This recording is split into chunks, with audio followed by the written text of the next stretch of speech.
Okay, we finally got these games to run, and we finally got the models to run on the games.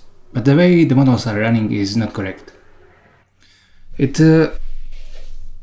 What's happening if you look at this very most outer loop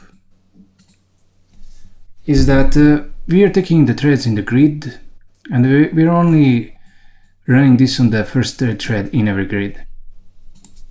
Well, the ML model itself is expecting that the entire block will be used on it.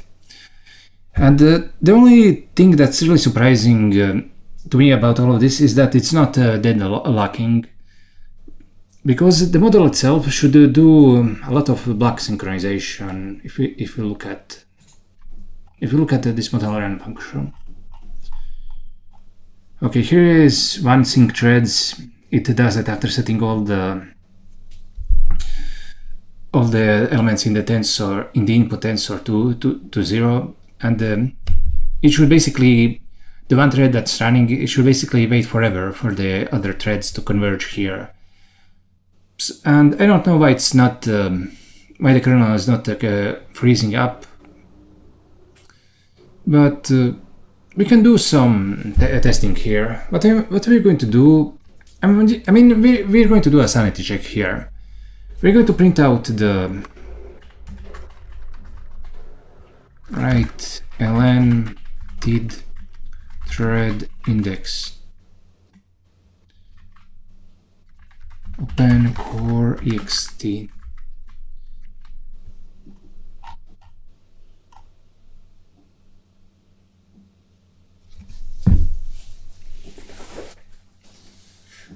And okay, let's compile the deck game.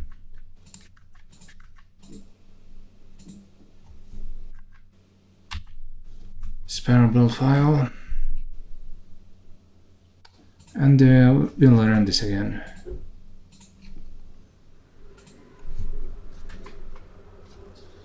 Going to rect the LaTeX game kernel. It will take like 20 seconds to compile, which is pretty crazy because it used to be like 7 seconds. The time it takes, it just keeps going up. But I guess the GPU compiler does need to do a lot more optimizations than the CPU one. Oh yeah, it's running the GPU model, and it prints out only the first thread and nothing else. Currently, we're only running a single block on the entire GPU, and that block has 32 threads.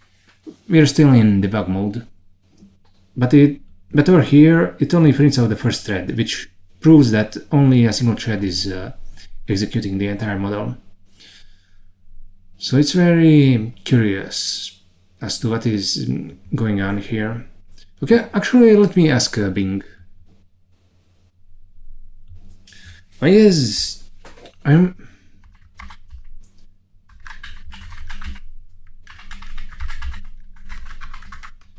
in a CUDA kernel, I'm running sync threads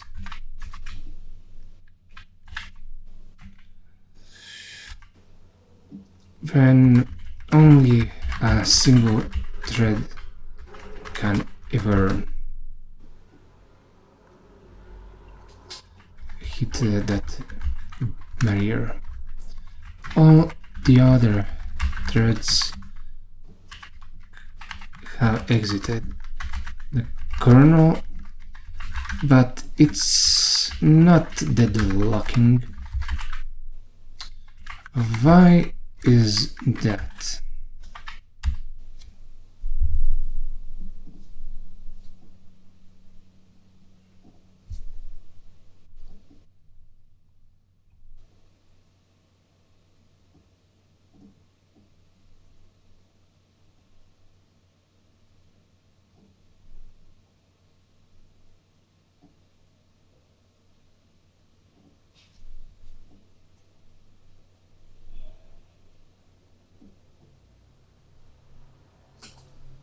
It's just bullshitting me.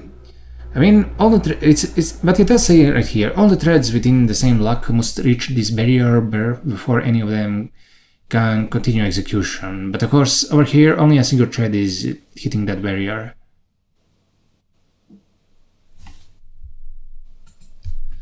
In my case, only a single thread is reaching that barrier.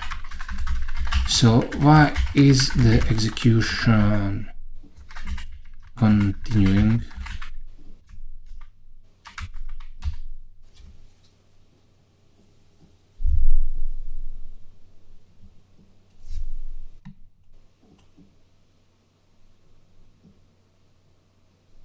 No, really? The waiting thread will eventually proceed because there's no one else to synchronize with. Really?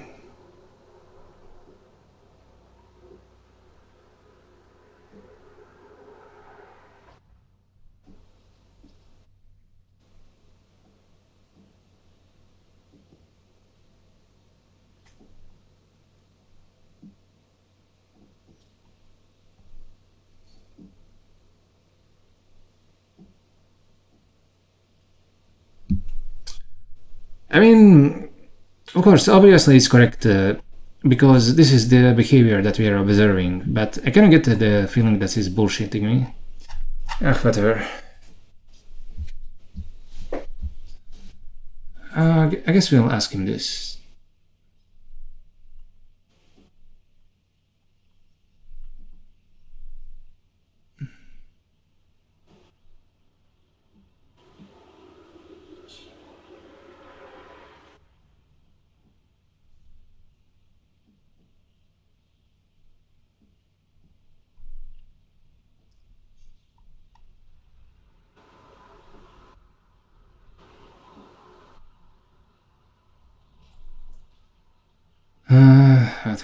Whatever.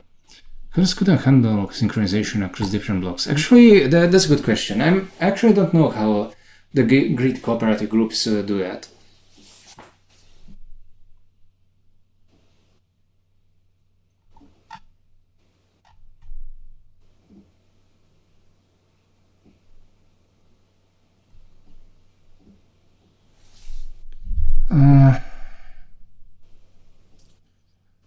Non-separate. Fuck. Yeah, it isn't talking about the cooperative groups. It's just wasting my time. Okay, never mind that.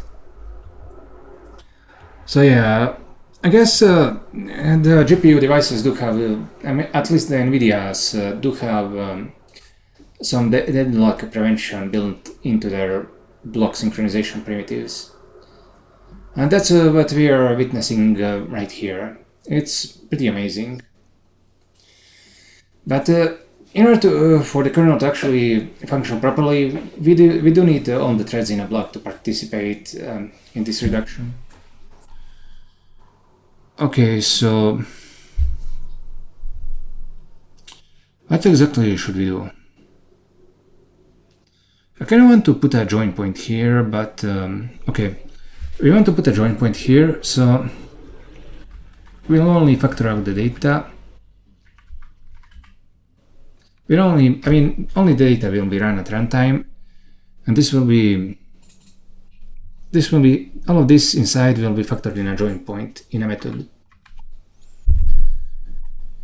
And we're going to do what I explained in a GitHub thread to the Catlas repo couple of months ago.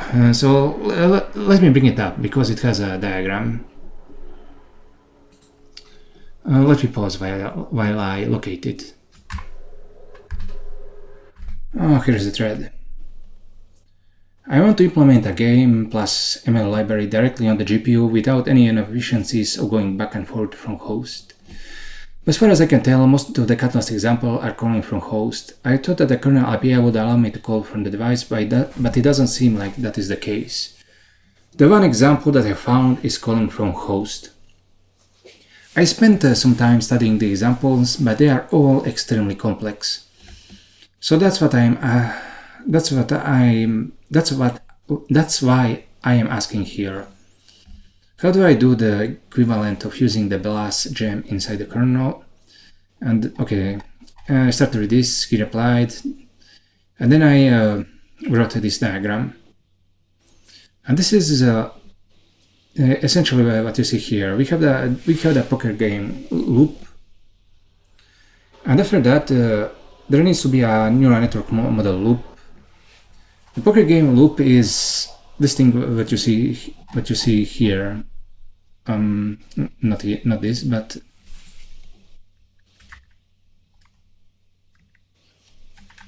let me just save. Let me just also comment this. I mean, okay, we'll leave this in for now. And this is the main thread that's on the game. I mean, when we do training, maybe we'll have 32 out of 512 threads calculating the inputs, or maybe all of them will be calculating the inputs. But what we also need to have is we need to have a neural network model loop here, and what that neural network model loop is going to do is it's going to be running this constantly. It's going to be all the threads are going to be basically waiting. Actually, let's also do this.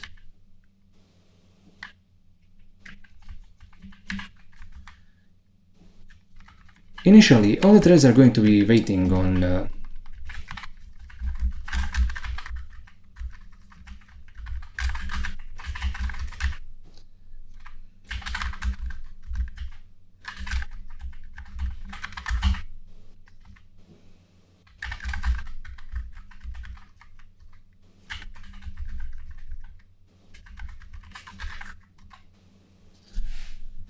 yes, all the threads will be waiting on this barrier until the game threads call on it with the inputs. So imagine, we have 512 threads, 128 threads are running the game. The other 384 threads are going to be basically not running the game, and they're going to be in this NN model loop, and they're just going to be cycling this run function, and they're going to be waiting on these sync threads, the threads that are responsible for this neural network model loop. And the threads that are actually running the training and running the game, they're going to be going in here, and when they need to do action selection, they're going to hit this barrier with each of them are going to have the input data here, and then this barrier will complete, and the rest of it is going to execute in parallel. And by the time it actually runs the model, which is all the way here, it's going to be running it with all the threads in the block. And that's basically the plan.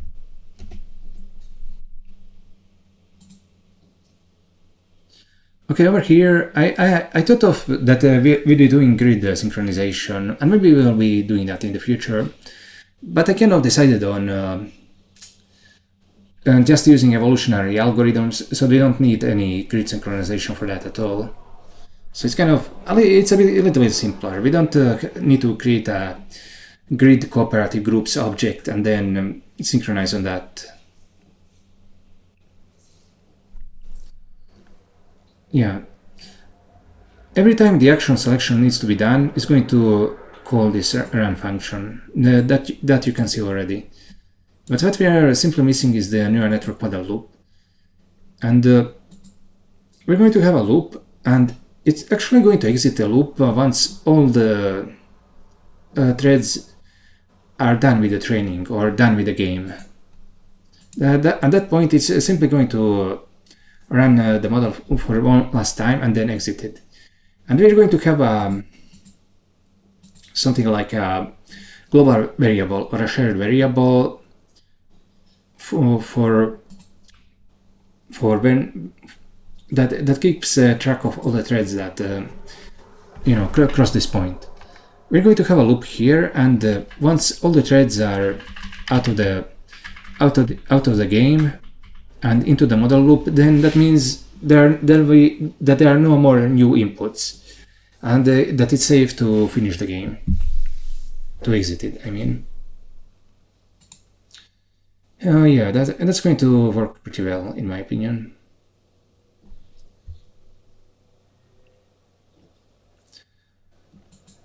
I mean, actually, the way that we structure the models is that they kind of need to have a block wide. I mean, the way we structure the model graph is that it's expecting many of the nodes are expecting each of the thread in the block to have a single input. So I guess the reason why this neural network model loop will be necessary is because we want to actually be able to.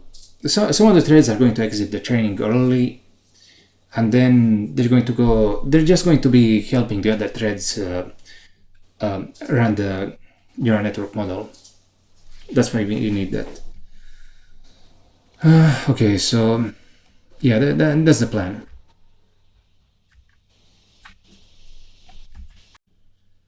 Now that we have the explanation out of the way, the only thing that's really missing is that we need two things. One thing that we need is a way of keeping track of all the threads that reach this point in the code. So I don't know how to do that exactly. One idea that comes to mind is using a shared variable and then using atomics to increment it. That would work. The other is figuring out what the default data should be for the threads that are not in the game. I guess we're going to have to make something up, like, oh yeah, maybe we should just put in the initial table state, like, let's see, the data is, yeah, I guess we can just put in an empty messages array and the initial table state, and that should work well.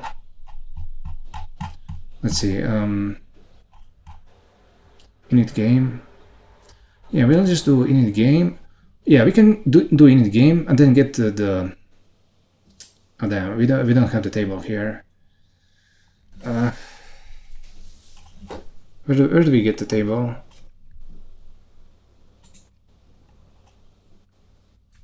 Okay, let's take a look at the game itself. And how do we do the first table?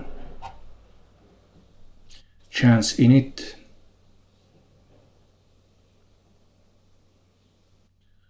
If we look in the play, we have the chance init.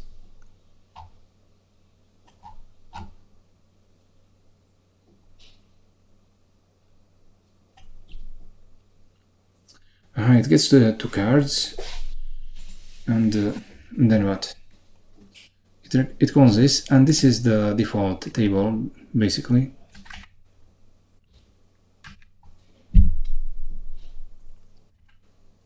Yeah, I think we'll just copy this and put it in. Like, it doesn't, for the threads that aren't participating in the training or running the game, it doesn't matter what their inputs are. But they need to be they do need to be something, I think. I mean, okay, another option is that we could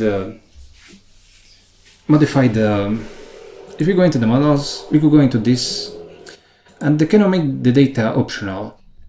And if it's, for example, if it's none, if the data is none,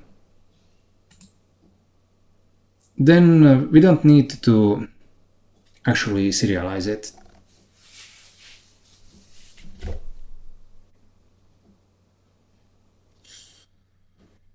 Oh yeah, I think I kind of like this approach, since we don't have to make up bogus data. And if we don't serialize anything into the data tensor, every element in the tensor for that particular thread will be 0. Yeah, okay, I think we'll go with that approach for that. In fact, let's implement it right now.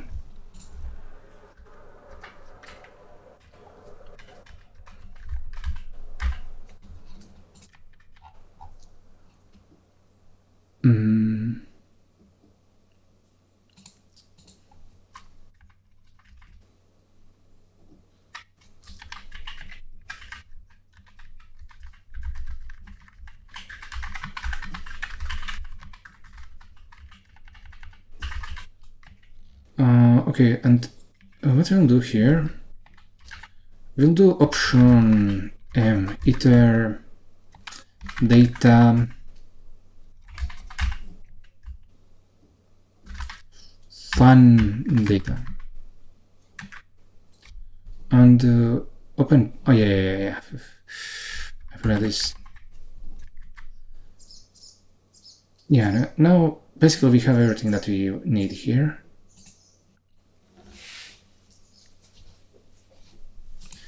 Pass into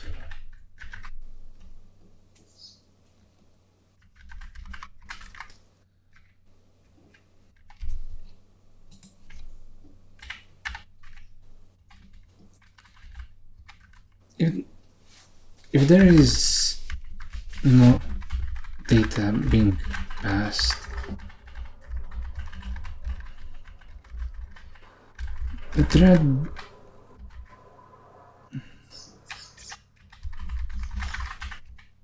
for which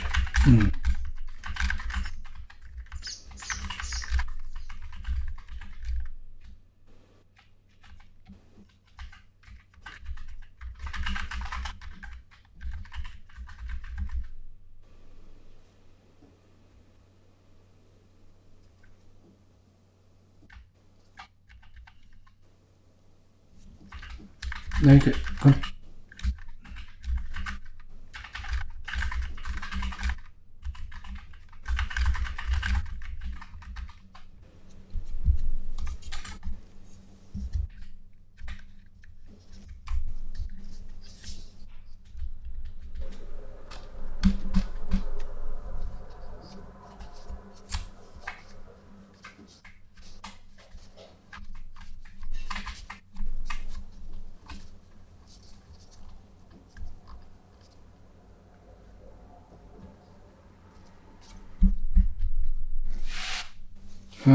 okay, not bad.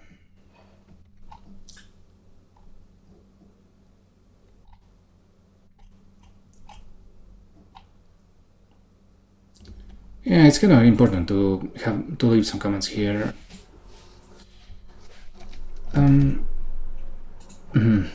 So now we're going to have problems here, but we can just wrap the data in the sum option type, and it will start working. Yeah, not bad.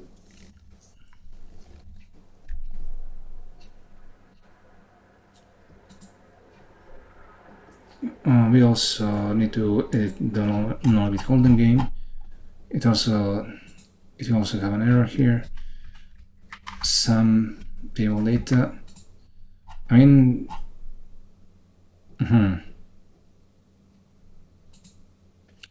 wait. Let's just put the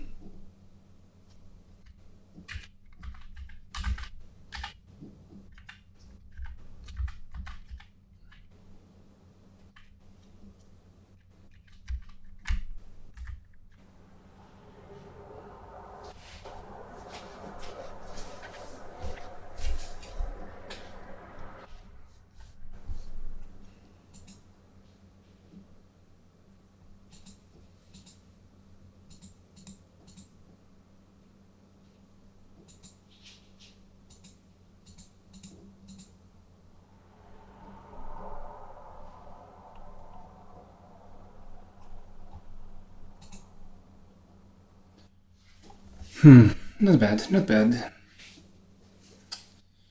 Okay, that's one issue that's been bothering me, and I'm happy that we resolved it so easily.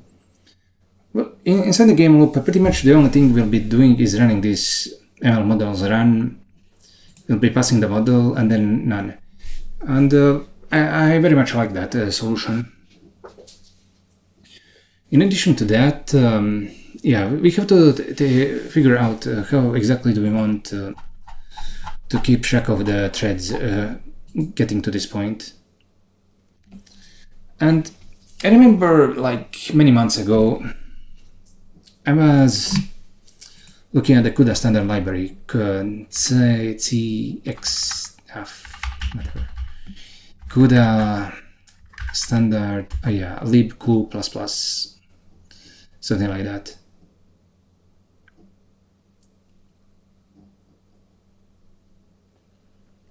I mean, okay, it has a bunch of stuff. So it has atomic semaphore latches.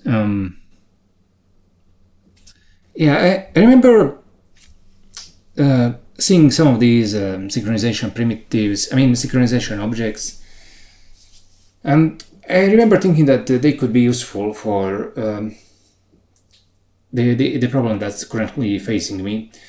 But this was many months ago, and I don't remember thinking about that. I never really came up with a concrete plan. So I need to go over this and think about it again. Like, do we just want to use, naked shared variables and atomics, or do we want some of the more fancy constructs that we see here? I'm going to pause here and do some reading on all this, and then I'll get back to you once I've made a decision. Okay, I done some talking to Bing. You can kind of get a sense of what a latch is. Okay, here's how to create it: std latch. Then we can decrement the latch, we can wait on it. And the difference between it and the barrier is that it cannot be increased or reset. We can also do a try wait, and that will be especially useful for us. It will be the loop conditional. If the latch count is 0, then it can just exit the neural network model loop. And what are common scenarios? Okay, it suggested that question, parallel initialization, wait for fixed time events, blah blah blah. I mean, you can kind of pause the video and read that if you're interested. And I did ask it for an example. And once you see an example, this is actually completely wrong. The latch itself needs to be in shared memory. And one issue with that is that it cannot be initialized. Instead, we're going to need to have the first thread in the block initialize it. And this example is totally wrong, don't use it. Instead, okay, let's take a look at, let's go back into the core CUDA module. And we do have something similar to latches, which are semaphores.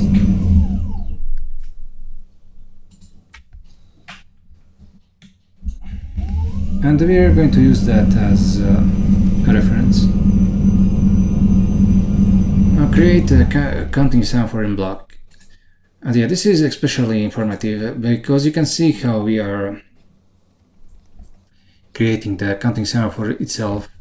We're actually using the new operator, and we're giving it the address of the shared variable, and then we're initializing it like this.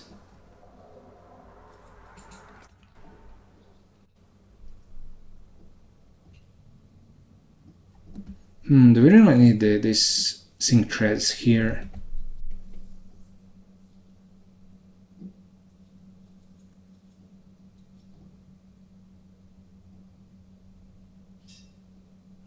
Yeah, I remember my reasoning for this was that, unless we put the sync threads here, maybe some other thread could fiddle with the shared memory.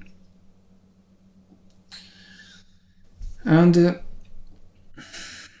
okay, this is very good, but I don't like, we could make this much more generic.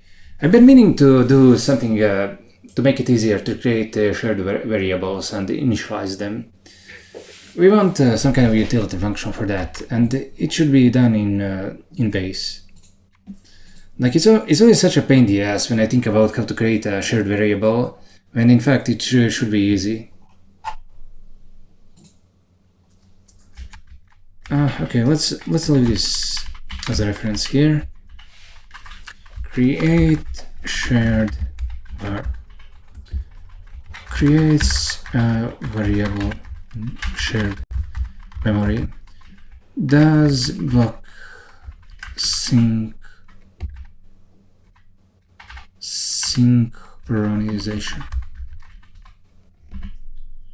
And okay, we have the constructor, and yeah, we don't need the type of it. It's going to be unit t. And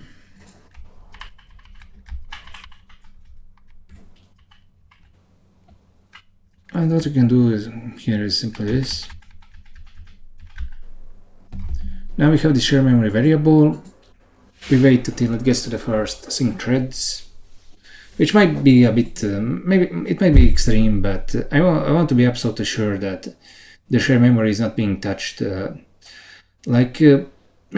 could happen that, for example, imagine that we didn't have this. Then, of course, the first thread would initialize this variable, and then it will get to that point, and maybe it would. I cannot explain it properly, so I guess it doesn't really matter, but we'll leave this in just in case. Sorry about that. Okay, this clearly needs to be the type. And now the third part is this constructor. I think we'll do it like this.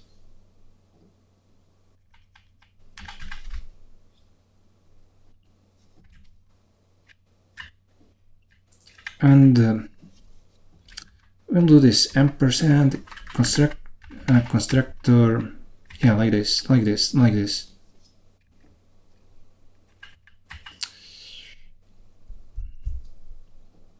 Create shared variable. Yeah, I do like this.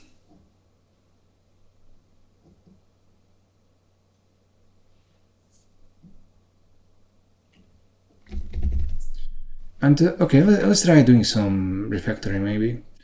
We'll create we have this create shared var, and we can go into the semaphore, and we can create this counting semaphore. Create shared var,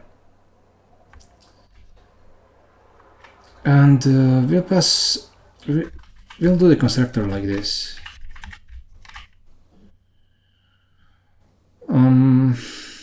Yeah, we just need to pass the I. We can just pass it in like constant I, and we can replace all of this with this single function.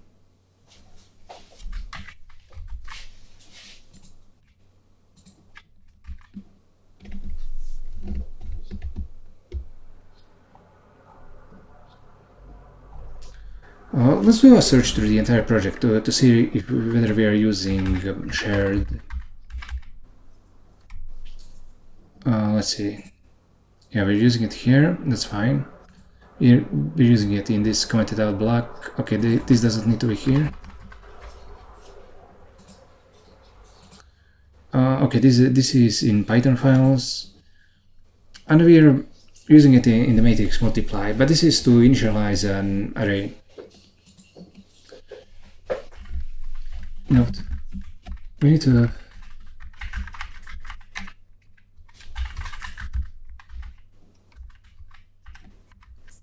if you go over the matrix multiply videos, you'll see that that this was at one point a huge error. I put instead of making it an array, I made it a pointer, and it didn't work at all.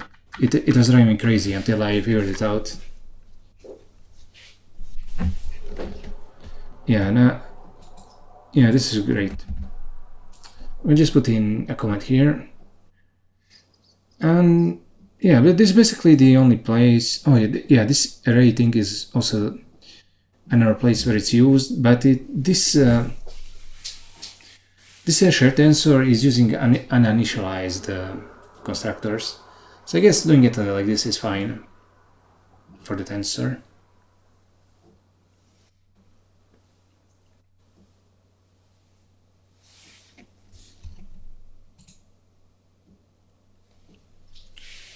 Okay, not bad.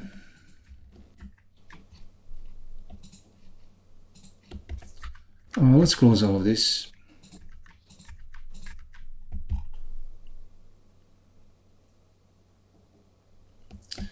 And much like we are creating these binary semaphores, we'll also create. Oh yeah, we don't need this right element system, right element device.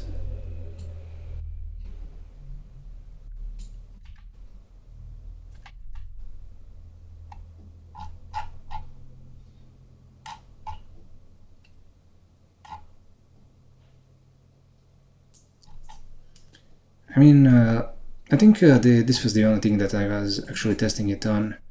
Create counting semaphore. I mean, I was just testing the printing here. I think we did. Okay, we can simplify this. Yeah, we got rid of the tests and which were commented out. Now it's much easier to deal with.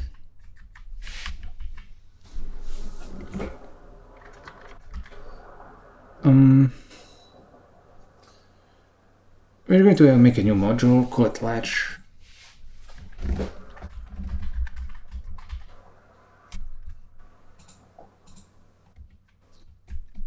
Whoops. I guess we need to open Corebase. We need to open thread scope, definitely.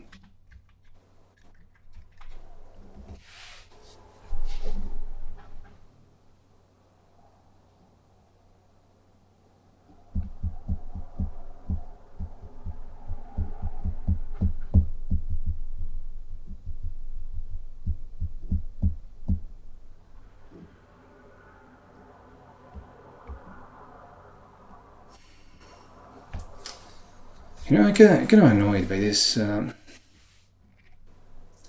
but it does need to be in. I mean, I wish I could make this union type, but no, we cannot do that. Okay, let's just copy this. Fuck.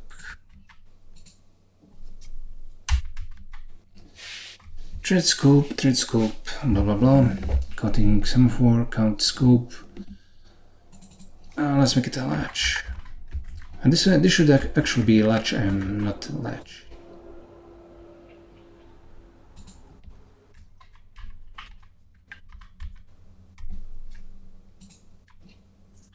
Latch M.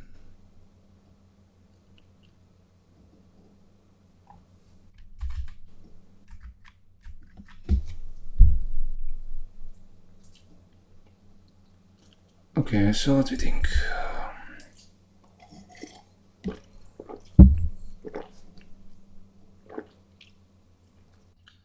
I guess this should be latch. Now let's take a look at some examples. CUDA latch. So it's CUDA latch, thread scope system. It doesn't have a count. At least it doesn't have a count in its type. And if we don't pass in a thread scope system, it will assume that that's the default automatically.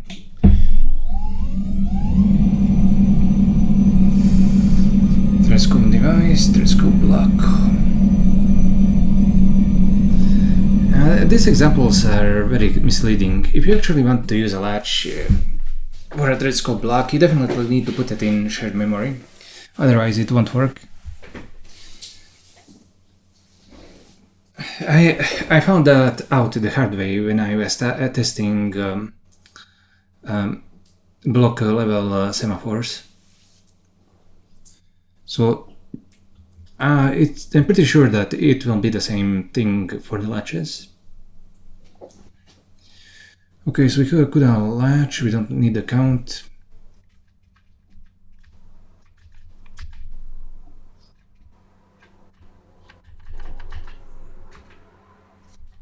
What's next?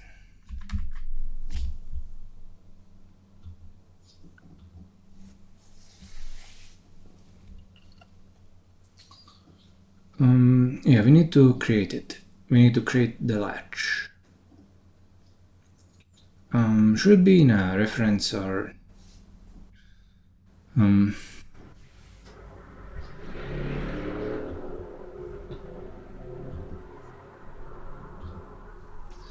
counting semaphore, binary semaphore.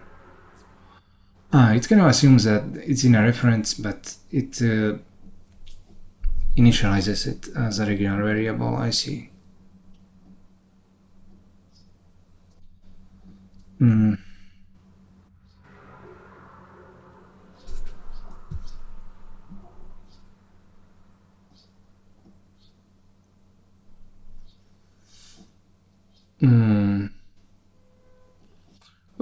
Okay, this could be bad. I want to create a shared variable, but it's kind of telling me it's a reference.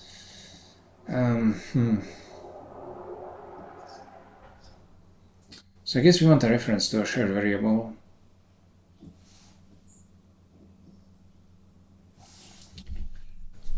Okay, let's go into base.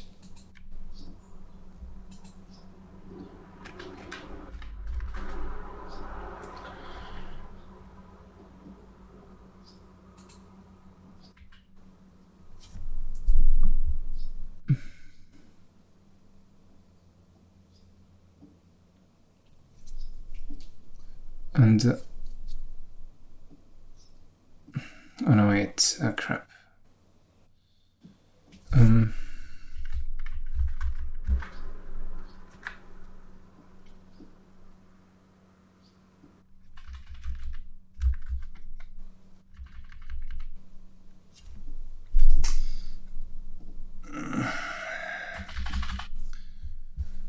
Okay, we haven't really thought this through well enough.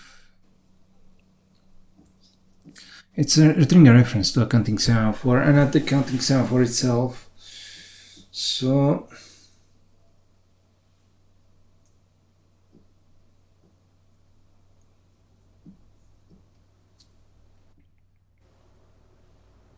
maybe we need to take the reference of it.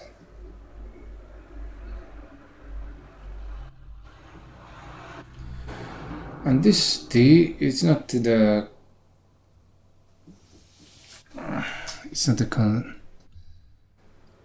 if you look at the base, no, it's not the output type, it's just the inputs we're passing into the constructor.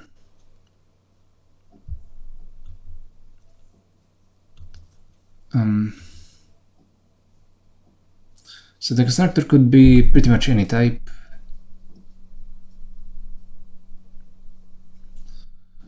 Okay, I guess we can just use an existential. I mean, for this we don't even need an existential. I mean, it's the same thing whether you're using existentials or not in a function. It ends up being the same as having a for all. The only difference is when you put it in a nominal. At that point, it actually does abstraction. Okay, so how do you want to do the constructor? Like, why does this even not give us a... Why does that not give us an error?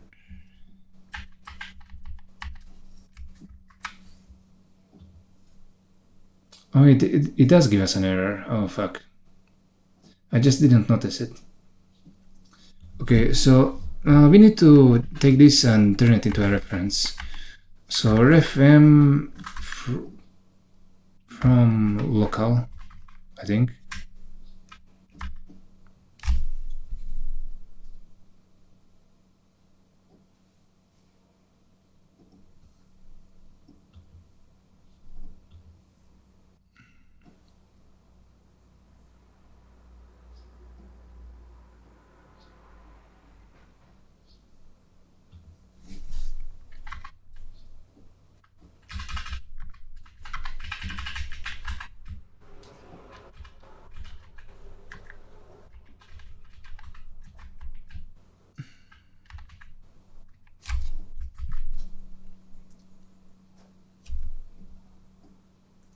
Yeah, we do have to be careful here. And it's it's taking the counting semaphore. The reference point to points to the address of the original value. Let me just take a look at that. Maybe we're not supposed to be using from local. From local. Oh yeah. Oh yeah. This is good. This is an actual reference. And the CUDA compiler will optimize that away. No problem.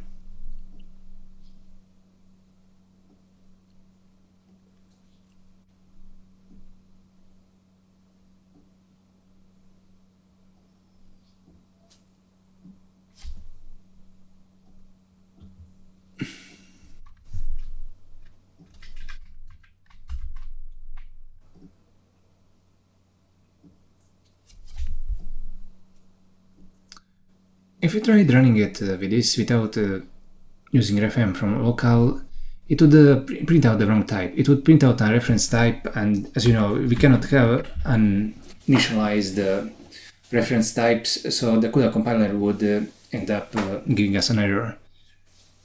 But we can create a regular variable uninitialized just fine. Then, of course, it will be initialized here, and then we turn it into a reference.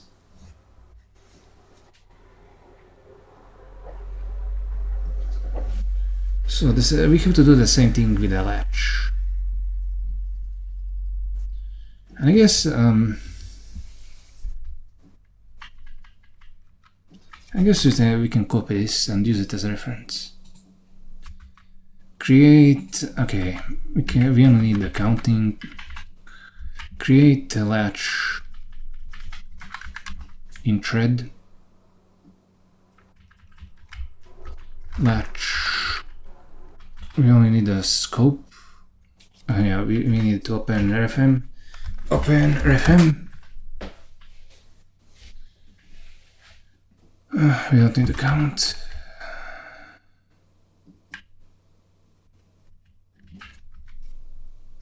Latch. Oh yeah, this is fine.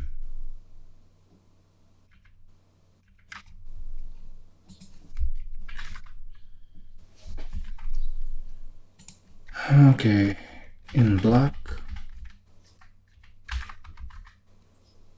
Okay, the block will be last. Let's do the grid version. As for that, we just need to put in a static. Static. Yeah, not bad. Create a latch in black. And that one is more remote.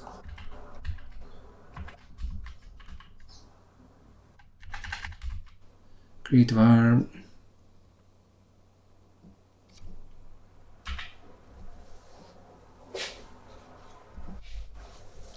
I mean, yeah, wait, why is this done like this, even in semaphore? Why is it taking a fucking scope? Like, clearly, if we're creating it in a thread, we should just have the thread scope. If we're creating in a grid, it should be grid scope, and so on. What is this nonsense? Oh yeah, this is bullshit.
Grid. I guess this is system, scope system.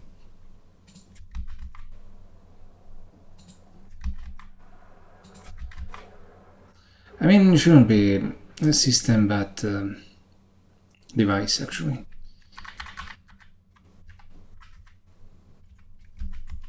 Maybe in the future we'll want to add a multi-grid, and we don't want that to conflict with the grid. Okay, now we have the block. Oh yeah, this does have thread scope block. And what's the output of this? Oh yeah, this is the return type.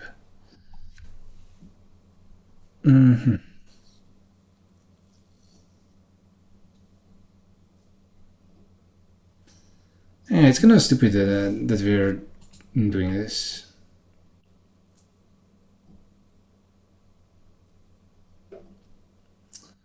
Yeah, it's bad practice to just copy the to copy this.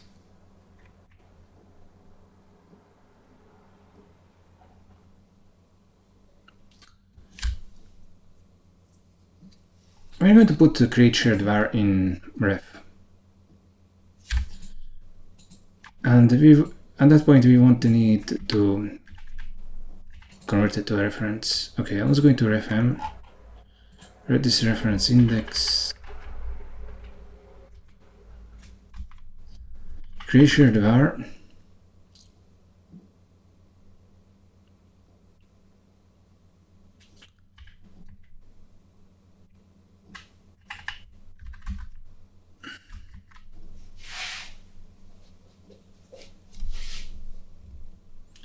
yeah, I very much like this.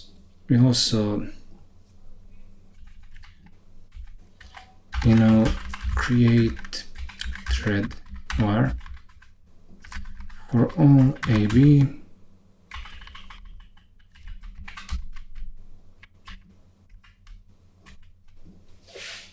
and this is going to be much simpler. It's simply going to be B and then 3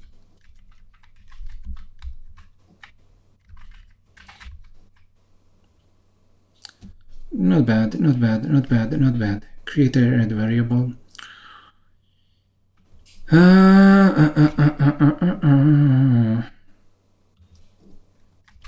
And this will create the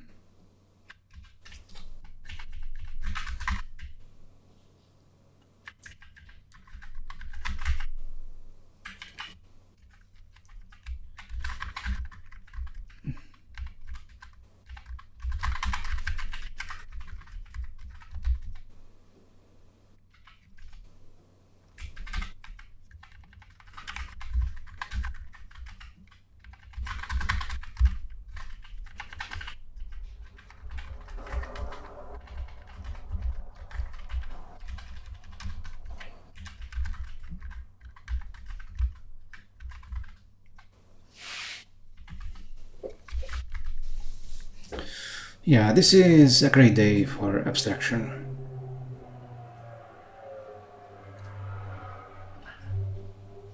Create red var, create read var.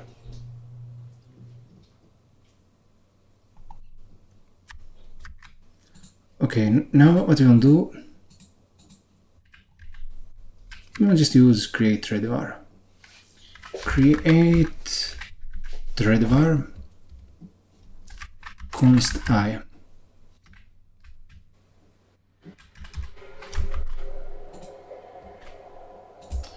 Now we don't have to keep repeating the output type. Instead we'll have it be in there directly.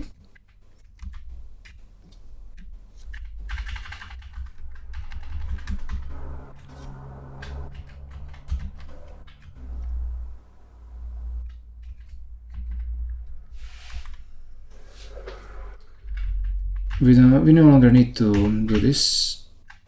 Yeah, now it should be, now the code itself should be a lot cleaner. Even the generated one, because it won't have to take that shared variable and assign it to a reference.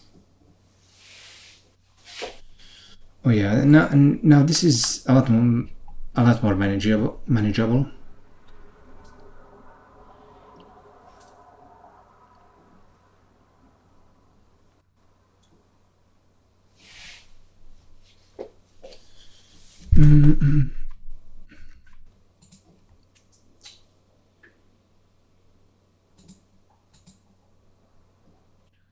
Let's scope. Oh yeah, we don't need this scope anymore.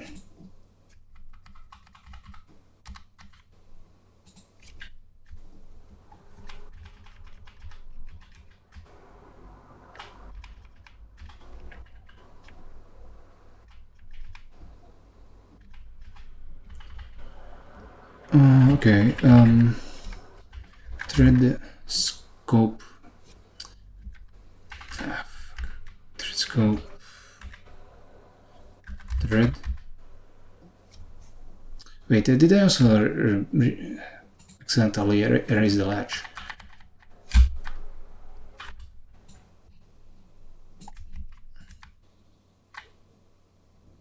Yeah, I did. Let's just get rid of this. I can actually select all this and then press Ctrl D multiple times, and it will select the other instances it appears in. It's kind of, it's very nice.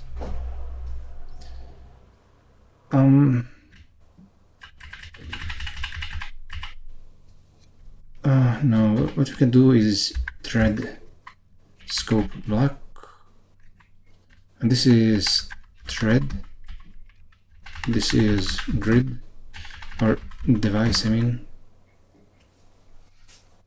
Oh no, wait, crap. And this is device, and this is block. Let's just go back to the semaphore. Thread scope thread, thread scope device, thread scope block. Yeah. I didn't make the same mistake there. And we just have to create thread var.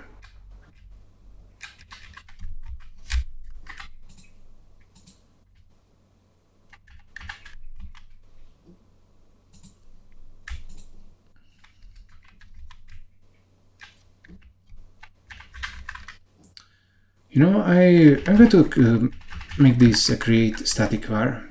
It's going to be easier to understand what's going on.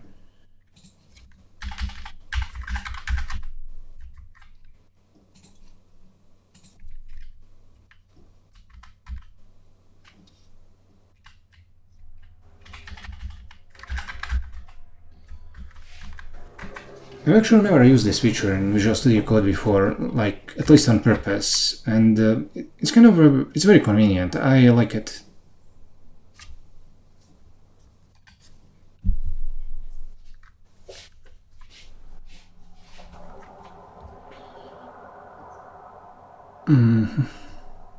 Create shared var. Oh, perfect.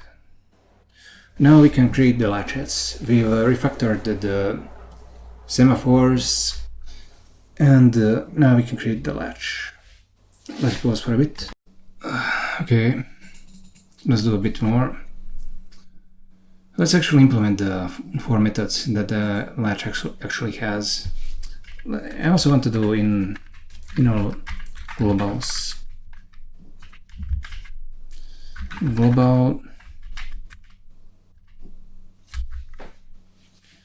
We kind of want to do something similar for the semaphores. I mean, it's fine. It's fine to do this, but we should be able to just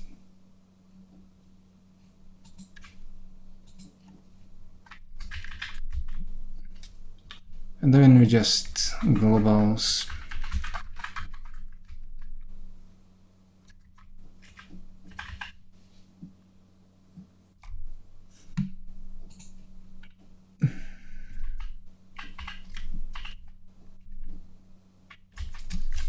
Now we just need these four methods. I mean, these four. Countdown, wait, and arrive and wait. And okay, let's paste this.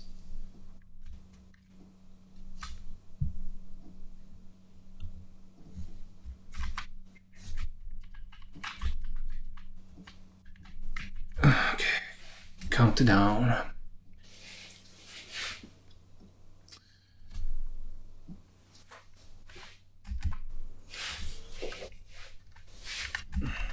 Count down.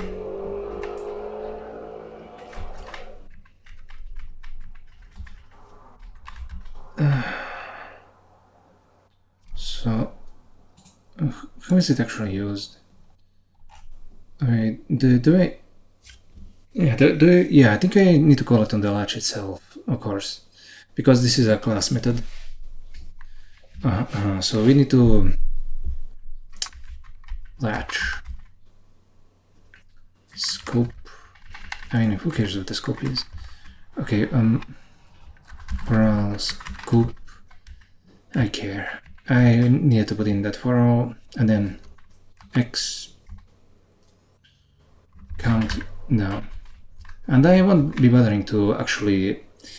The latch can be incremented more than just once by a single thread, but I won't bother implementing that functionality. Okay, I'll implement it. Fuck.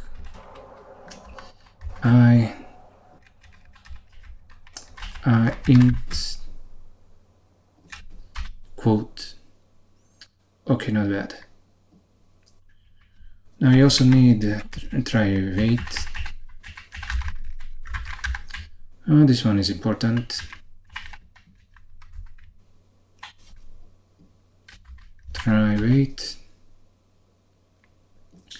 Then we just have wait.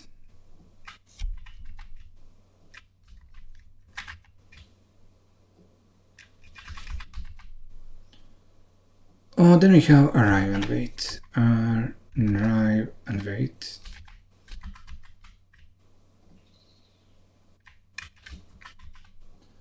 And this also has this can also have an update argument. So let's see. Let's put the code here.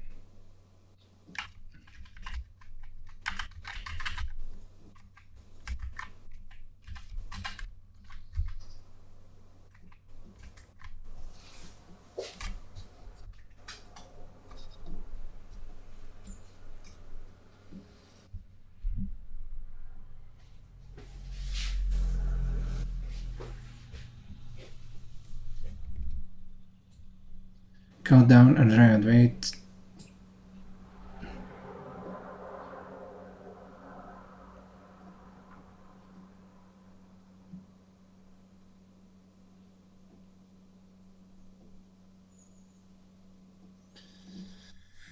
Okay, great. And now we can finally use the fucking latch. And we just need to. Okay, let's actually implement it.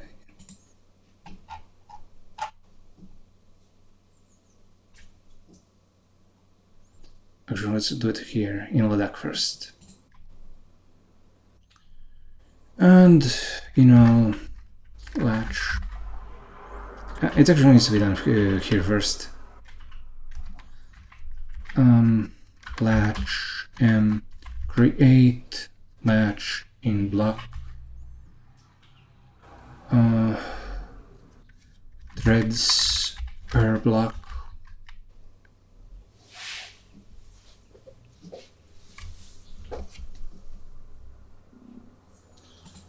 Yeah, we have the annotations of all the variables. I'm just checking for that. Okay, now we have the latch. Let's go block. Now we need when it gets to here, we need to call the latch arrive. Wait, actually, we need to call latch countdown. Latch countdown latch.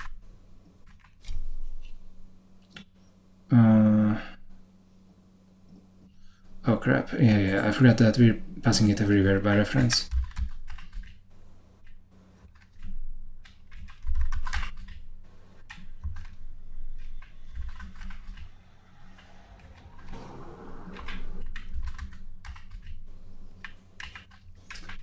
And this is a very good habit of. It's actually a very good thing to use references in C++ because they stop you from doing stupid things like treating these objects as regular objects and having them be copied everywhere. It stops you basically from treating value objects. It stops you from treating reference objects as value objects by mistake.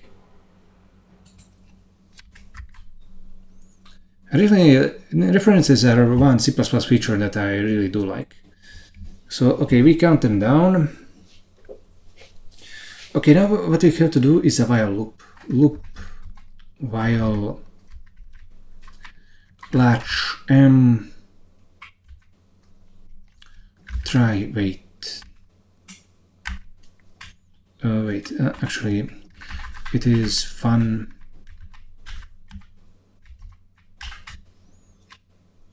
I think this is the conditional. Now we need to return a boolean. Try wait latch. If this is true, then the latch is 0 and it should exit. So we should be checking whether it's false. While it's false, execute this body. And here's the body. Body.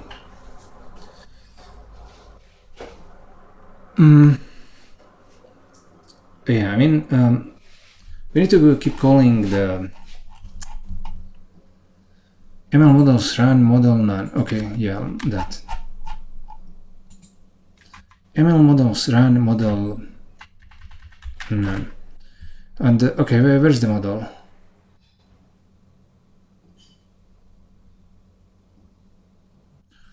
Oh. Wait, where is it creating the... Oh, this is the model data. So we need to actually create the model first. Okay, I see.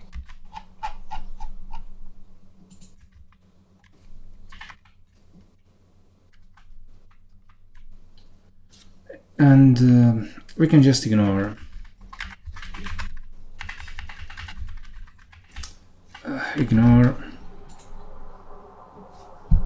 action, alt action, subject probability examples, selected.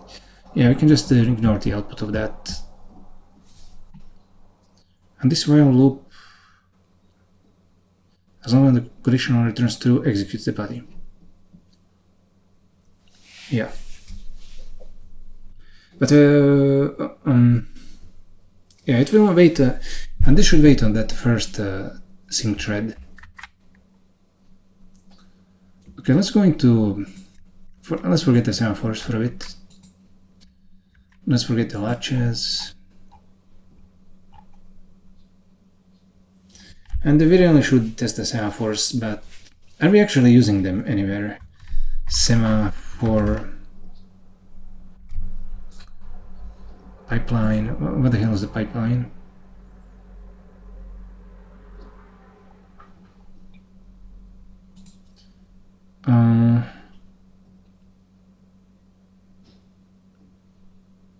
I guess we're using them here. But we're just using their type. We're not creating a static variable. And these are the py files.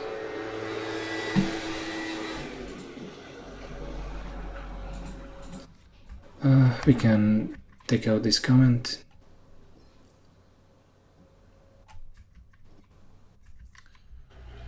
Okay, so now let's take a look at the model. In the models, we basically have we were only using semaphores to help us print stuff.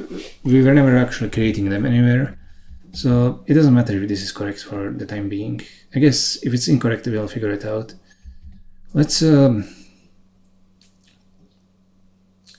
we're looking for the ML models. And we have this console write ln. And we want to print it out once it gets to this point.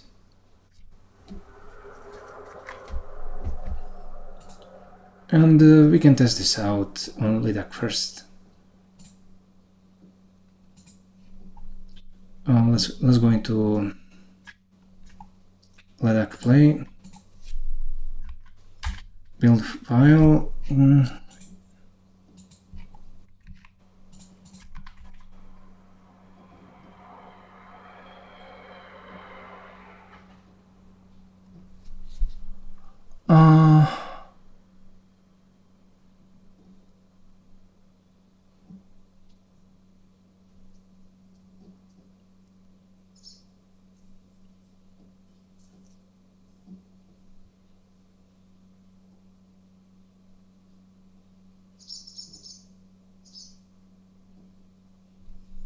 What the hell? Oh yeah, but it's basically complaining that this join point doesn't have the right type annotation. What's the type of this? Action, out, sampling probability ensemble.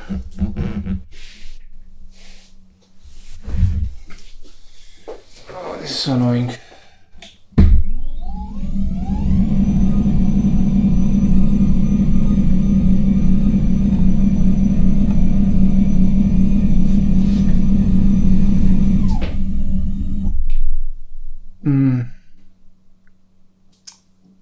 Out, tensor index.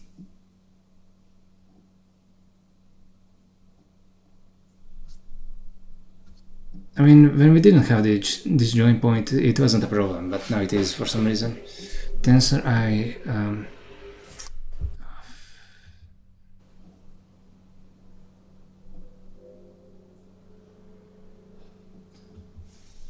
I think we could work on the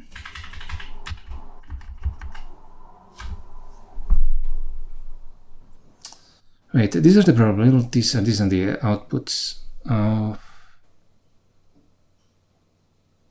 tensor I32 F32. Okay, so these two are right, but the action is wrong. And the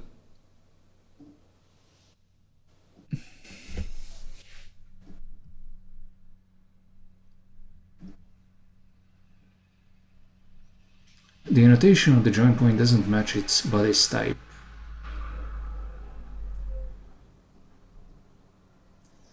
Like, is it expecting this to be the annotation? I don't know. Okay, let's take a look at LIDAC.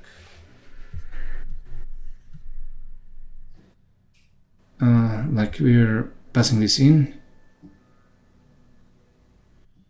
as data, and what exactly are we ignoring? We're ignoring the alt action.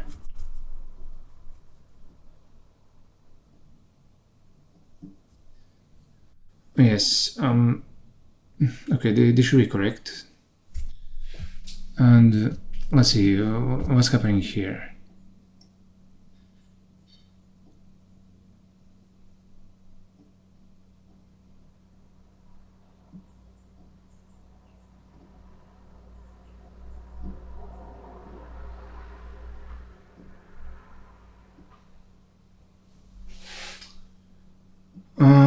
I'm very confused by this error.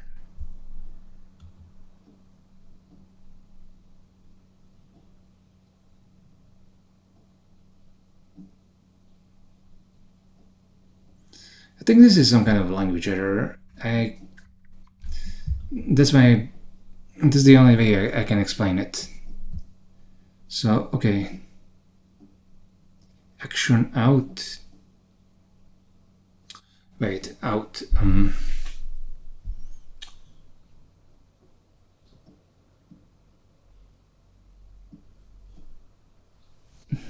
Okay, we can do a print static. We have to use the inbuilt operation because print static needs to take in a value. I mean, the regular function of print static needs to take in a value. So okay, let's do out.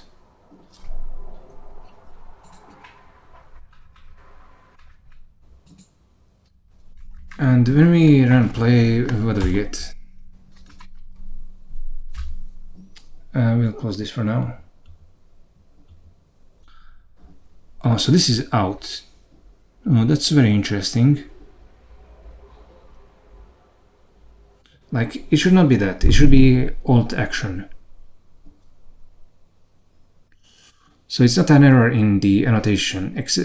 What's happening is that the wrong type variable is getting passed into the function. I mean, how is that happening?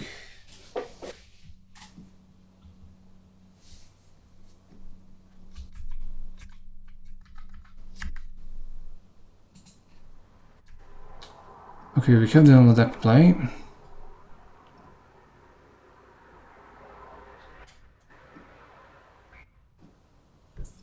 And I guess one of these is getting the wrong thing applied. Wait. This open. I mean, when we're opening modules like locally like this, it should put everything in local scope, and that includes type variables. And this could correct the shadowing restriction. Oh crap, I didn't think about this. Like, do we have the action? Do we have the type action somewhere? Like,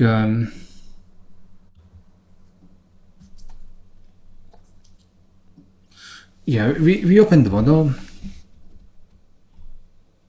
or rather, we open it here.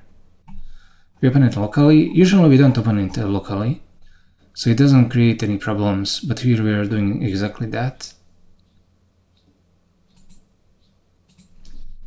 So I guess the type out should be here somewhere, and maybe it's not really going from this module directly, but some of the modules that this is opening.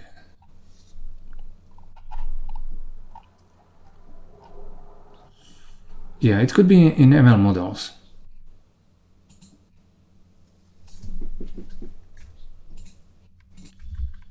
Type out. Okay, type out. Nothing. Yeah, it's very weird because I'm not recall actually using type out anywhere. So, I mean, no. I'm thinking about this incorrectly. It could be applying some other type variable. I mean, in play. It could be applying something else here, even though it's called out in the run function.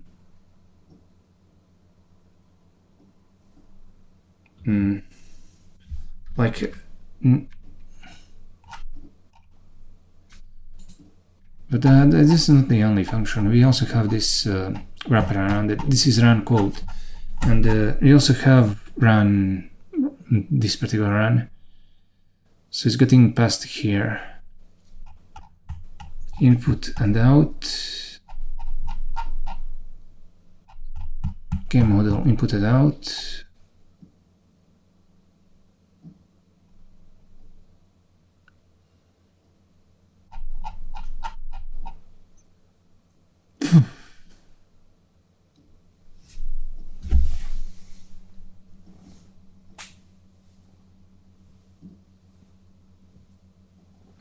Okay, let's print it out here as well.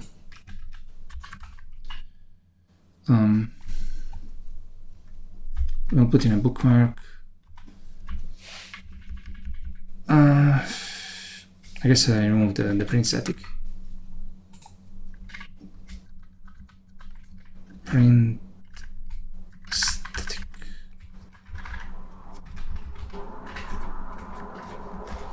Let's build this again. Oh, here it is, alt action. Well, that's very interesting. Here it is, in fact, Alt Action.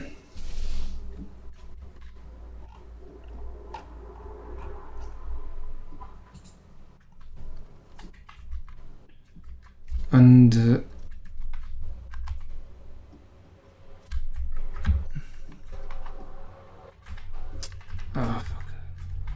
okay, let's try to like this. Alt Action Tensor, Alt Action Tensor. So the out variable mysteriously changes form when the run is called.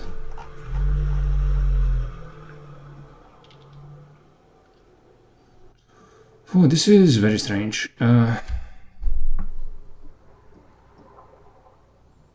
Like, how could this possibly be happening?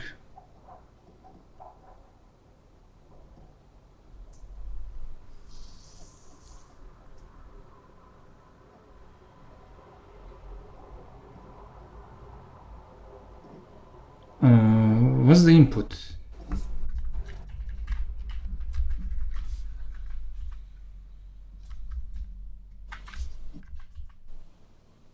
And the input is this community card thing.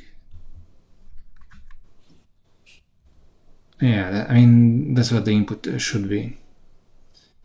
It's like, shouldn't the message be at the beginning rather than at the end? I guess it, never mind that for now.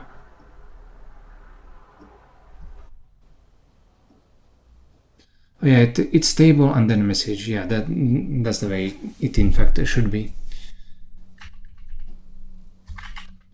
Okay.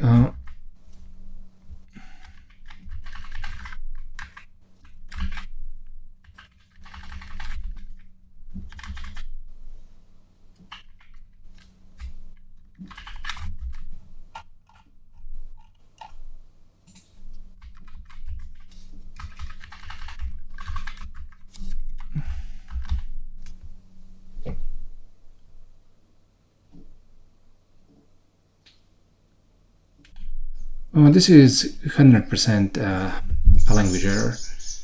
Like, I thought maybe it's because we were opening something, but we are not using any opens here.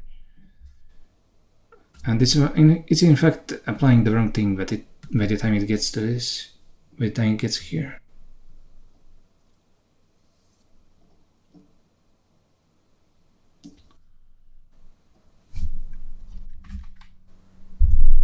I never expected an error like this.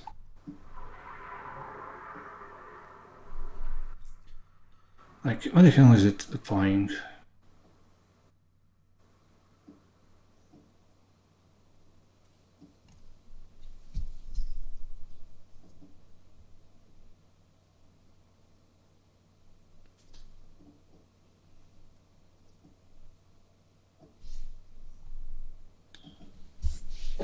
Okay, let me pause here. Okay, let me tell you what I've discovered. First of all, the language does have a print row option, which I've been maintaining just for cases like these. When we have a print row, we can use it during partial evaluation to print out the row AST. For example, we have the print static and we have this elit. This is the node that the partial evaluator actually sees. And unfortunately, when I try to print it on this, what happens is that all hell breaks loose. The spiral server actually freezes up and goes into an infinite loop. It's fucking unbelievable. So we cannot actually even print it out like this to figure out what is wrong. Okay, let's do one last thing and then we'll stop for the day. I sure as hell don't feel like debugging a language error right now. My right hand is literally going numb. It has been going numb the whole day. I've been going swimming to get exercise, but who knows whether that's making things better for me. Okay, we have to apply the input and apply the out. This is what I want to test.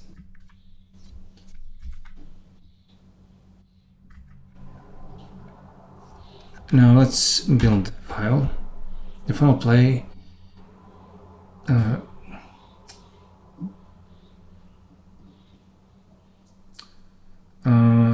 Yeah, it should be. God damn it! Now I have to put in the return type explicitly.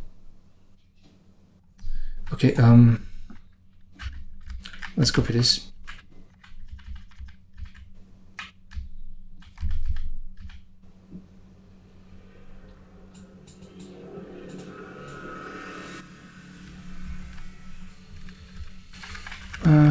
We can just copy paste it, I guess. No problem. Wait, what's the problem?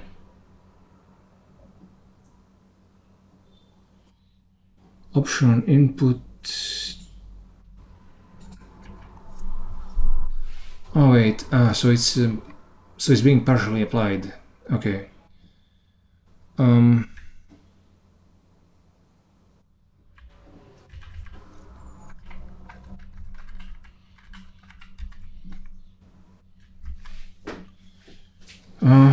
Okay, I forgot about this. So maybe it being partially applied might have something to do with the error. We'll see.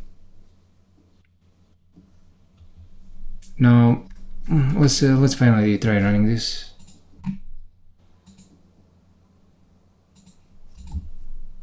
And right now we're applying. Yeah, we're applying everything explicitly. And we're still getting that error. And that in fact is very informative. Okay, suppose we...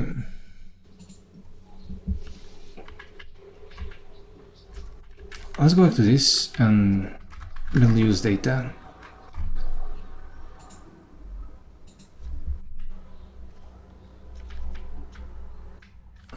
Data.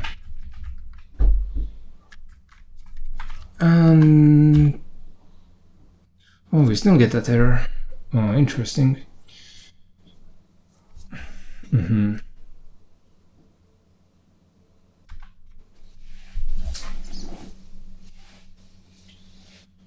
So yeah, this is interesting. How could the type, how could the input possibly change between the calls? That's what I don't understand. I mean, how could the output change between the calls? It's not the kind of error that I expect. Yeah, I think this is the first major error with spirals functioning that we had in ever since this series started. I think this is kind of like the other errors were kind of minor and easy to figure out, but this one will have something to do with the prepass most likely. It's probably accessing the wrong variable in the environment. I cannot imagine what's going on. We might have to add a new operation to the language just so we can see what's in the language environment by the time it gets here.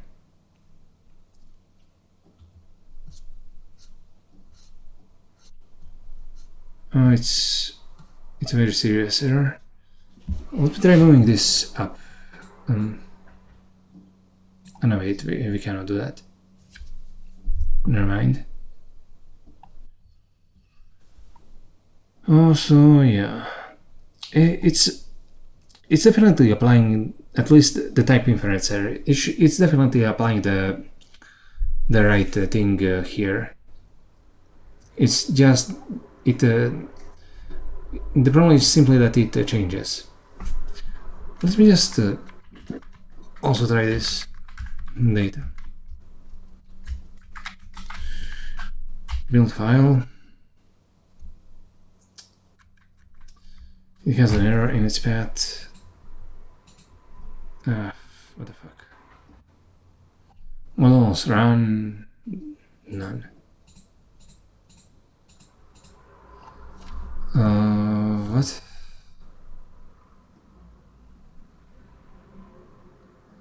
Oh yeah, it needs...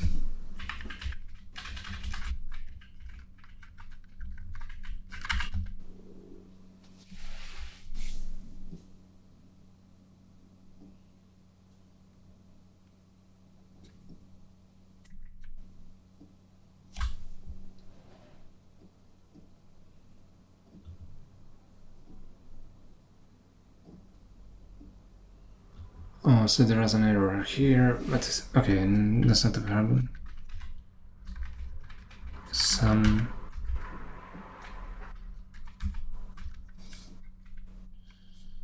Okay, let's try running this again. I want to see what's going on. Yeah, we get the same problem again.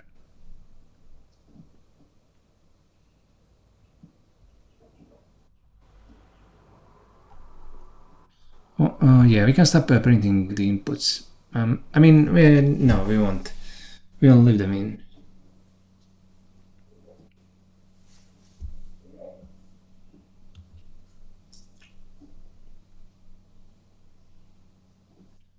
Print static out.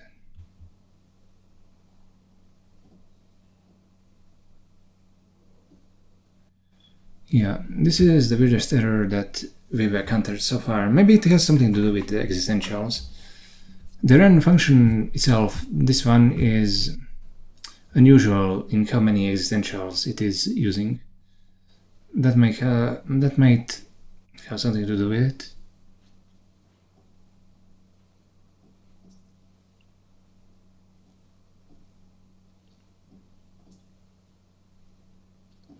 Let's also print out the existentials.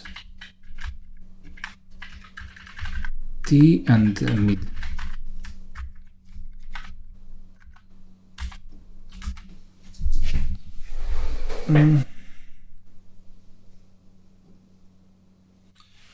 So T, the type of T is exactly as the type of out. That's interesting. And this essay list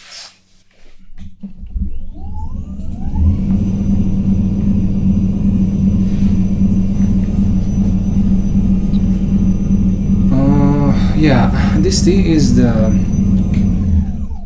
output of the model. Is the model output variable.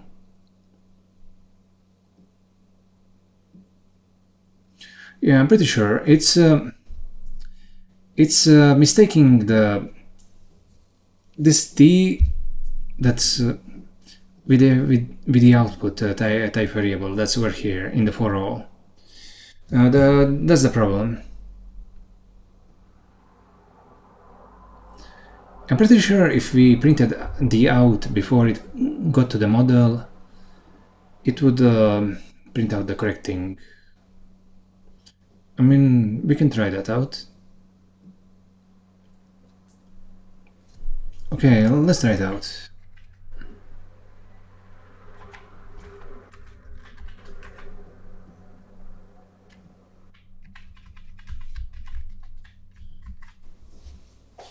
We refactored it just a bit. Let's try it out. Let's run this.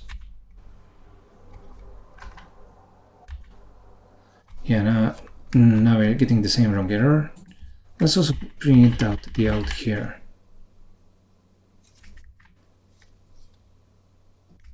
This should be the very first thing that gets printed. Yeah, here it is, alt action.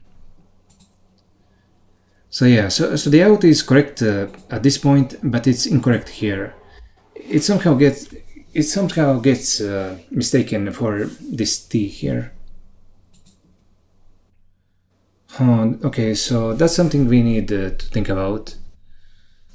I really wish I could print out the row expression.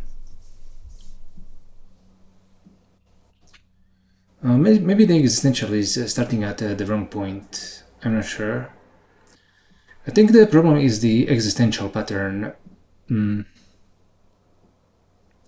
Yeah, we need to look in the prepass in the existential pattern, and that should give us some insight.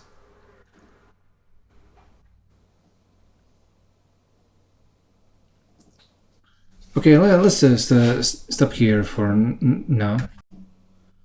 I managed to narrow down the error even further. Okay, this print row operation did not work for us. We're going to have to debug it to figure out why that infinite loop was happening earlier, but it does work on simple things. Like, I just put a print row over this print static out, and it prints us these nodes. The first one, and the main thing that I'm looking at is this TV1. This is a type variable, and this is its index in the environment. and its out is 1, input will be 0, and over here when I print it is still 1, but when I print out t, it's also 1. So what's happening is that it seems it thinks that t has, I mean, obviously what's happening is that t has the wrong index. That's what I want to say. And that's definitely an error in the prepass.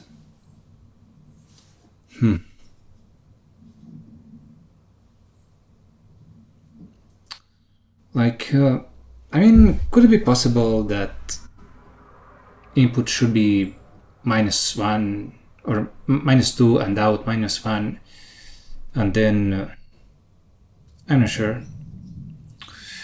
I kind of forget how the prepass works. What happens when we print out mid? Let's just take a look at that.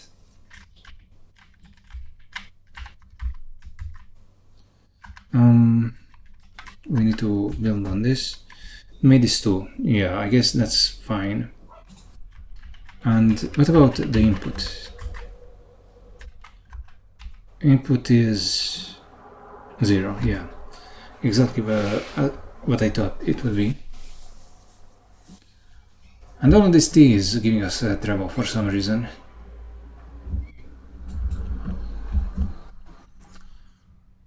I mean, could it be? Could it have something to do with this? No, it cannot possibly. I have no idea. I don't know. Let me just then change this, like QEA.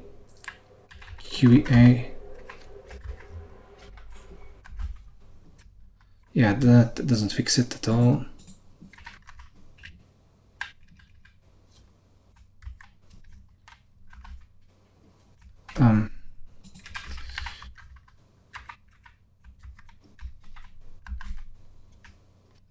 Yeah, it doesn't fix anything. So what we have to do is focus on the prepass. Okay, let me pause again. Okay, I will put in some print statements here. And as you can see, I put this print statement right here. And then what I did was rename this to QWERTY, and then built everything, and all of this got printed out. These are all the exists patterns. So okay, a bunch of them are empty, and there are a bunch of them in general. And this is QWERTY, and it results in an ID of 1 when it's destructured. So yeah, that's what we got when we printed the row. When we printed the QWERTY variable row, it ended up being TV1, and we see that exact same thing in the pattern itself. Like, where is it? Yeah, it's right here. So at the very least, we can conclude that the error is definitely here. And we can go into look into how TV works, and it's basically this. It's using this patvar function to get the ID of the variable. And if we look at how this patvar works, it's very simple. It's a simple tagger function, and this is how it's initialized.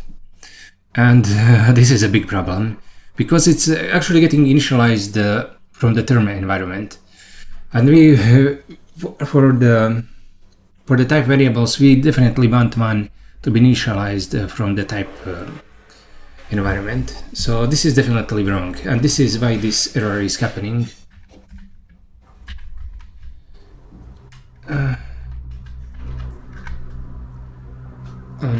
Okay, this is tvar. Wait, tyvar, termvar.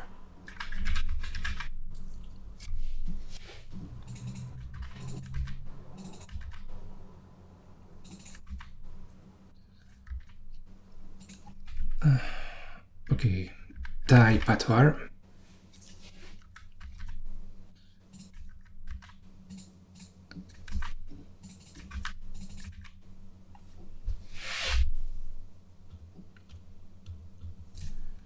And now we have this V and TV, and we're going to change this to type atvar.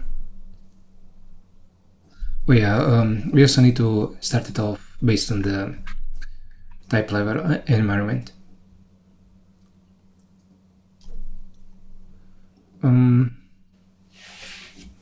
Is that all? I'm not sure.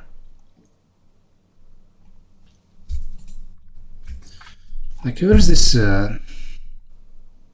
environment even being incremented? Like, shouldn't it increment the I somewhere? I don't know.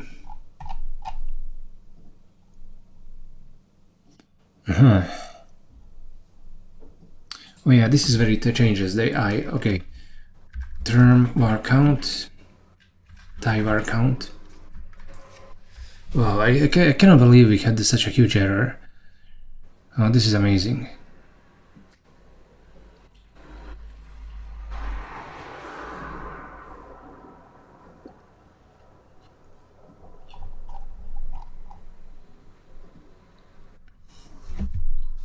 Yeah, this was a pretty major error.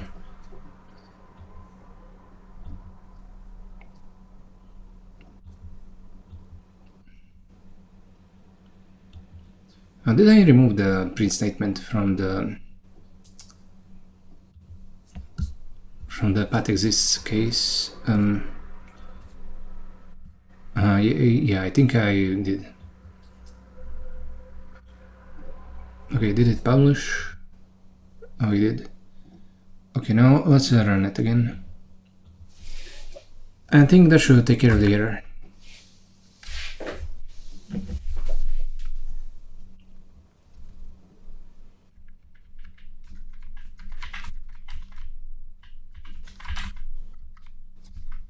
Oh no, let's build this and we'll see what happens.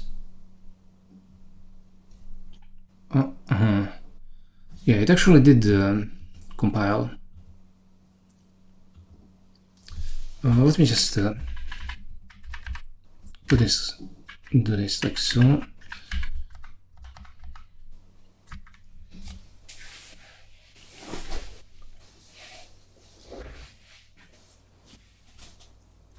And in fact, okay, let's do a print static, and we'll print it out. Print static and out. We'll also do this. Let's run this. Yeah, now we have the alt action right here. If we print out the T, actually we have the QWERTY. Let's do this. This. Okay, great. Now let's try building this. And it's the type from before. Yeah, it all works correctly now. I'm not sure. Actually, not necessarily all, but mostly correctly. It should be.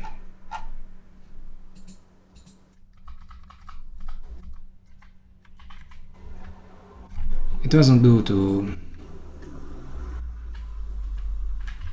We don't need the type annotation. We don't need the data. Yeah, this is nice. The only thing, that still bothers me is by printing out this expression row ended up in an infinite loop. We're going to have to resolve that as well before we come out with a new version of Spyro. But for now, let's just try running the LDAC game. Ctrl-Shift-B.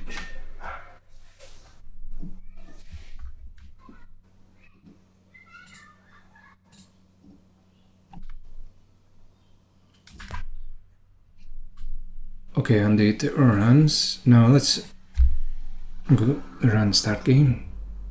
I'm going to run the game kernel, and it's telling us, oh fuck, there are a ton of errors. Variable v72 has already been defined. Oh fuck.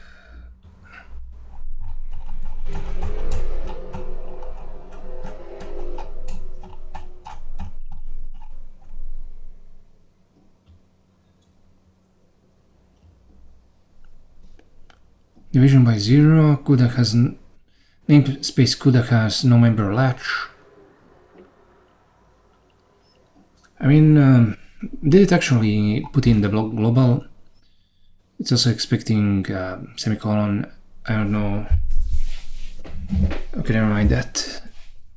But this variable has already been defined.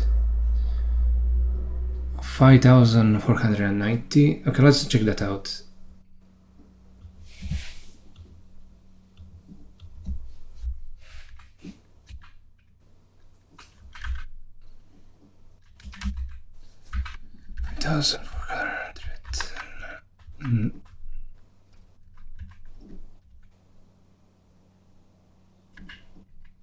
Okay, and it's telling us that this has already been defined.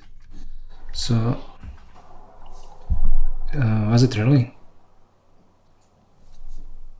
Like, where?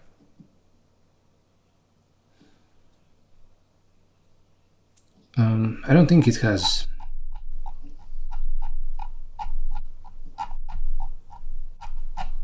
Yeah, it hasn't been defined. What the fuck?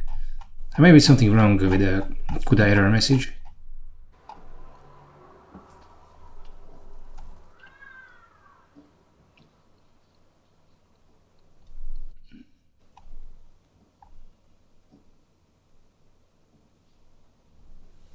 Okay, so it's complaining that the CUDA latch.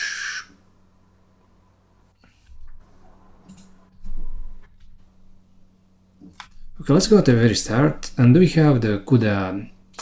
Yeah, we don't have the CUDA latch included.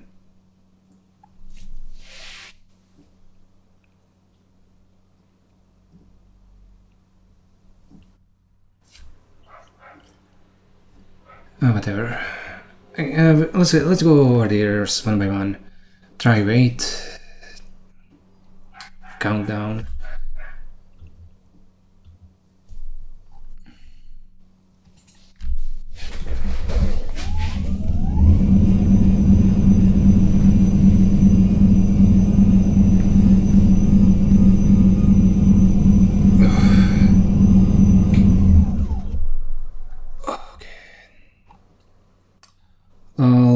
Where's the latch? Latch. Yeah, we're not putting the globals in anywhere. So I guess we'll... Whatever, let's put them like this.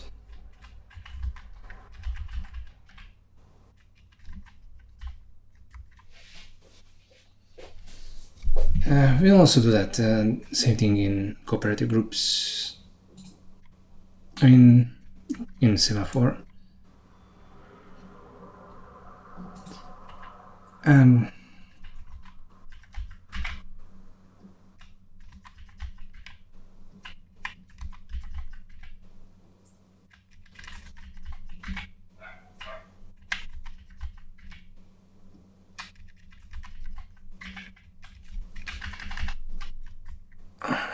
okay, now let's try building this again.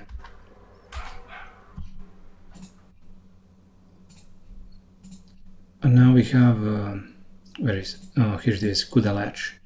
Wait, is it really supposed to be like this? Oh yeah, it's CUDA semaphore and CUDA latch. Yeah, they have a lot of similarity. Okay, so now let's try running this again. I'm going to run the LODAC kernel. No default constructor exists for class CUDA latch, CUDA 5682. Okay, 5682.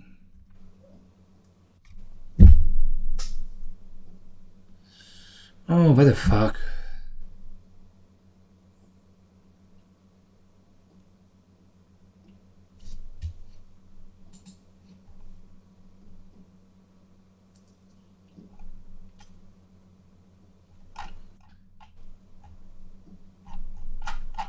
Yeah, it seems like once we included the correct header, all those other errors went away.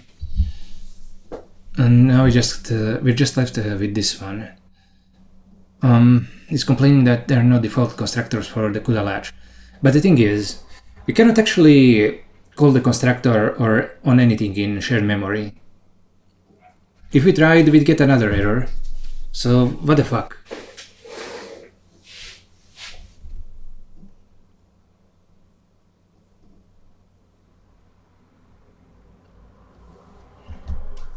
Okay, let's try. I mean, I'll prove it to you. We can just do this, like 32. This is the number of threads that are currently being used in the kernel. And if we click on to compile, it's going to run. Initialize are not allowed for shared variable. We can even try doing something like,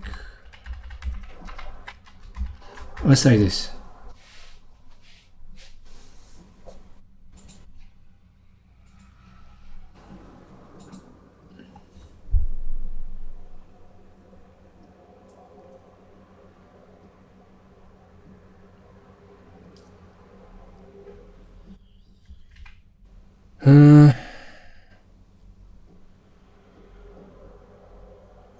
Yeah, I'm basically not sure what to do here. I guess I'll open an issue in the CUDA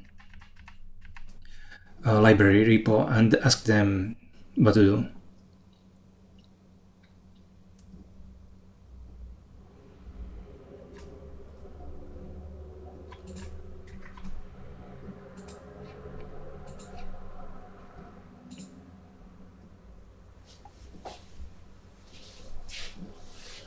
Okay, we'll stop here for the day. I had enough for one day. We basically fixed the error, but I'm going to release a new version of Spiral tomorrow after we've gone through all of this. I guess since nobody ran into this error, it's not a big deal just yet. Yeah, I think the existential patterns are the only place where the type variables are bound to in patterns. Let's get started for today. Yesterday we were talking about how no default constructor exists for the CUDA latch. I did open what? Latch. I did open this bug report. I didn't get an answer just yet. And what we're going to do is simply use shared variables and atomics. It doesn't really matter too much. What I want to focus on to start off today's session is figuring out what that infinite loop when using raw print was. Okay, let's see. Where was it?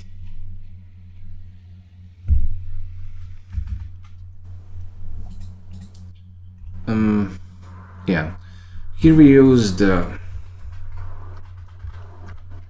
raw print, or maybe was it print raw, I think.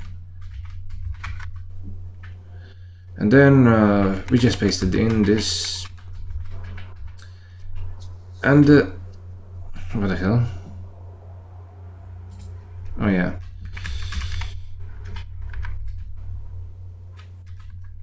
And then when we tried running it, the compiler went into an infinite loop. So let's try doing that again.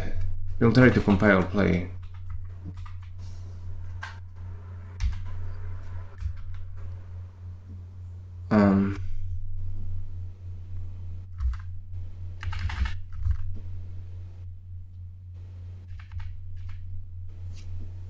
Yeah, it's not printing anything. And I really hear the computer spinning here. I should have put some kind of print static. Yeah, yeah. Wait, it's. I'm surprised that the syntax highlighting and the hovers are actually coming. But okay, let's abort this. I mean, I guess the reason why the syntax highlighting is working is because the type checking is done separately from partial evaluation. Let's prove that it really doesn't work. If we build this, yeah, as you can see, it never prints QEA, or it never prints the raw AST right here.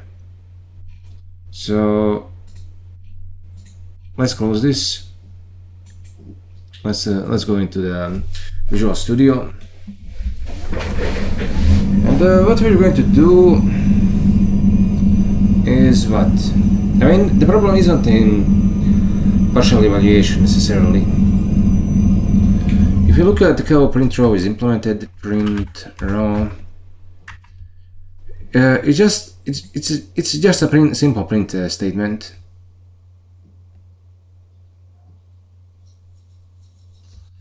And the real culprit is this printable function eval. It's converting these raw AST nodes into another raw AST nodes.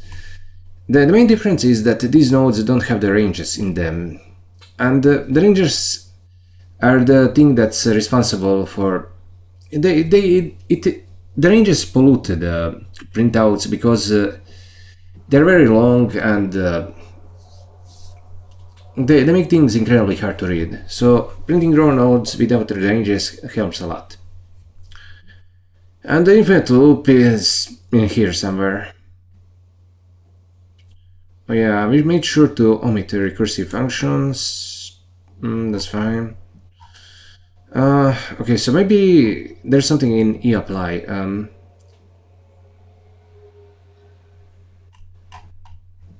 Okay, let me put KK, apply, eApply, term A, term B.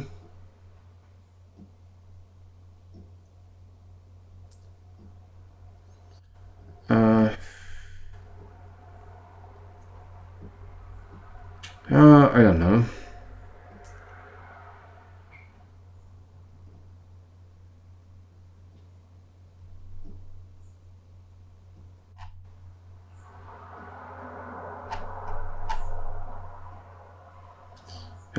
I guess we did some case incorrectly here, and there is an infinite loop because of that. But I don't know what exactly. Okay, I guess let's go over it one by one. We don't need to print out all of this. Let's just try printing out run model, and we'll see what that gets us. Spiral build file. We run this. It's wait, no. We need to run it on the play module. And yeah, now it's fucking up. Okay, never mind. Suppose we just try doing it like this on just run.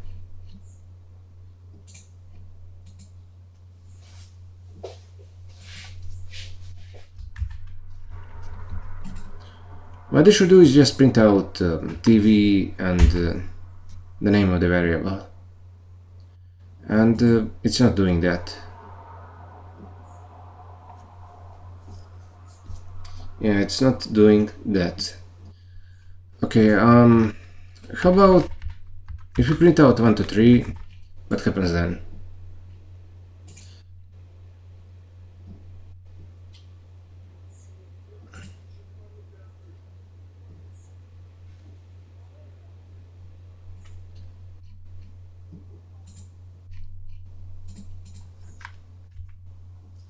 Yeah, now you can get a sense of how it actually works. And why are we getting an error?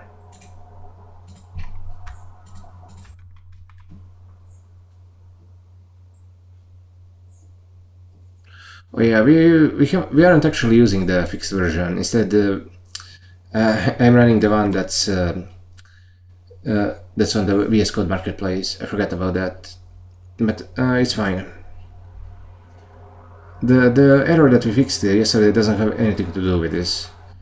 So when we use 1 to 3, this actually works, and when I do it on run, it doesn't.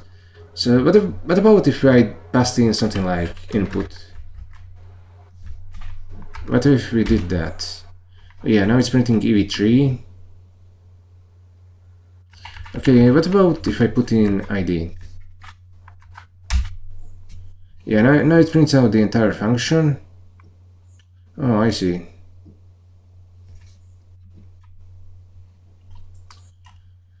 So maybe it's not necessarily an infinite loop. Maybe it's simply... maybe this function that it's trying to print out gets inlined in its entirety, and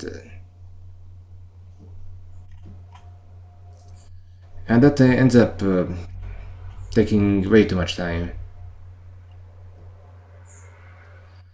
Okay, I guess that could be the reason.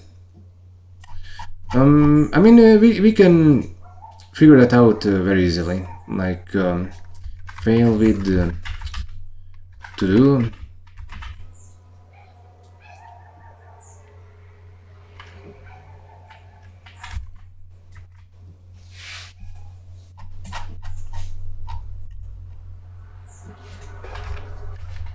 Run.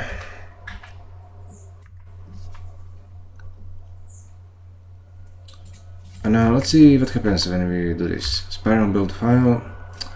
It has a type error. Ah, for fuck's sake.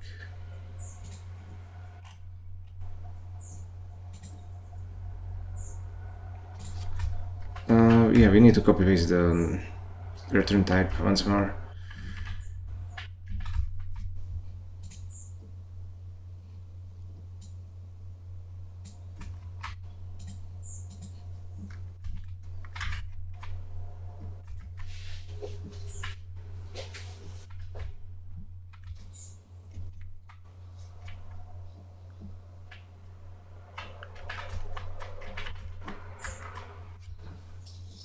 Okay, now we can finally try building this. Spiral build file. We need to take a look in the terminal. Wait, what the hell? Oh, I think this is printing... Wait, what?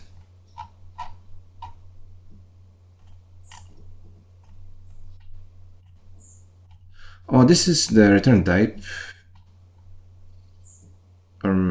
Really?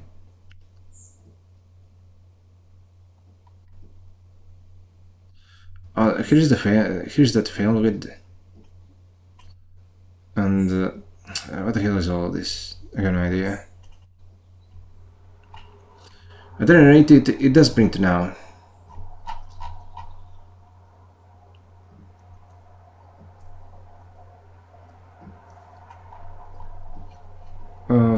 Let me make it bigger. As you can see, even a very small program like the ones, like the one that we have, we took the function, mostly commented it out, and now that we're printing the raw nodes, we're getting pages and pages of code. So you know, for the bigger function, it might be the case that it does have some infinite loop inside it, but more likely the case is that it simply ends up being too big to print. That's what I'm saying.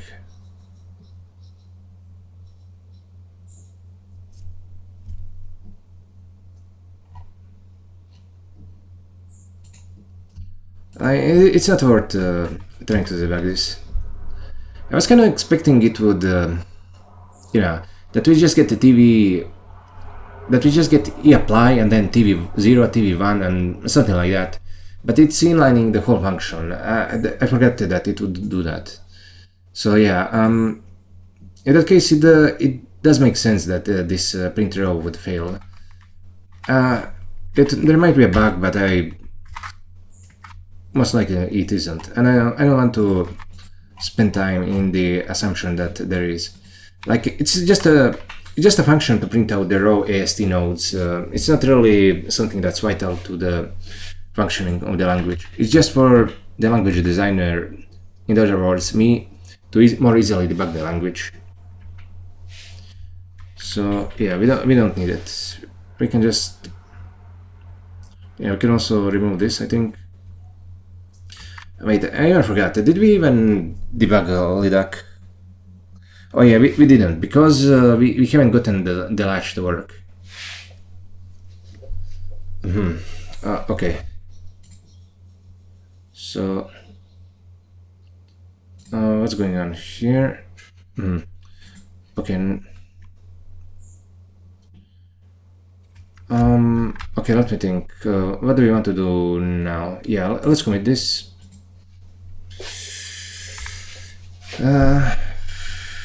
Save. I will just. It's time to release a new version of Spiral. There is no infinite loop bug, and let's put today's date.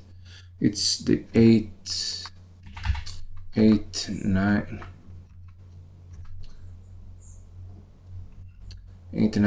2000. For fuck's sake. I cannot hit the number keys.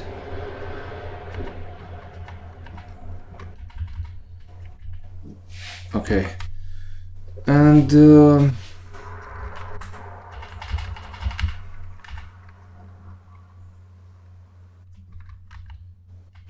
yeah, let's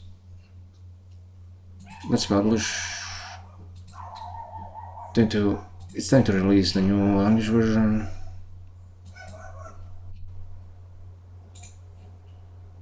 VS Code plugin. Actually, let me change. Wait, let's put this here. It was a pretty severe error. It's really amazing that we had this kind of mistake. There are never all the errors that we had in the past wasn't really this severe. I mean, it's kind of weird that something like this would linger for so long in the language. And that's what I want to say. Fix the. I mean, we don't have to say that it's severe right here. I guess people will update to the newest language, to the newest version of the language, even without me saying that. Okay, so let's publish it. PowerShell run.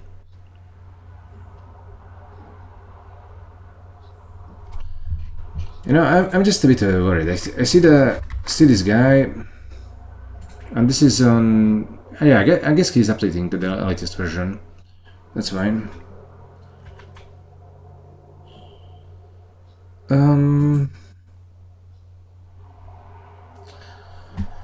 Yeah. Okay. Now let's pause for a bit. Well, I actually no. We're just going to continue in the extension host. I don't want to wait for it to get released on the VS Code Marketplace. Not bad at all.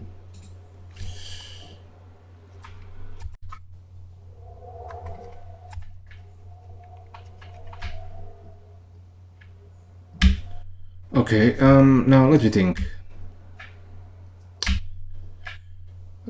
Yeah, what you have to do is simply get rid of the latch. We cannot create a block sculpt latch because it doesn't have a default initializer. So we're going to replace it with something else. And that something else will be a regular shared variable. Now let's see. Let's go into... No, not into train, but into play. Yeah, and here we have the latch. Instead, we're going to, you know,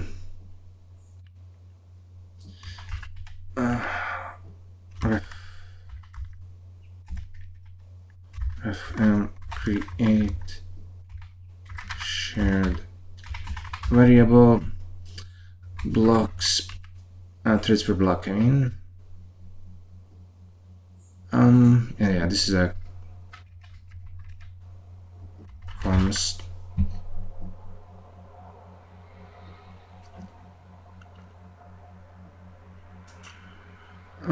I guess this will be like threads per block. This is I32, and this will be our yeah. This is just an integer.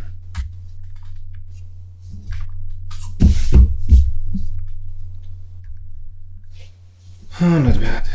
Okay, so we have this count. In fact, we can just initialize it to 0. What the hell?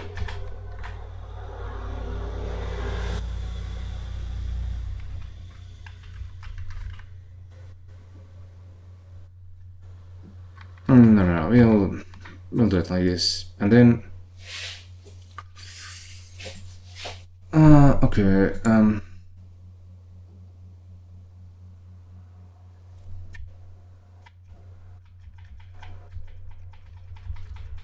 Ref on the c greater than 0. Well, it's greater than 0, then just execute this loop. And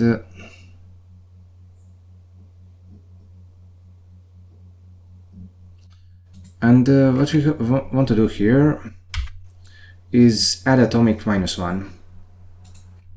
Okay, now where do we have that those atomics? Atomic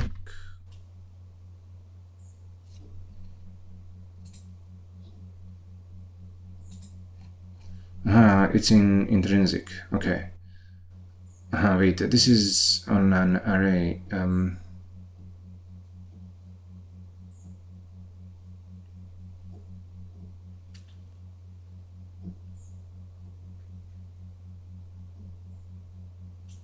Whatever.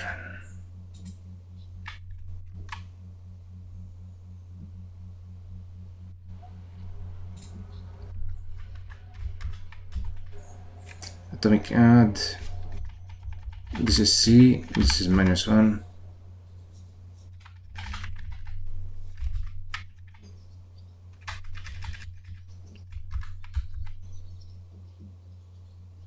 And we give it the address of the shared variable. But yeah, we should really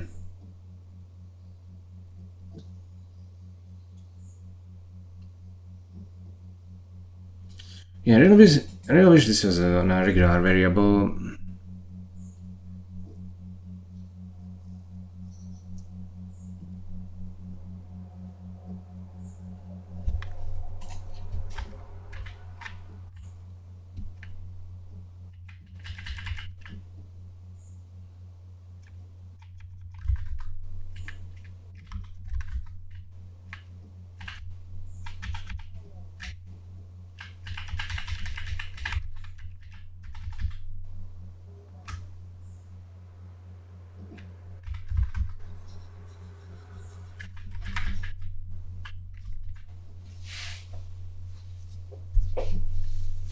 Atomic add the reference.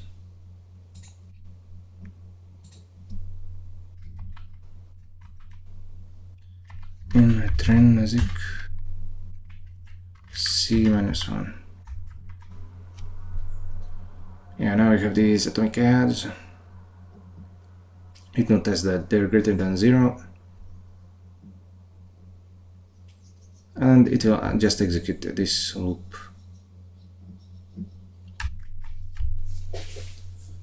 Oh, not bad.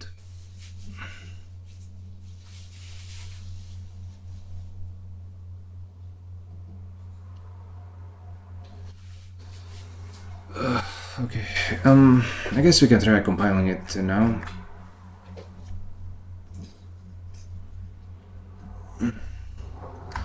So much for the latches. We spent so much time trying to make them work. I mean, putting them into the library, and they're busted. Okay, so let's try running all this and seeing whether it compiles. And this loop, the way it's done now, should be correct. I mean, at least as far as running the model goes.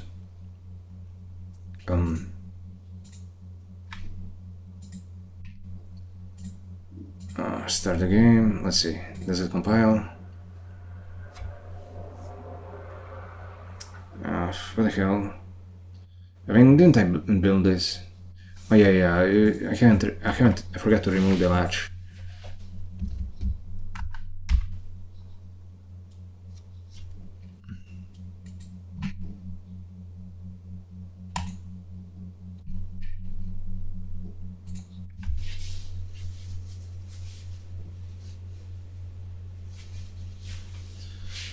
I mean, I think I really need to figure out how to compile all this with optimizations turned off.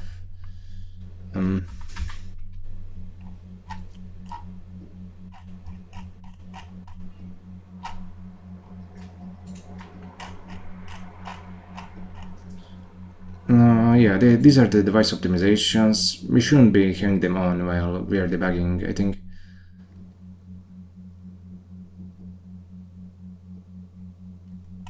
I meant to do. I meant to put something like is debug mode at the very top. Okay, never mind that for now. I mean, is it still compiling this? Oh, it's running.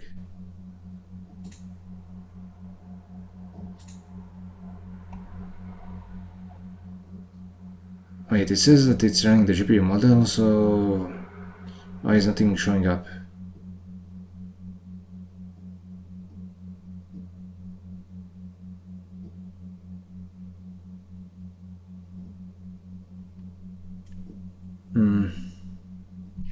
Down. Okay.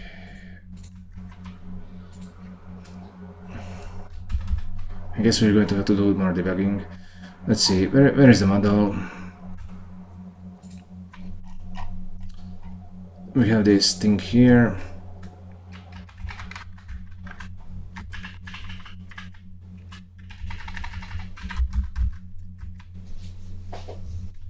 Now I want to build this all again.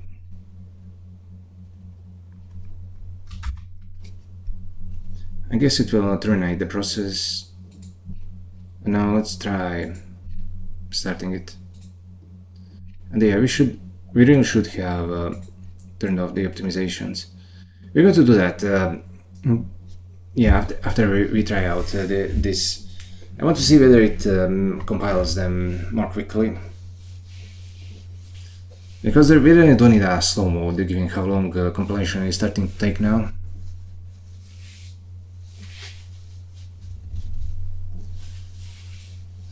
There's nothing worse than having to wait for the program to compile. It's ridiculous.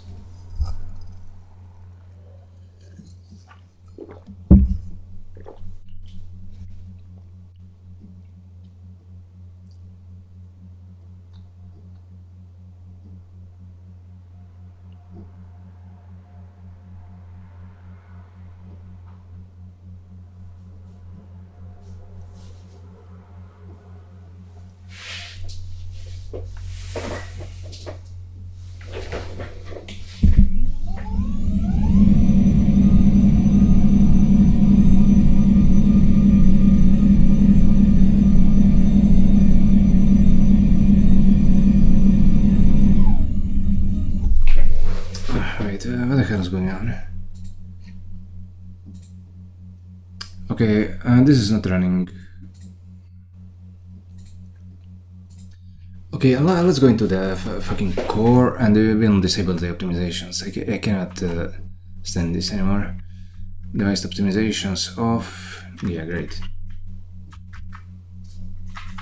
Now let's build this, then we'll run it again.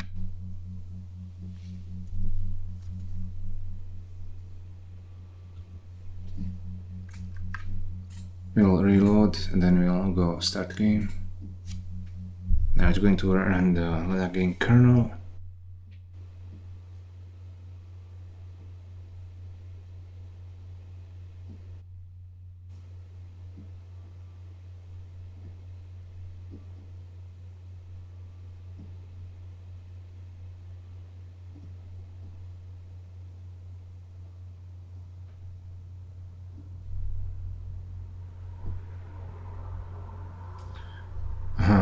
running the GPU model thread ID before, and what's happening now is that it is deadlocking. So the first thread reaches this print statement, but the others do not, and that's something that I find very confusing. I mean, why don't they?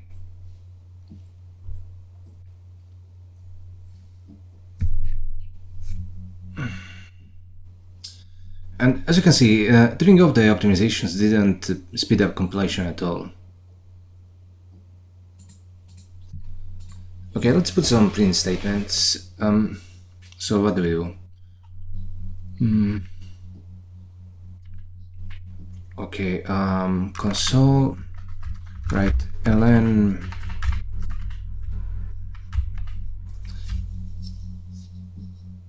before while equals thread index in while.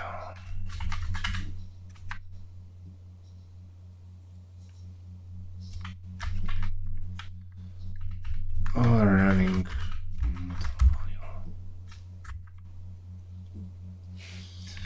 So let's see what will get printed here. Build file. We'll run all this again because I don't think it's I don't think the Flask server is that great from recovering from infinite loops. Now we have to wait for it to compile again and run.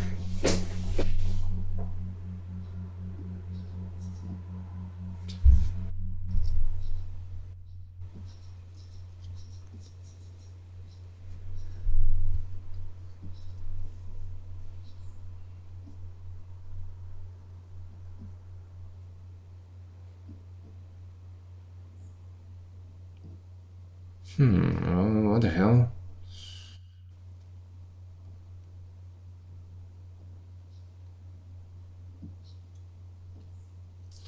No. Oh, fuck. I forgot something very important. We need to create the share variable at the very start. The reason why it's deadlocking is because this is using block synchronization. Whoops.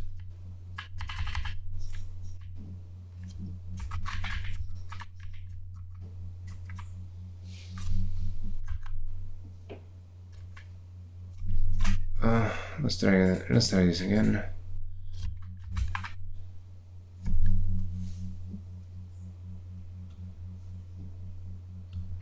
Start game.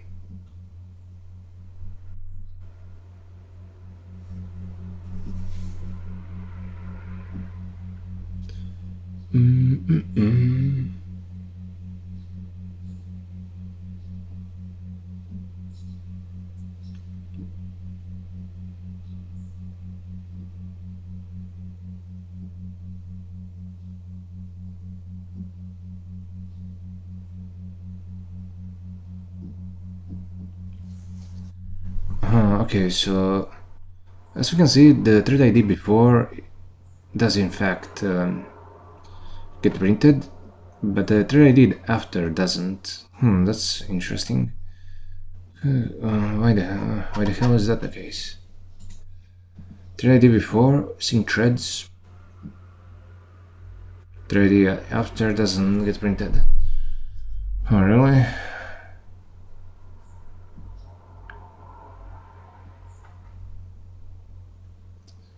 I mean, it should be the same barrier.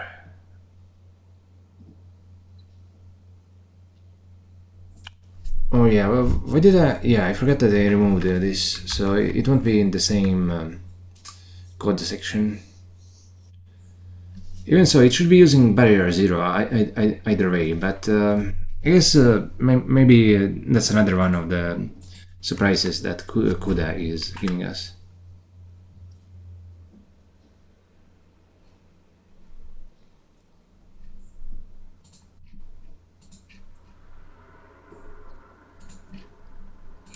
We can put the optimizations back on since they don't speed up compilation. since leaving them off doesn't speed up compilation at all.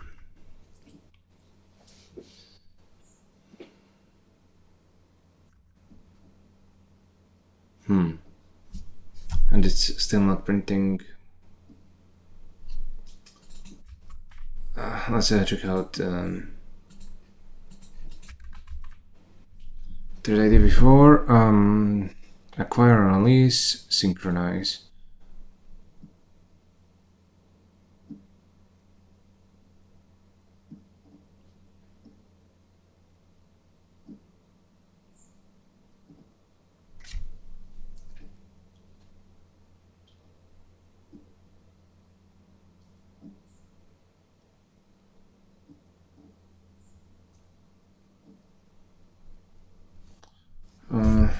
Let me try one thing.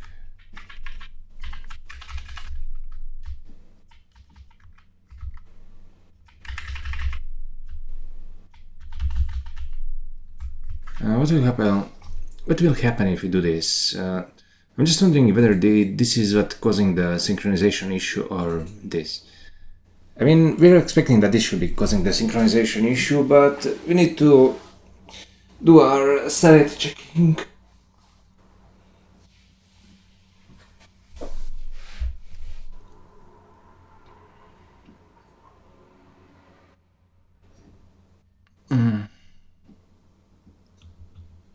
Let's.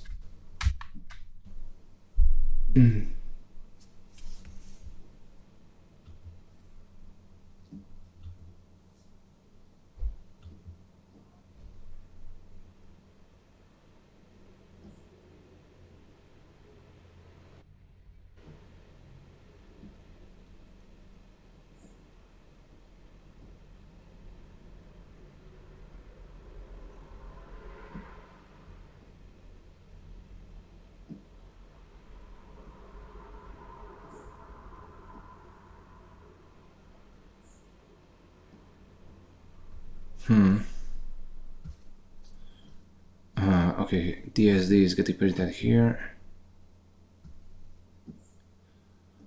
But most importantly, it's only getting printed by a single thread.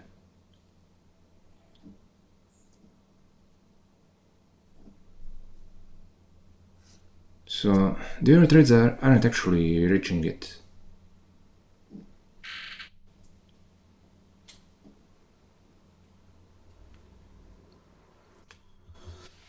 For fuck's sake.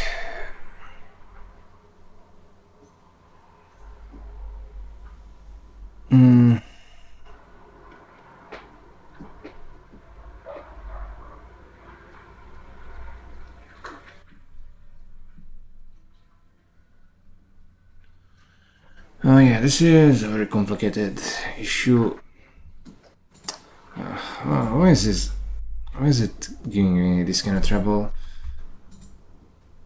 Like, this should be type int.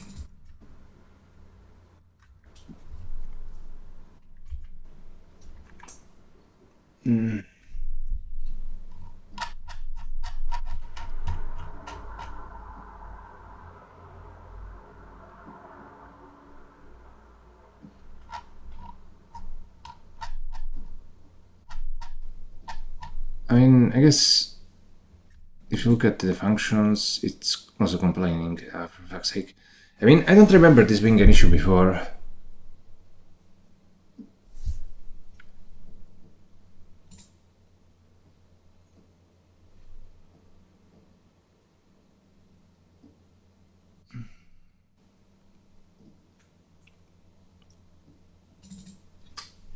Reporting only to type form. Okay, can we somehow disable this?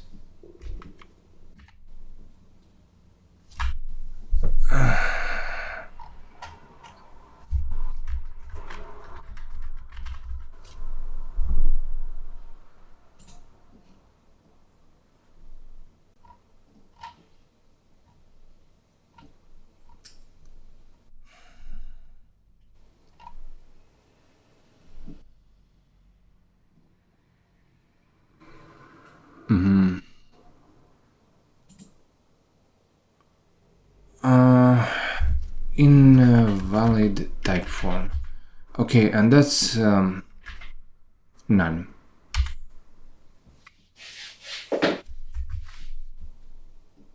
Yeah, enough of that. Even so, I don't like doing this because all the users will also see this kind of error.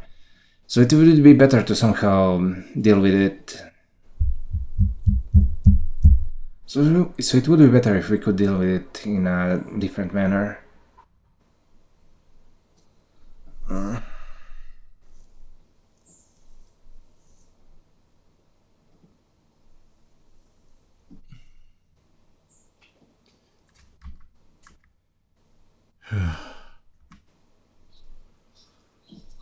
Okay, okay, that's besides the point. It doesn't matter right now. What really matters is figuring out why this code is deadlocking. It really shouldn't be deadlocking, but it is.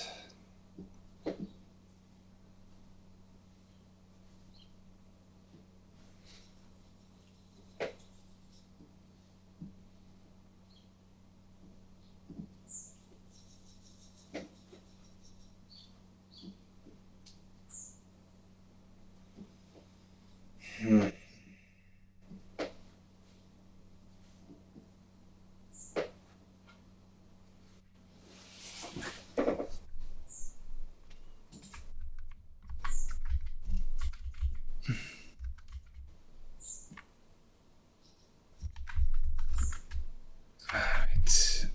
Close the Python file.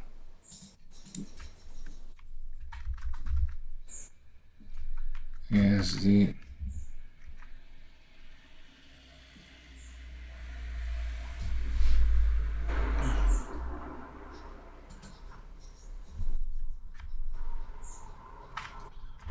Suppose I simply tried doing this. What will happen?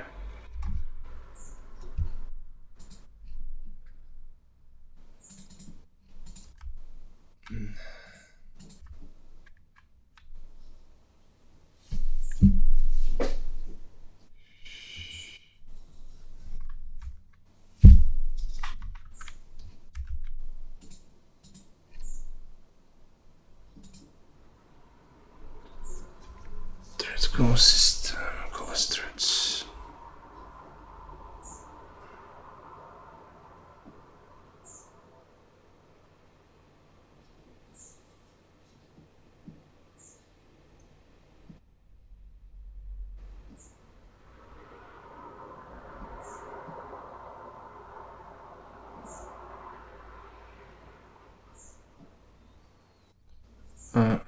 Okay, so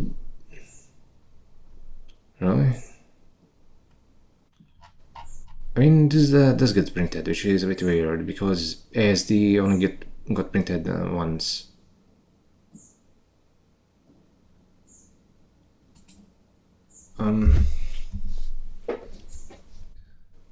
Okay, suppose we did this, and we also did like.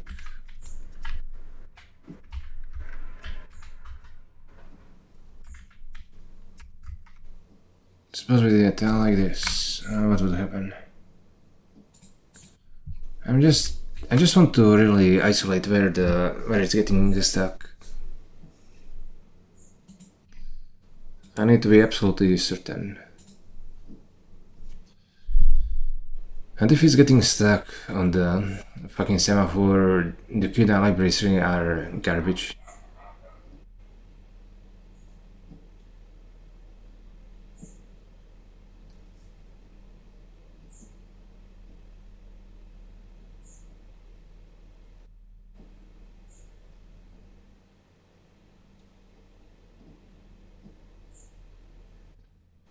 So it prints the ID before.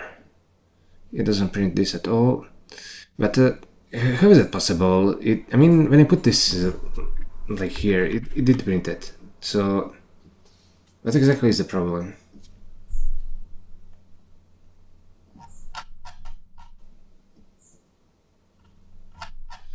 That's what I find confusing.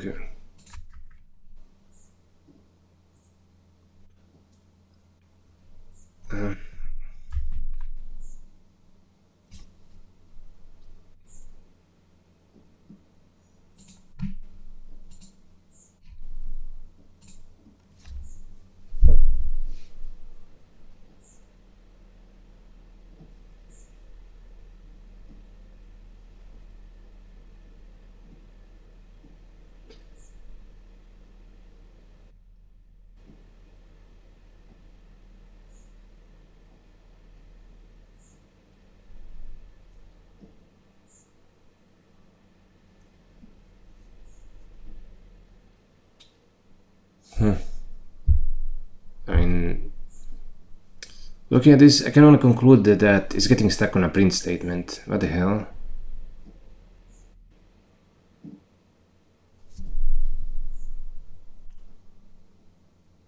Oh, it's printing thread ID before 2 equals 0.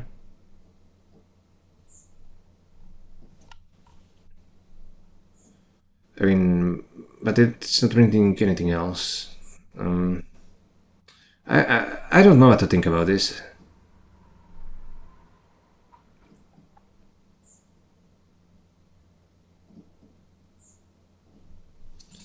Like, suppose we tried just removing these print statements. What would happen then?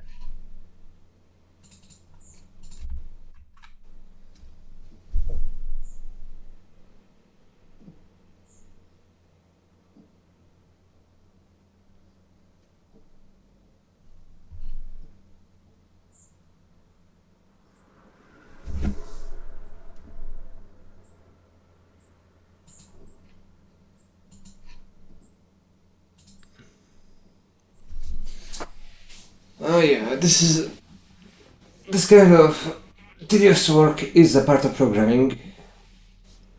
You do your best, but you get very inexplicable results, and now you have to fiddle around constantly.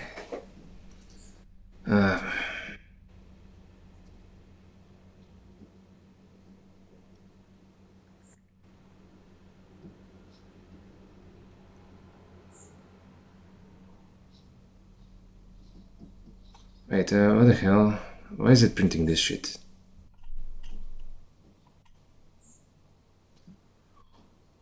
Huh? So, wait, do we have this code somewhere else? Oh, what the fuck? So we did. Wait, why is that? Static array union. Okay, this is run. This is run 49. This is run 21. What the hell?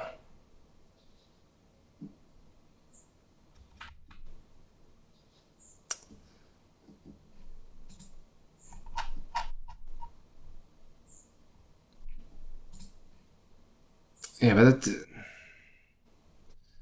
but I did push it to runtime like this.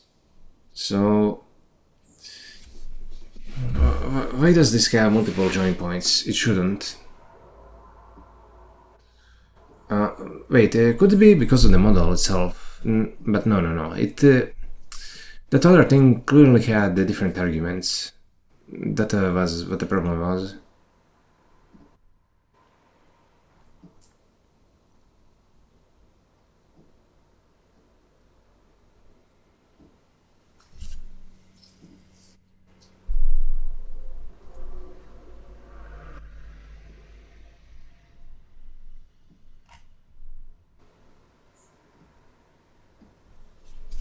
Okay, so we do have a lead on what's going on. Let's just close over this. And okay, let's see whether the spiral got updated. V2 13.6.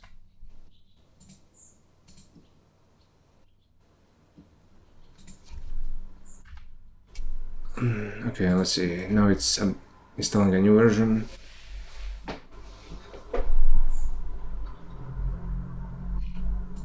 Now we can close this, run demo library.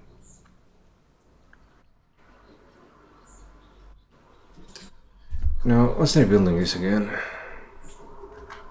PowerShell run. No, wait, what the hell? Why did it run? Oh, fuck you. Then let's build the file. Run 21.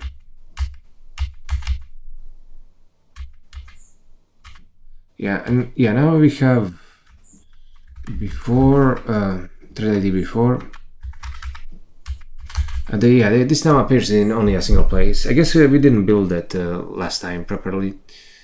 So let's try doing it again. Let's try running this again.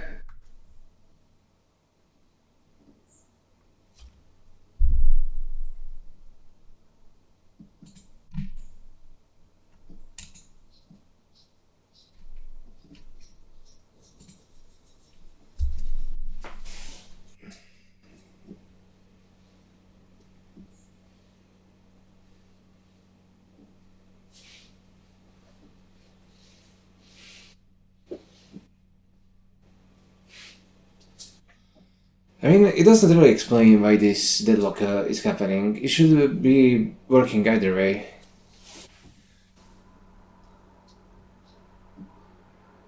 Yeah, now we have the ID before.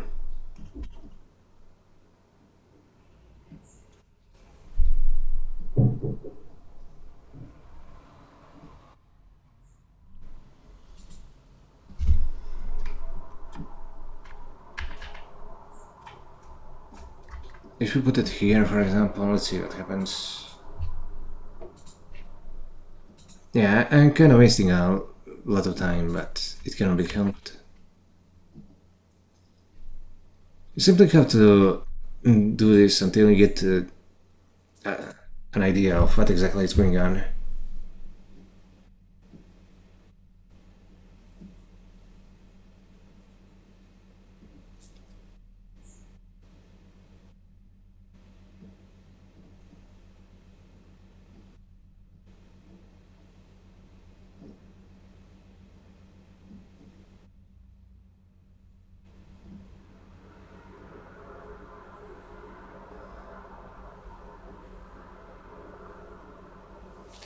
Okay, so this does get printed.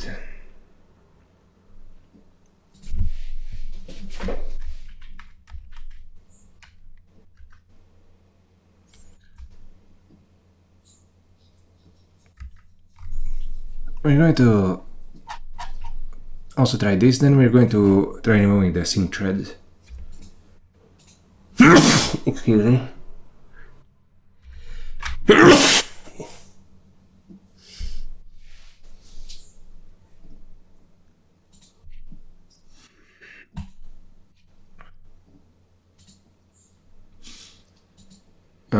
And if that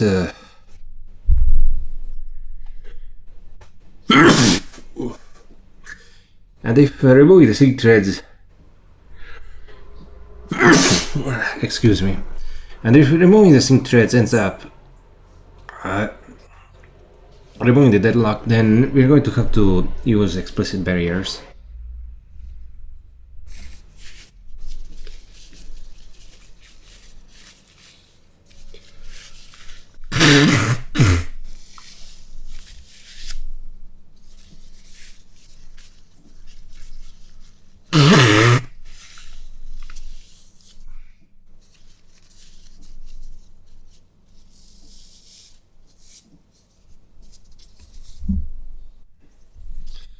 Yeah, only the first one is getting printed. Okay, suppose we did this, then of course the bow should be printed, right? This is the last sanity check that we need to do.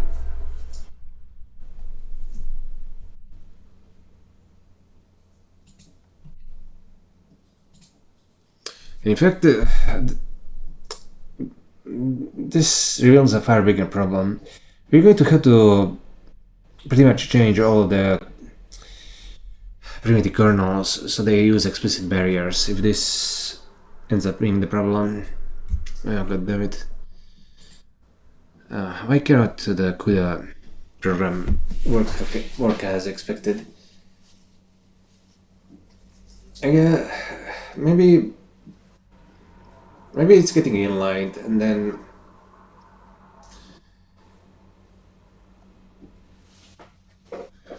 oh really? Oh.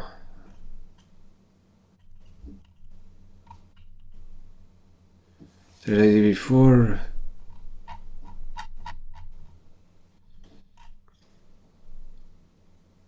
So it actually does print thread ID after.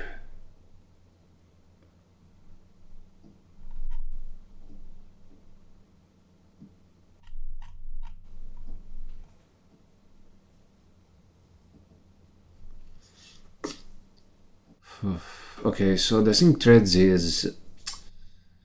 Using sync threads was a huge mistake.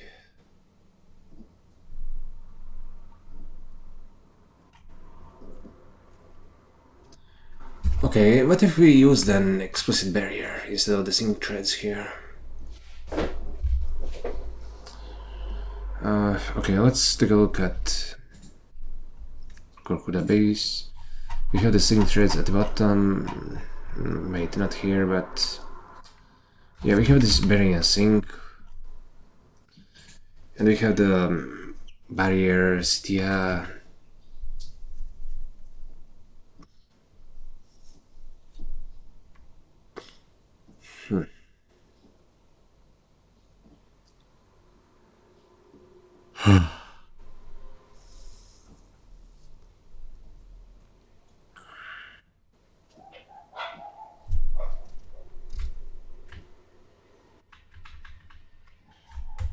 So this one should be 0 and 32, okay.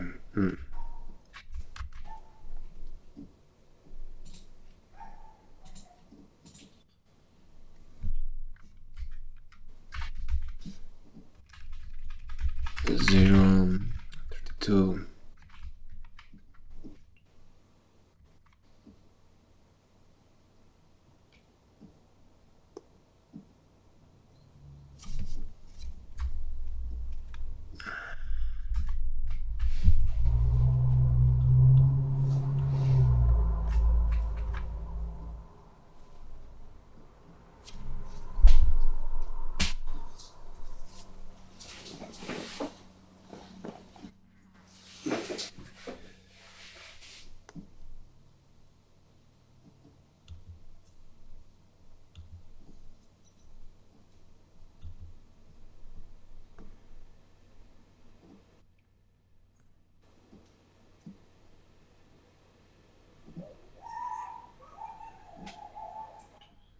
I mean, I think this should work, but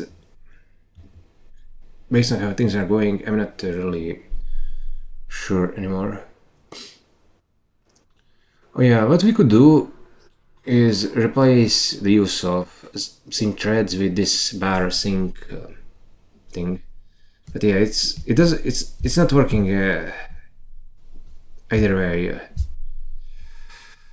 Oh my god, what the hell is going on here? This is so weird.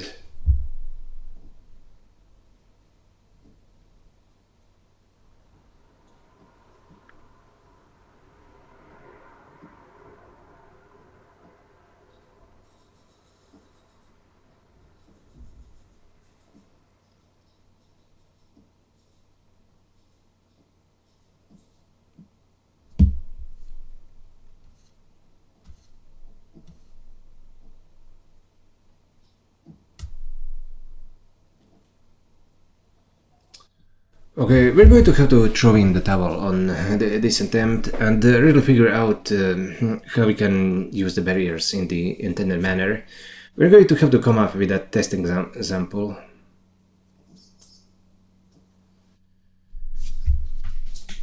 Target the towels.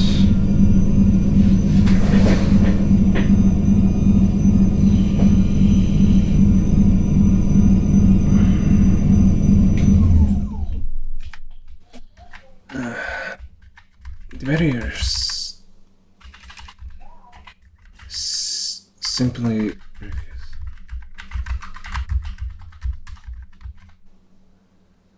we're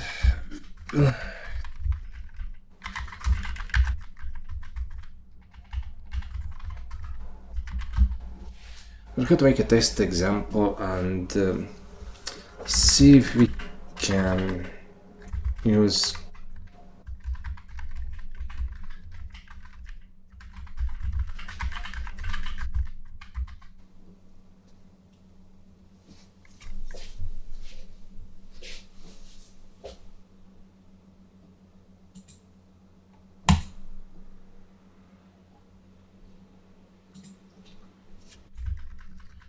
Okay, forget about all of this.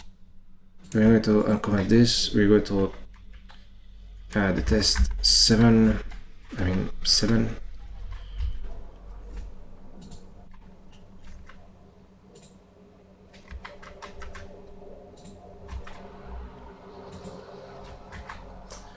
And we're going to be testing barrier synchronization in this. Like, we're going to have one if statement, select some threads, and then an else branch, select some threads, and see whether we can converge them inside a function.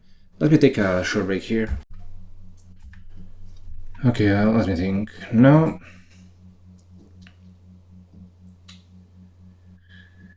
okay, let's make something like let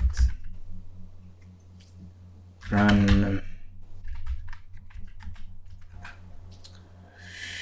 and console write ln.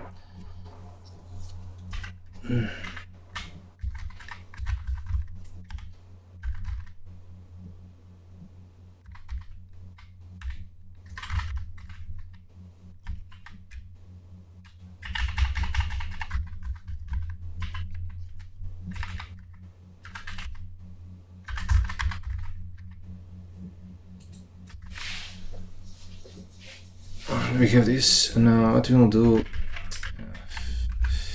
if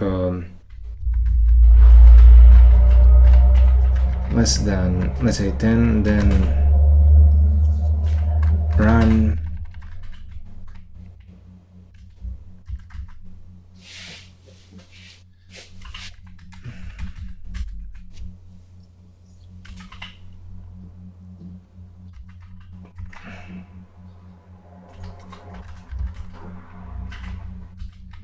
in true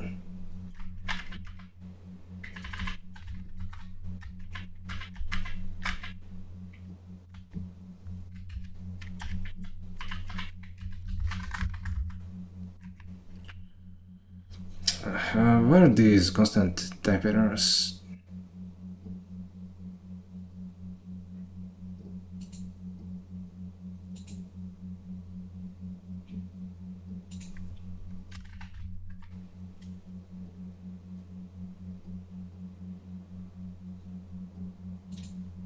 Oh wait.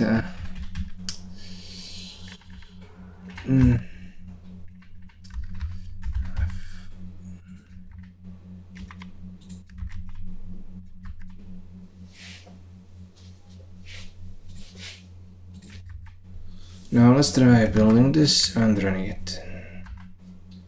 Build, and this we can thankfully run directly, and it should be a lot faster to run than the entire LDAC application along with the ML library. This will make it much easier to figure out what's going wrong.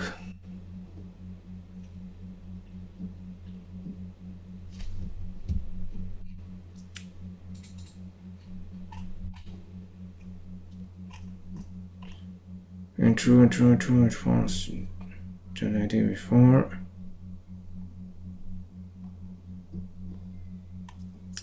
Yeah, it just ends up printing thread ID before, and then it gets stuck on the barrier.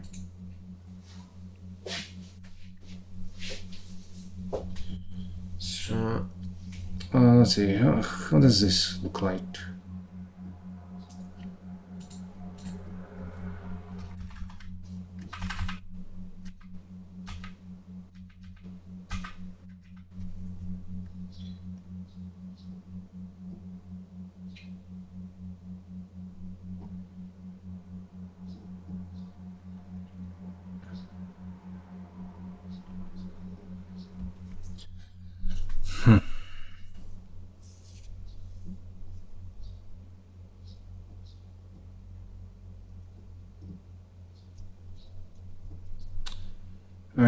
Okay, so we can try out. Let's try out the made minimum.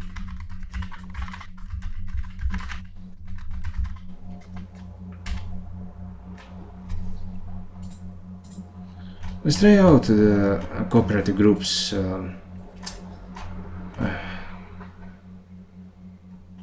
Which one? Yeah, create block. And we're going to use create block.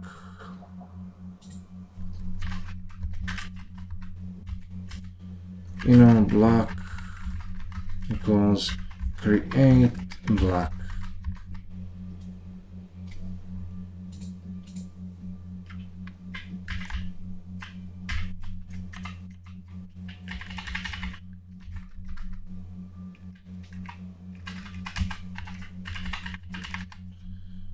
We have the block here, and now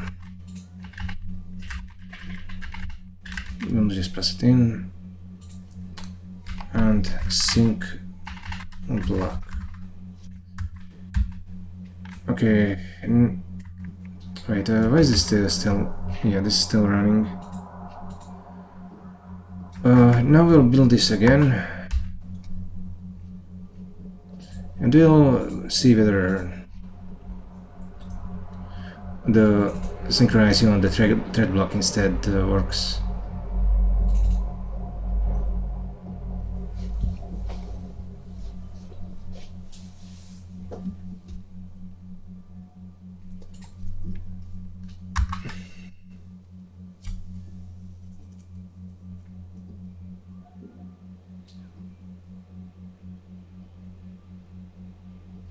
Oh nice, it does work.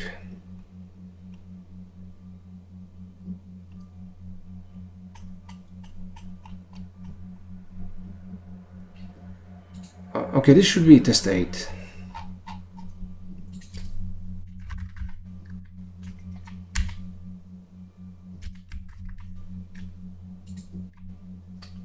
I just copy paste it all here, and we'll revert this to how it was.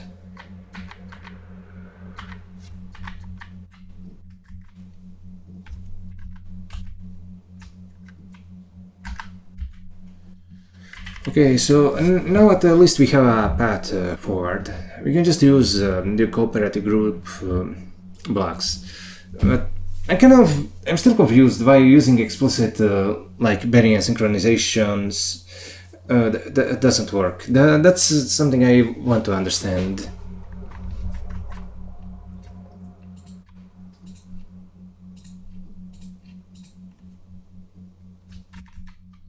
We have this sync threads group here, and we want that as whatever. Where is it? Where's the core base? I mean, core CUDA base. We have this.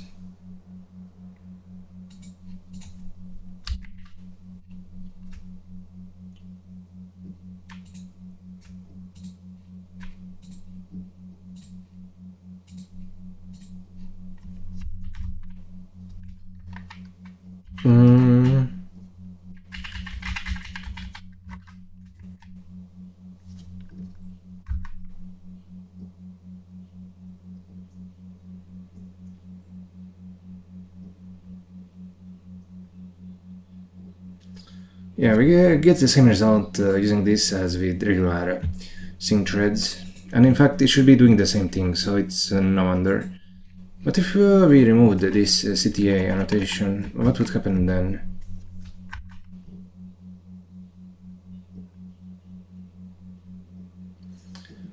I really assumed that the cooperative group blocks are just using these instructions under the hood, but they clearly work very differently from what I had expected. What if we used the second barrier, for example?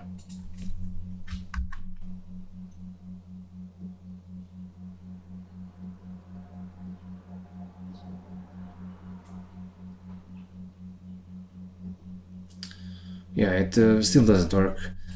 I really do want to get this to work in PTX. Okay, let's take a look at the PTX manual. PTX.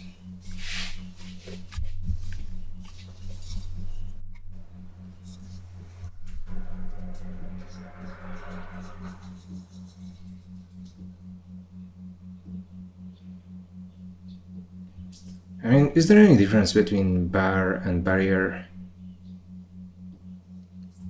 I guess we'll try all of them to see if they make any difference.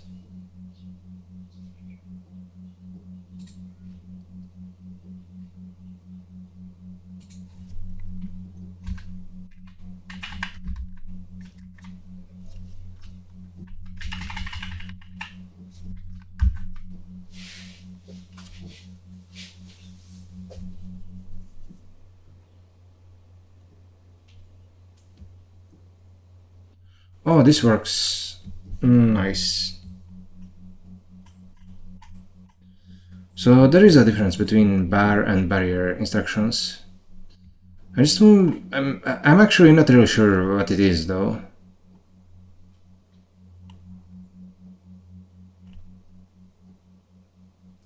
And we also need to have this aligned thing. I have no idea what that is supposed to be. Okay, we need to do further testing. Suppose we put in CTA.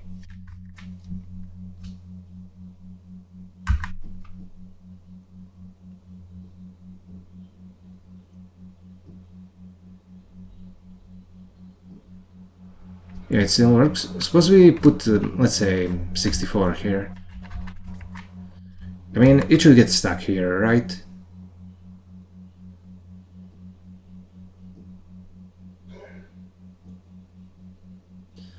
Yeah, it's getting stuck at this barrier now because the thread count here is 64 and we only have 32 threads. If we put in 0, yeah, I mean, and 32, it should pass, I think.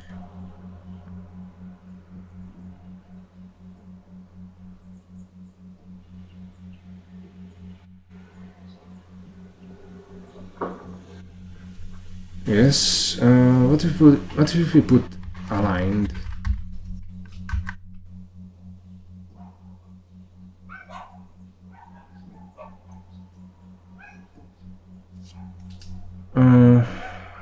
Maybe we need only a single aisle here like this.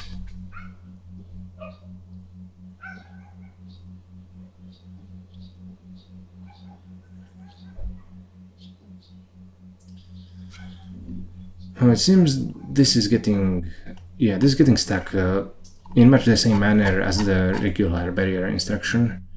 Okay, so we have some information.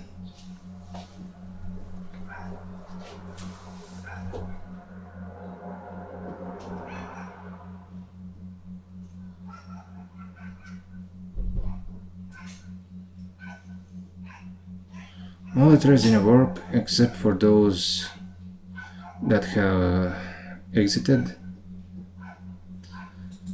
must execute barrier CTI instruction in coordinates.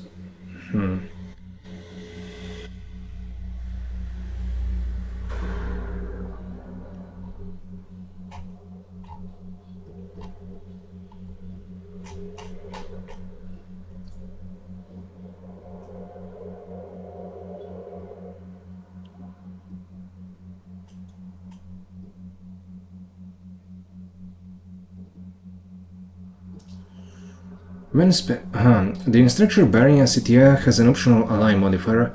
When specified, it indicates that all the threads in CTA will execute the same barrier CTI instruction. In conditionally executed code, aligned barrier instruction shouldn't be used if it's known that all threads in CTI evaluate the condition identically. Otherwise, the behavior is undefined. Yeah, let me just say something. You might imagine that this would, it's in the same function. So you could imagine that this would end up being the same instruction, but most likely the compiler will inline this function, and then this instruction will appear in two different places. So you cannot really count on that. You cannot count on it being in the same place. You cannot count this code to be a reflection of what it will get compiled to. That's what I'm saying. If it gets inlined, then this annotation will cause a lot of trouble.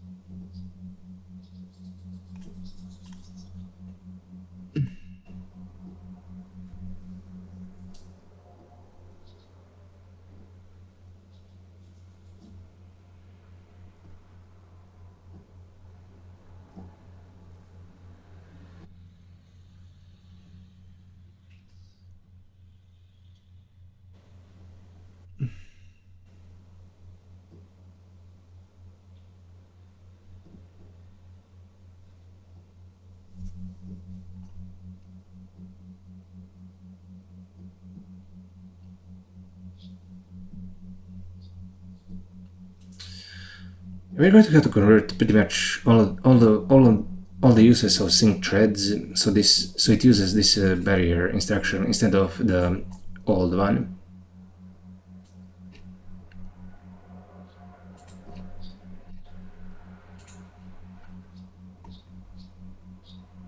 Because we cannot assume that it will execute in the same code location anymore.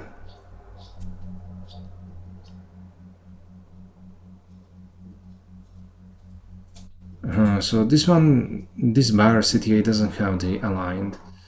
I'm just wondering what this CTA is supposed to be.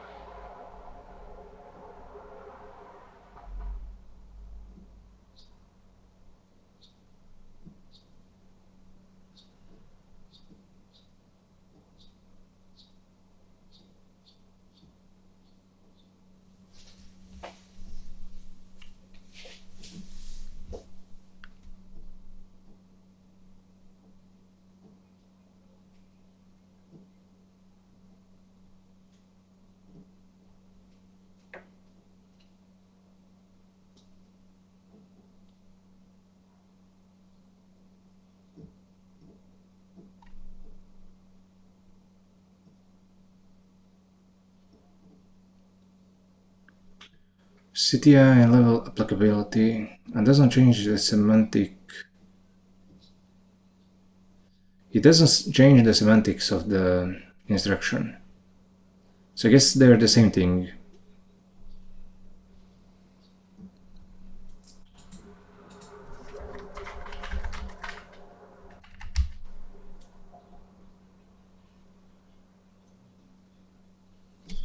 Semantics is a study of linguistic meaning.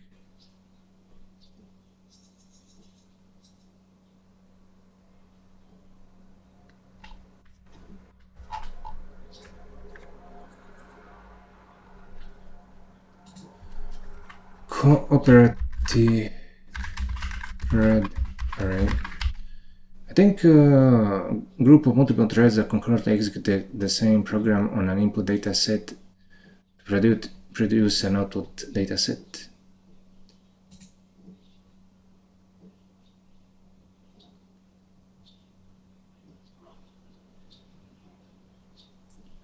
It's the same as a block in CUDA or a work group in OpenCL. Okay, I'm just checking. I thought it was a block, but who knows.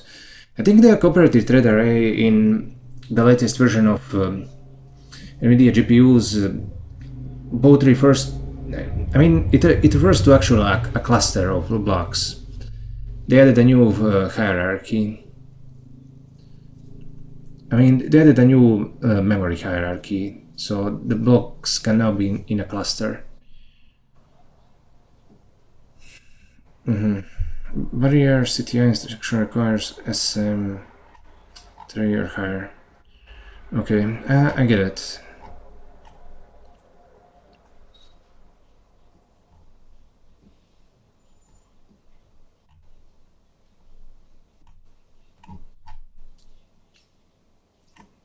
There are also these barrier cluster instructions. Those are, yeah, those require SM90.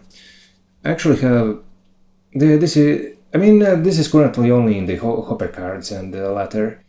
Those are in the data centers. I have a consumer RTX 4060 card, which is SM89, so I cannot use this. But when I first saw the video where this feature was introduced, I thought it was pretty great, but then I realized I could just use instruction level parallelism and have a single block do all the work. So this is just unnecessary complexity in the end.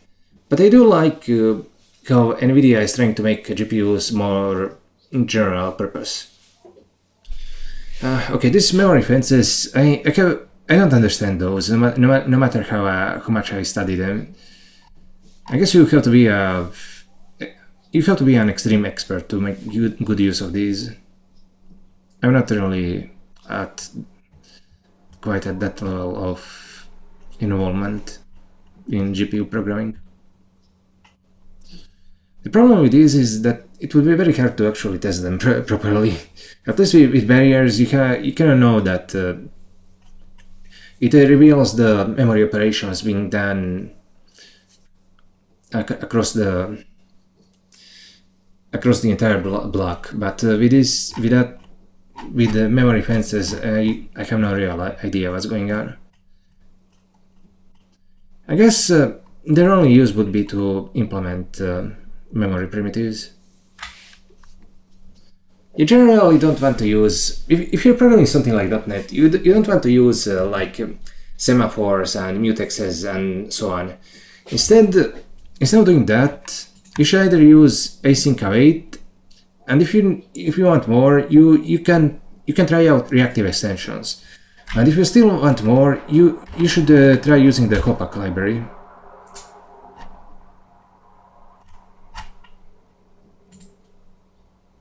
Which is an F-sharp concurrency library that's pretty fucking great. I'll promote it to... I'll take any chance that I can get to promote it. And this is what I've used to create the Spiral language server. It made it much easier. Yeah, you basically get a bunch of combinators and you can do concurrency using that.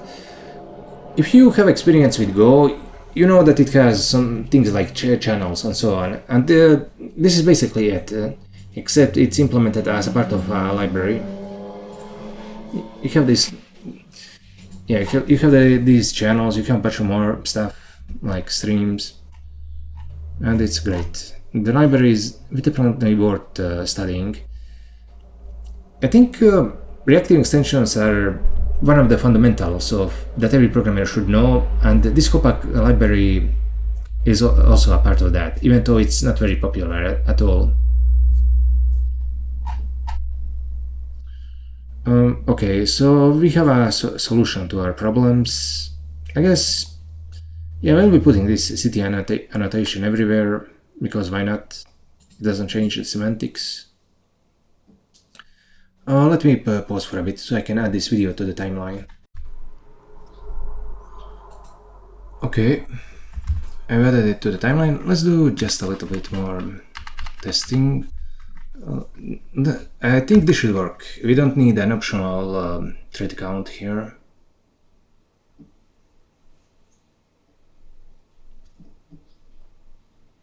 Yeah. Okay, wonderful. So, figure out the problem. We need to be using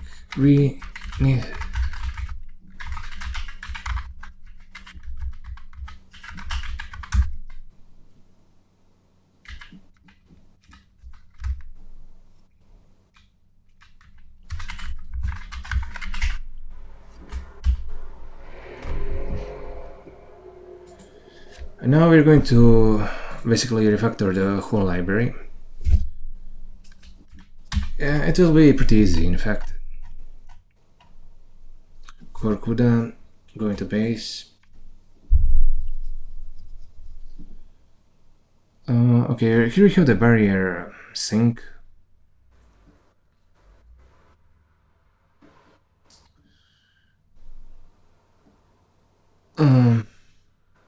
Transfer mini block index.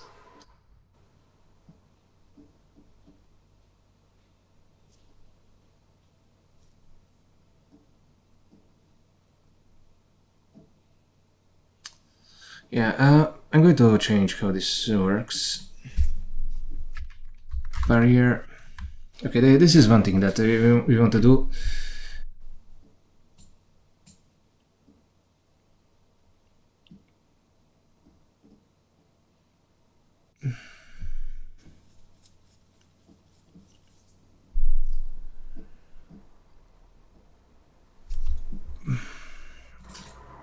Okay, we're going to change this to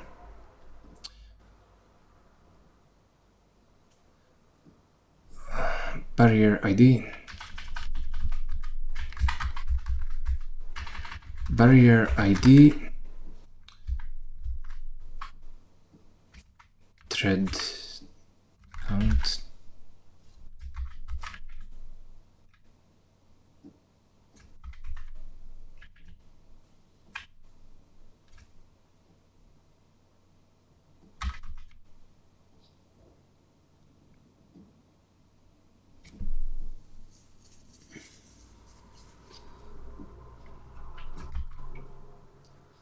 Barrier ID.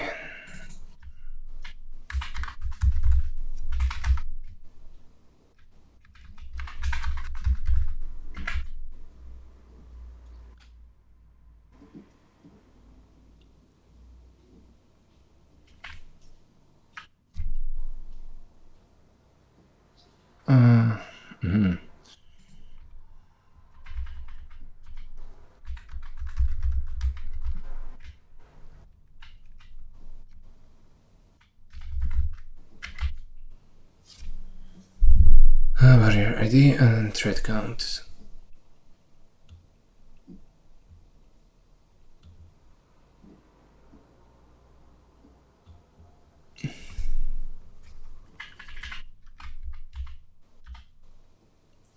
I mean, I think either of these should be. I think either of these can be runtime variables.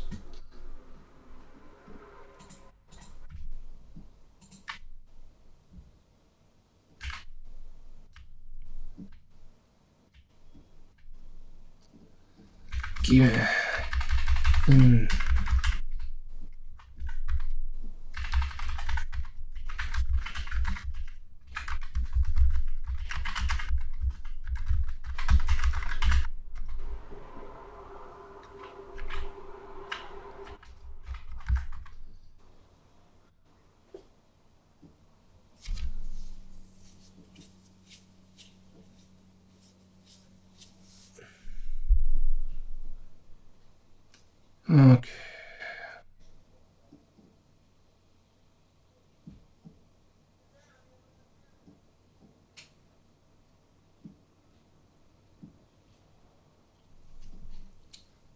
Okay, let's do this. I don't like how we're doing a div up here.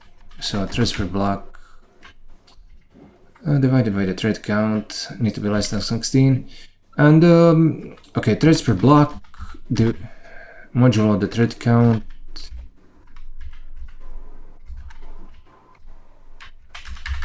Only need to be 0.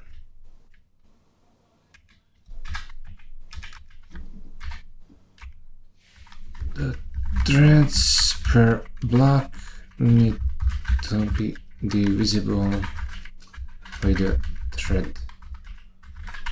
I mean, actually, is that true? Okay, let's go back to the PTX manual. What does it say? Predicates, logical barrier issues 0 to 15. It can be registered with a value.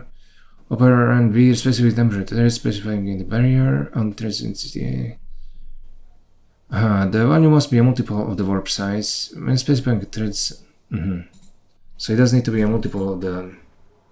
Yeah.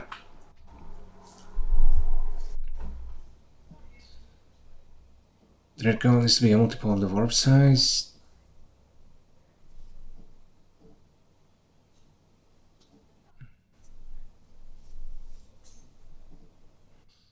It doesn't say anything about the number of threads per block.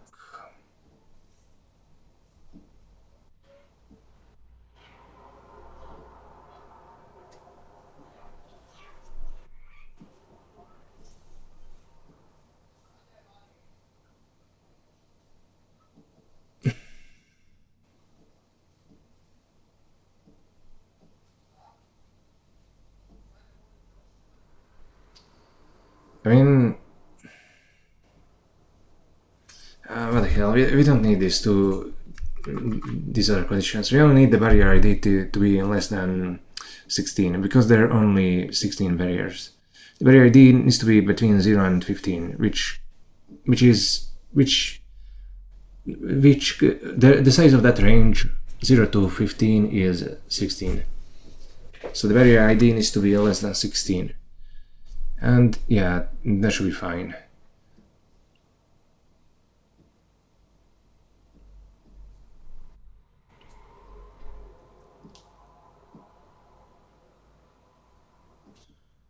I mean, does this need to be dynamic?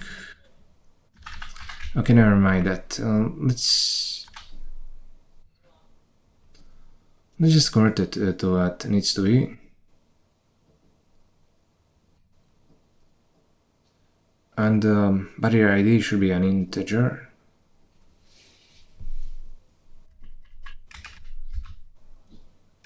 Let's make these integers.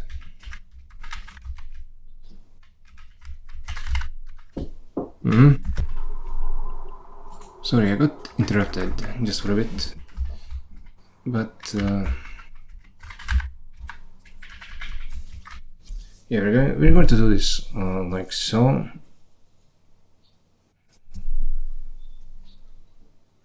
Thread count, threads per warp. I mean, something occurs to me, like you could have a block with excuse me. I was looking at some air conditioning units. I mean, my mom came into my room and asked me about air conditioning because we've been considering buying one for a while now. And yeah, it's fucking 40 degrees in this room right now, so that's why we're thinking about that. But going back to what I was talking about, yeah, it says that number of threads participating in the barrier. When specifying thread count, the value must be a multiple of the warp size.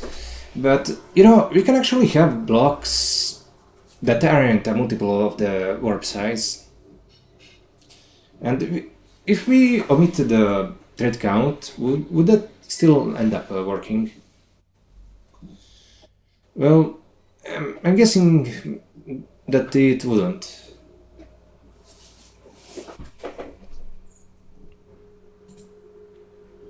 Barrier CTA synchronization. Okay, this is going to be the fancy version with the barrier ID and the thread count.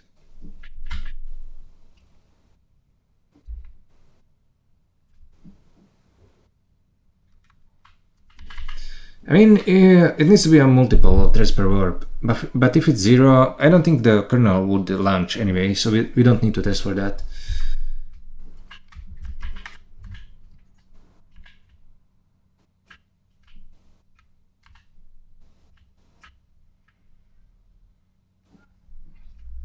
And this is just going to be the barrier ID.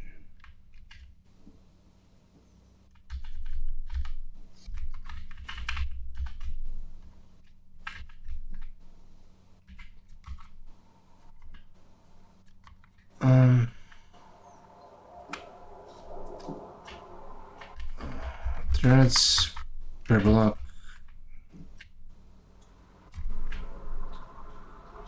The number of threads has to be divisible by the word size. Threads per block has to be divisible by the word size. Yeah, we'll just do this. Yeah, we no longer have the second instruction.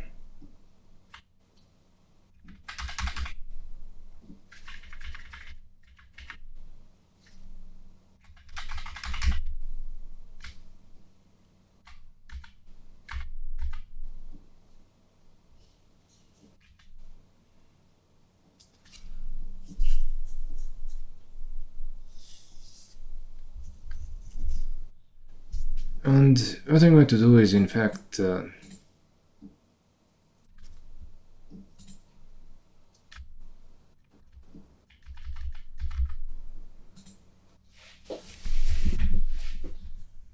Screws on the intensity, give me the barrier ID. Yeah, that's not a problem.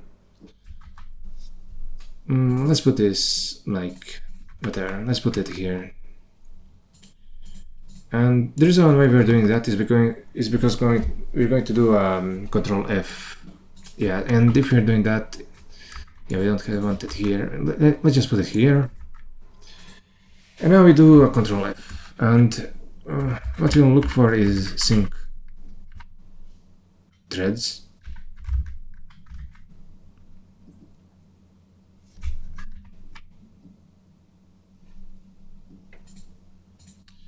And we'll change this to barrier sync 0. Pretty much everywhere.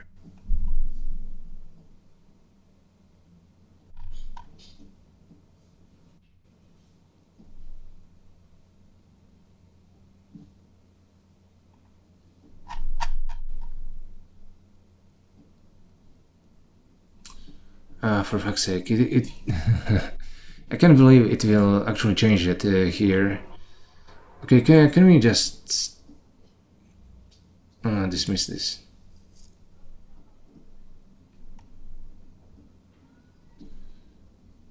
Okay, now we're going to have barrier CTI sync everywhere.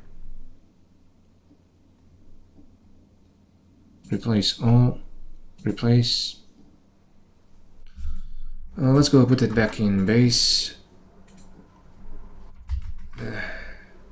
It's coming that.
As this one.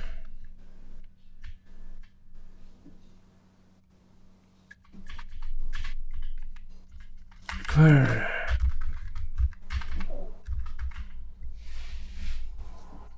all the threads execute the same instruction after even after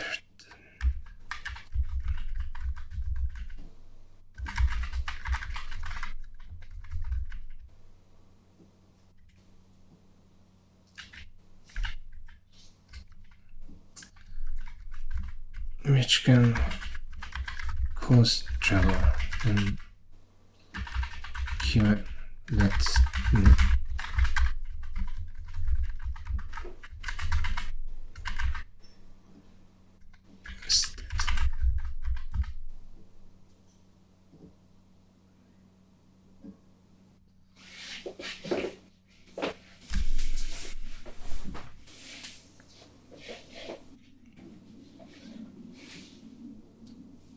it is recommended to use the barrier city async instead.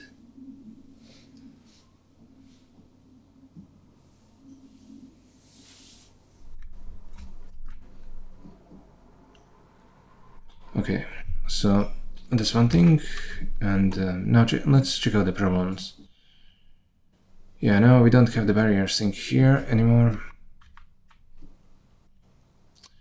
And we have to keep in mind that we need to increment the index warp by 1.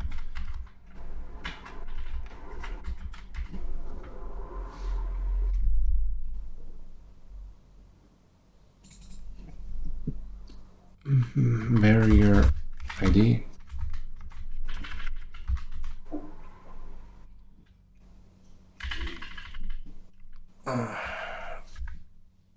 Thread count.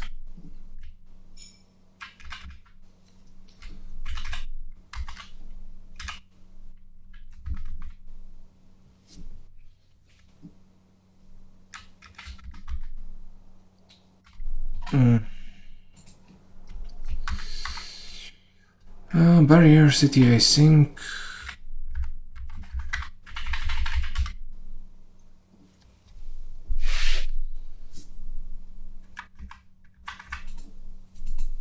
Index warp.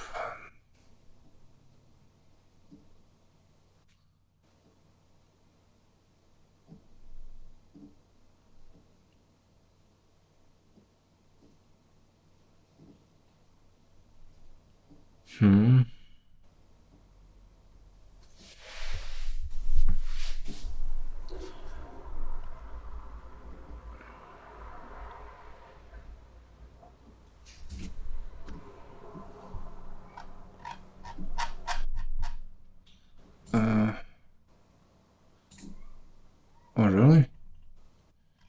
Why do we have the, this is the block reduce and this is the block scan. Okay, I see. I mean, we can just copy paste it.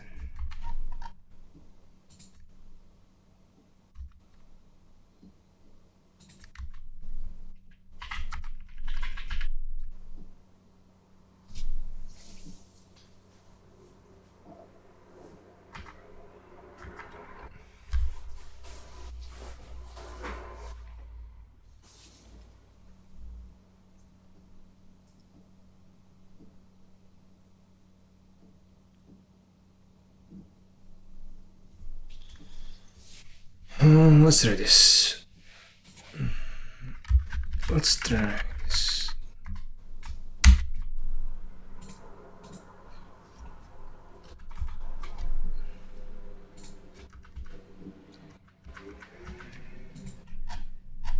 We'll go into what? Into test 8. Okay. We don't need that anymore. Instead, yeah, now we change this to barrier city async 0.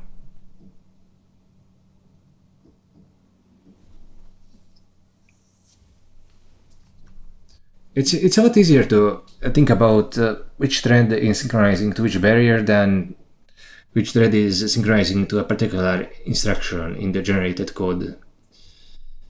Because we don't actually know, how could we will inline the instructions. For example, it very well could have decided that this foo does not need to be inlined. In that case, the sync threads would have worked. Okay, so let's build this spiral build file. And now we have barrier city async.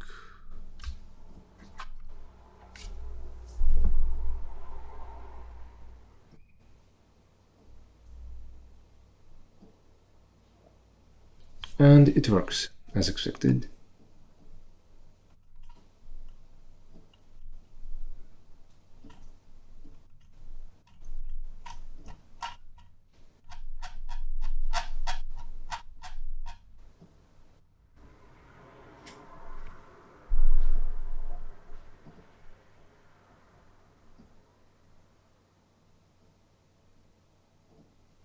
Yes. Oh yeah, it works now.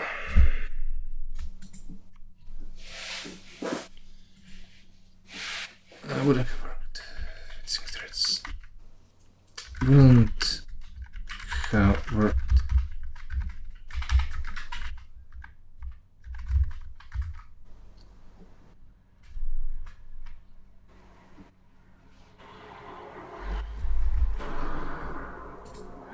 Great.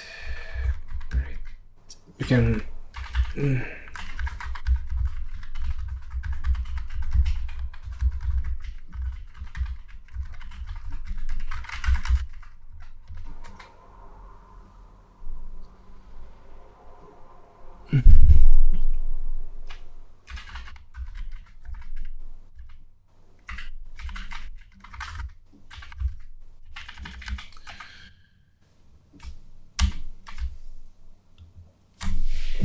Oh, okay, great. We're going to take a real break here because it's 12:50 p.m. and I want to have breakfast. See you in a few moments.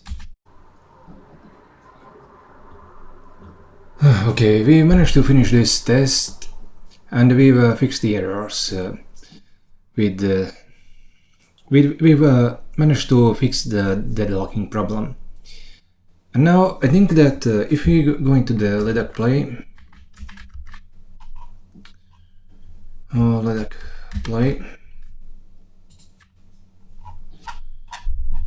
Let me think.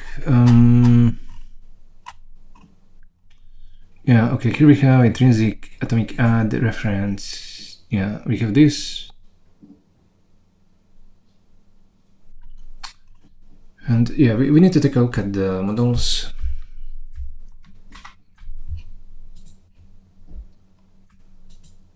I mean, at this function, and now it has barrier CTI sync 0. Yeah, we're pretty much using barrier CTI sync everywhere instead of sync threads.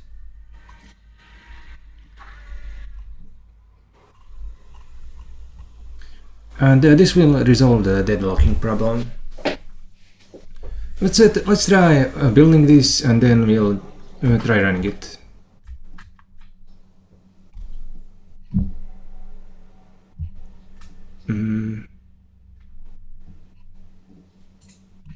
Now start game.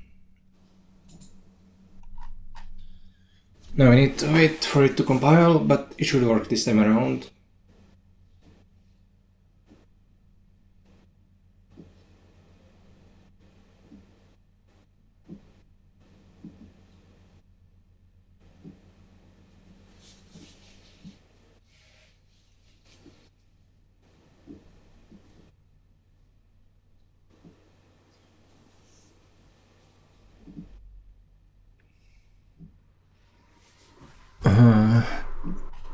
TID before and TID after. Yeah, it's getting printed now. Except what's going on? And nothing is showing up here. What the hell? Is there some other kind of error? I think it should be right now. It should be printing the the actual action being selected. So what's going on?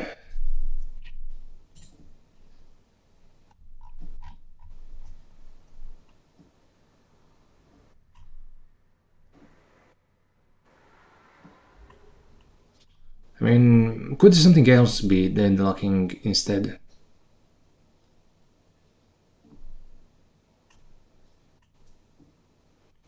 Okay, never mind this. Let's go to some of the earlier tests as a side to check. We've changed a pretty significant part of the code base. Who knows? Maybe we broke something in the process. Let's go into the primitives. We'll build this. And we'll run this.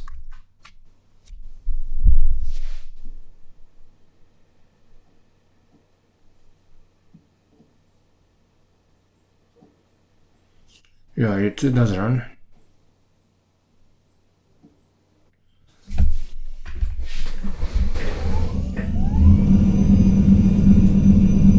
We'll also test out the layers.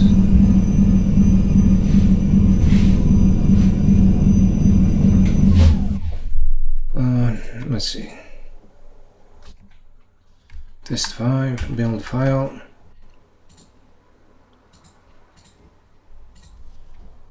We'll run this.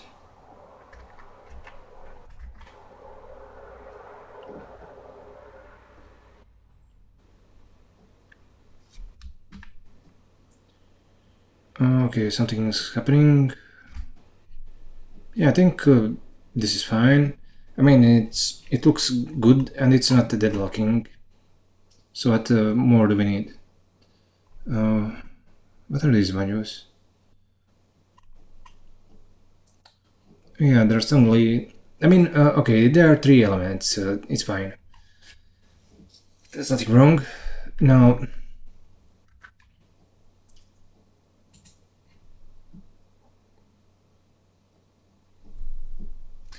I guess we can go back to play.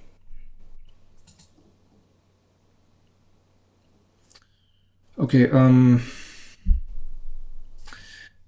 I want this to be threads in block, not threads in grid.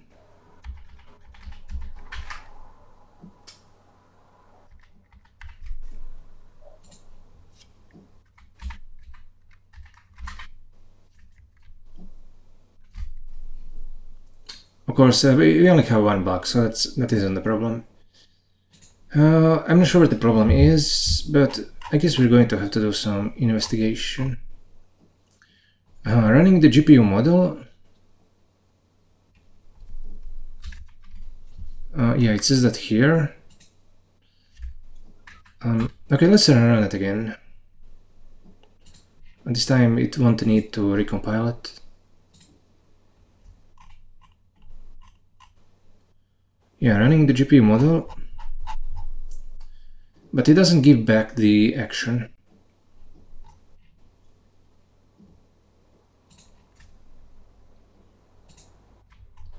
Let's remove this. We can be sure that this barrier now works. And what's the problem?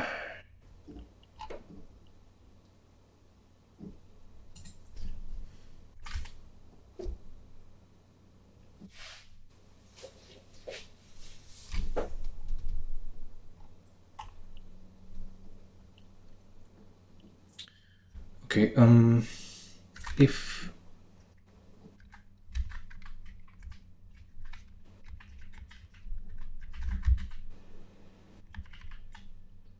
console write ln QE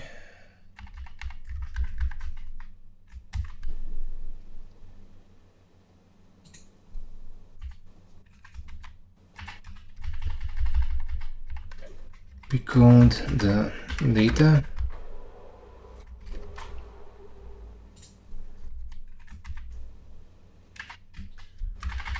ran the model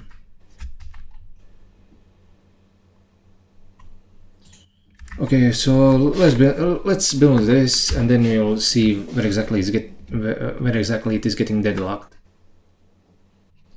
And we need to restart the server.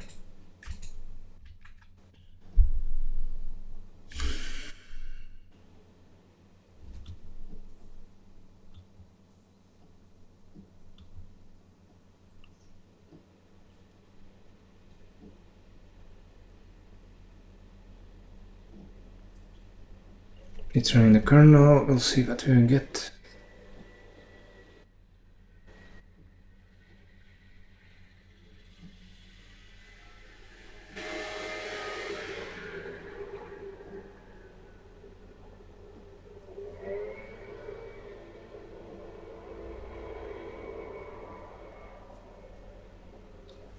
Set to 0, pick on the data.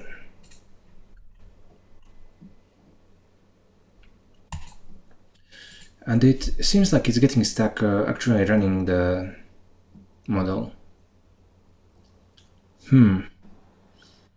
Okay.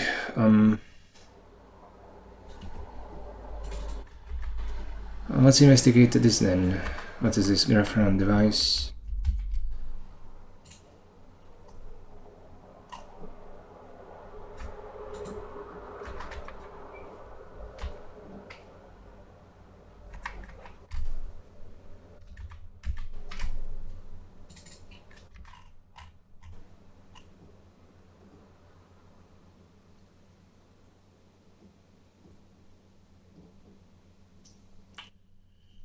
Okay, we have the block map here. We have the map, row reduce. Let me just take a look at some of these primitives. Like we have tested that the layers do run, so. But I wonder if we're just getting the same problem again. Sync, yeah, not.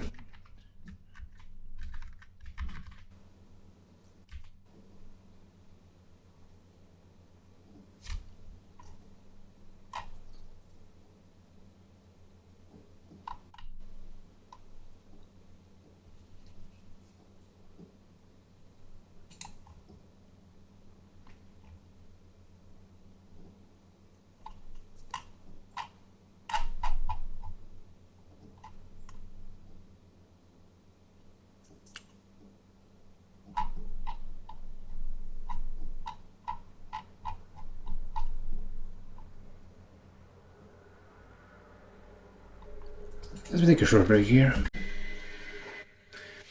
I'm done with the break. What we're going to do here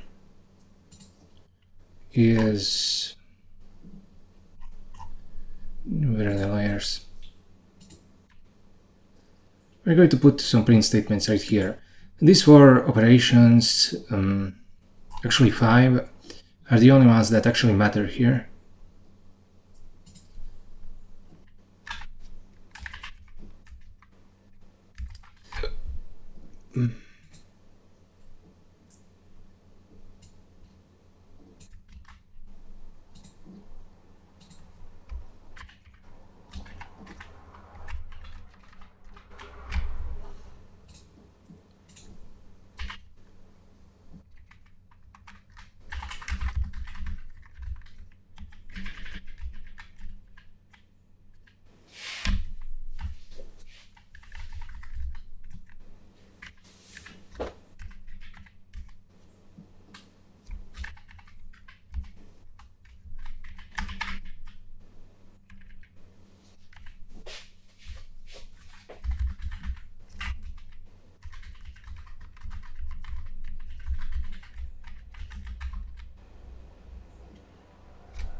Okay.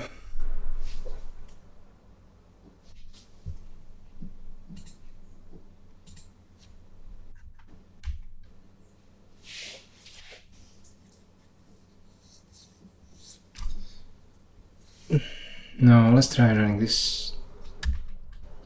I mean, yeah. Well, we need to restart it because it's deadlocking somewhere. Oh yeah. We also need not just this, but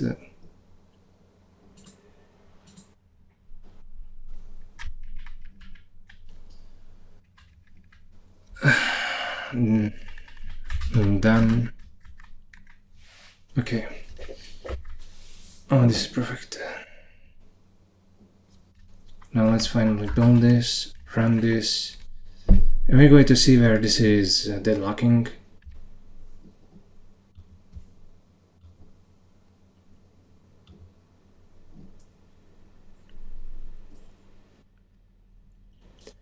Before we can resolve this problem, we need to isolate where exactly it is happening, so we can understand it better. Right now I have no idea why another deadlock is occurring. It shouldn't be happening, but it is.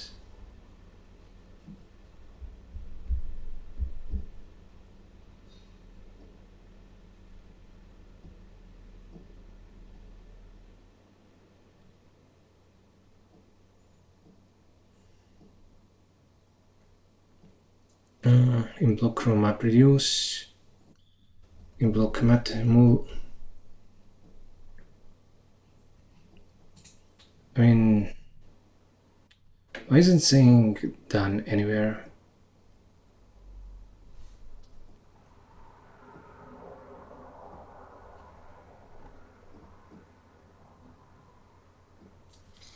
Wait, one thing that just occurred to me right now is, even though we can do the barrier synchronization, I think the GPU SIMD multi-threading model needs the same instruction to be executed. So maybe those matrix multiplication instructions won't work if it's like this. And actually, the reason why this then isn't printing is because this is being executed recursively. Let's take a look at the model.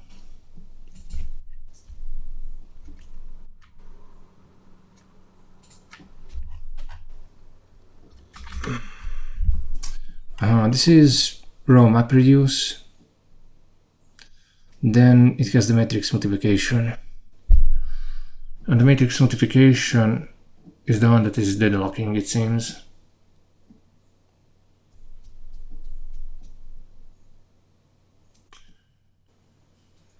Hold on.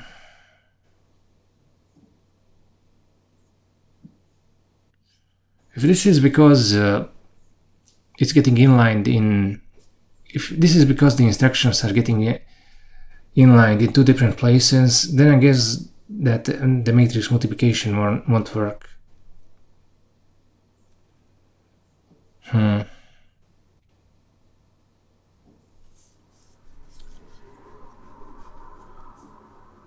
Maybe my whole design was broken from the outset, but okay, even assuming that it's inlining,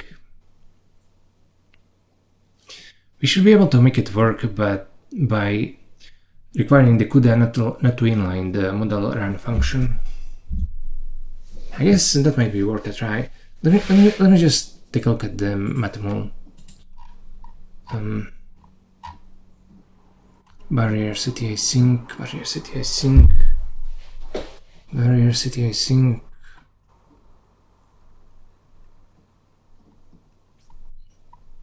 Yeah, this works right now. Okay, let's do some hand wrangling.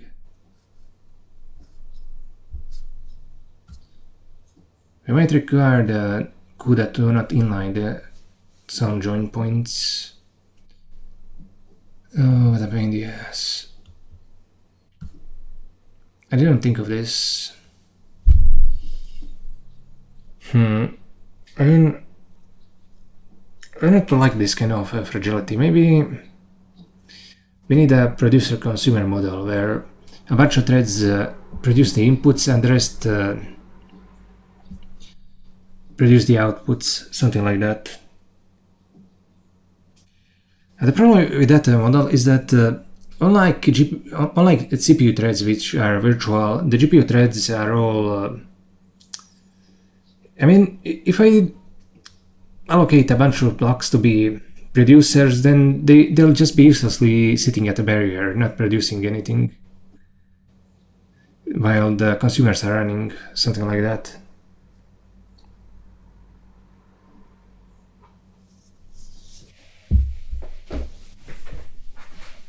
It's not like what I imagined. Okay, let's just see this through to the end.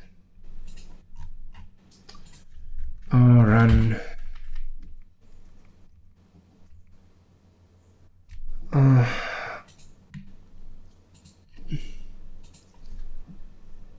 How do I stop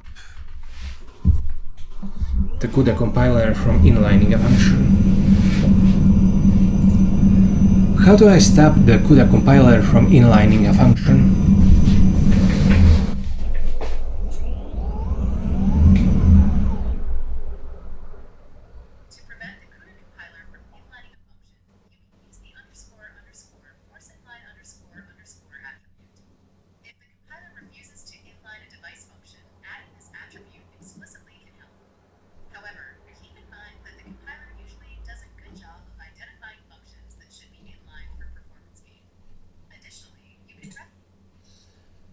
Bing is so fucking stupid. To prevent the CUDA compiler from inlining a function, you can use the force inline attribute, but that will force it to inline.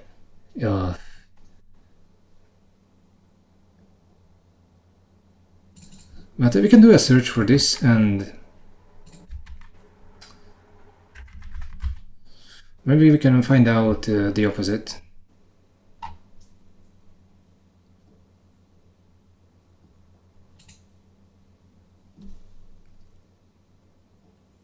Maybe there's some kind of no inline. Oh, for fuck's sake.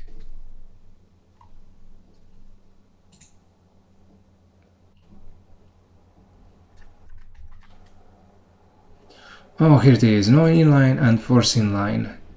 Yeah, thank you.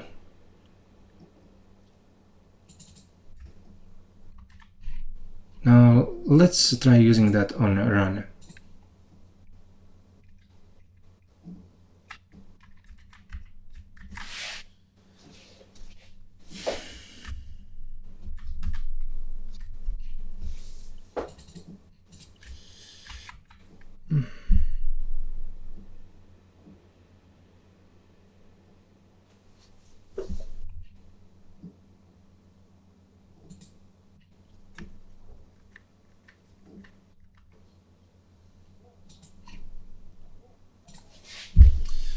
Going to run the CUDA game kernel.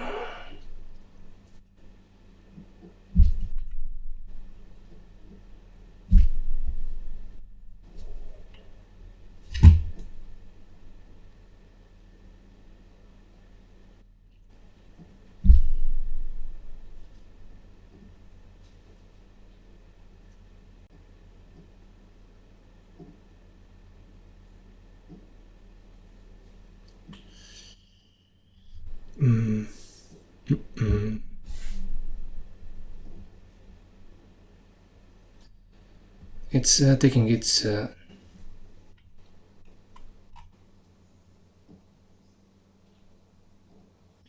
wow, it's not deadlocking anymore.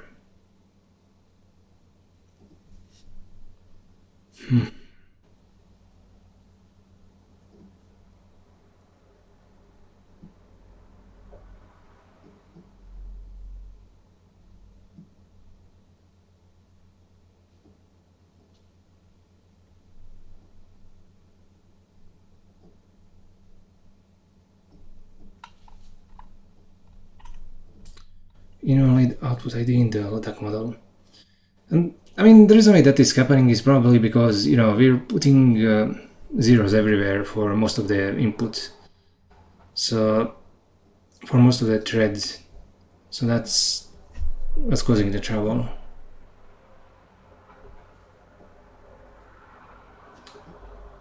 I mean, even so. No, wait, oh no, now I remember. Yeah, of all the ML library operations, I completely forgot the fucking biases. I forgot the bias terms. So, as a consequence of that, if you pass in a vector of zeros, a zero vector, as the input, they'll get zeros at the end as well. And if you pass that into the softmax,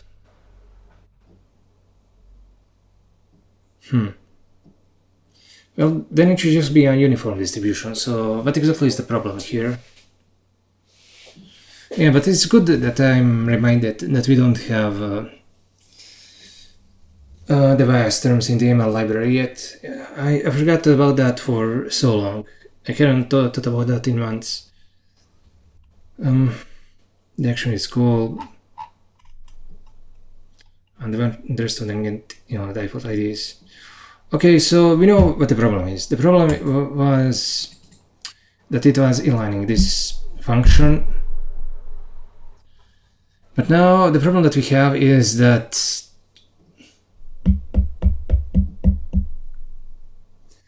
we need to somehow annotate the join point so that it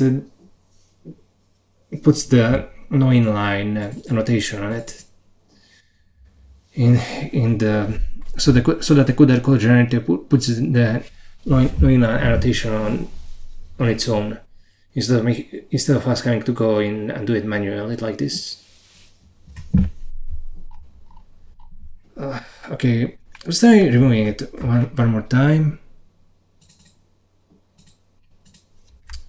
We'll run this again. And this is just to prove that it doesn't work. Yeah, now it freezes.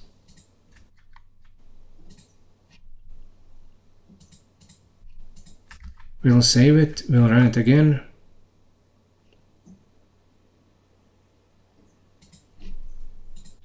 No, we'll run it again. Yeah, now we get a completely different behavior.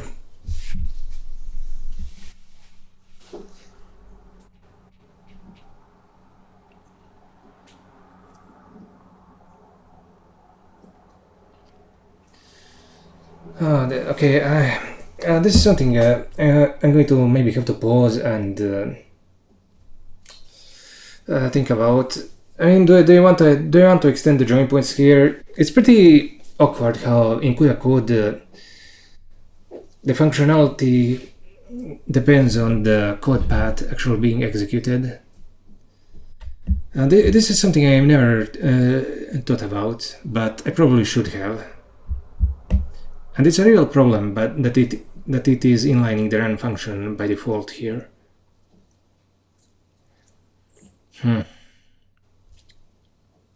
What exactly do we want to do?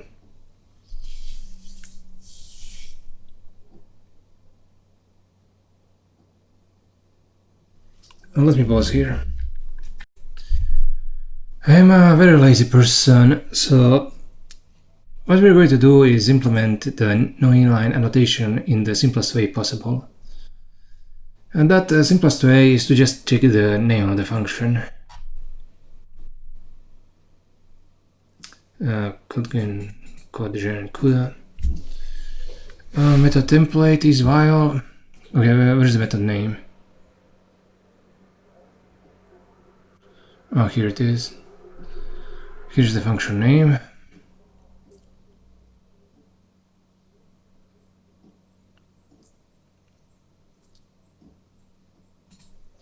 What's this? If is while, then inline, else.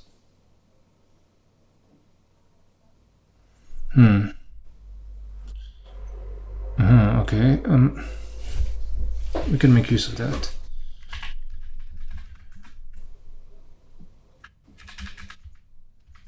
And if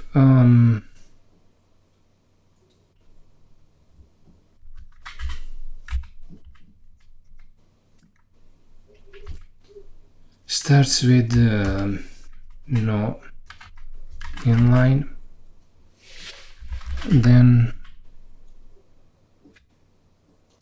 this is the forward declaration. Oh, I see.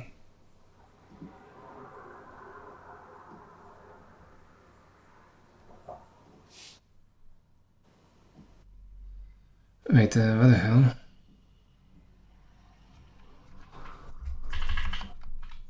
Sorry, I'm a bit confused now.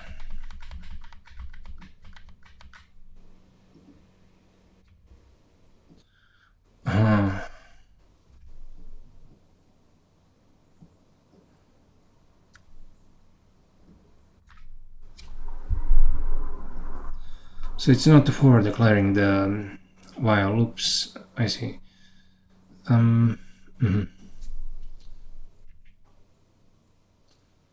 Okay. So then.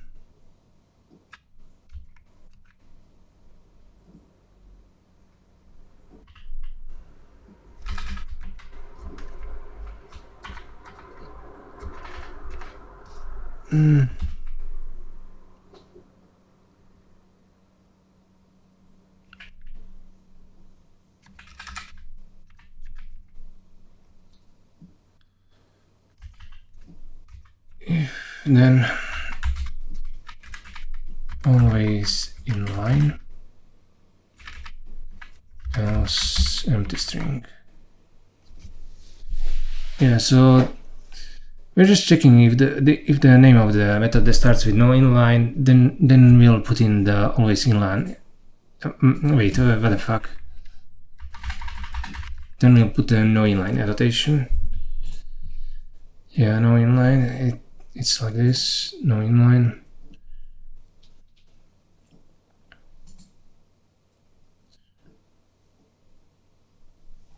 And okay, let's publish this. I mean, doing it in any other way would require me to do what? To put extra nodes in the language or extend the parser or whatever.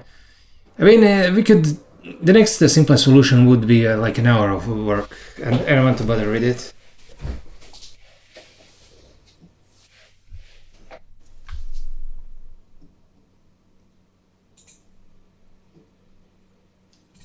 Let's just run this thing.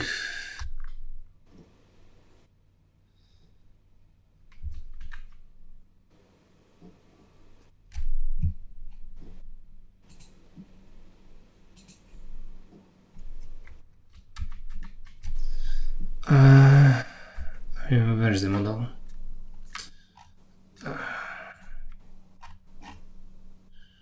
Run. No inline.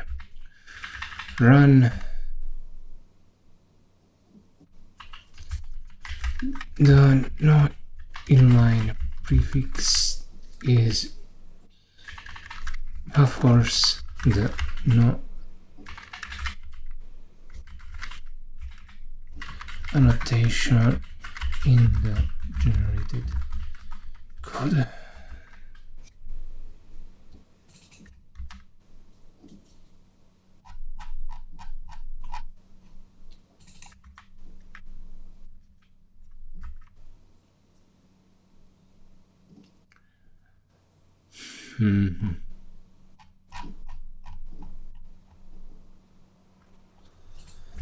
Okay, let's try building this.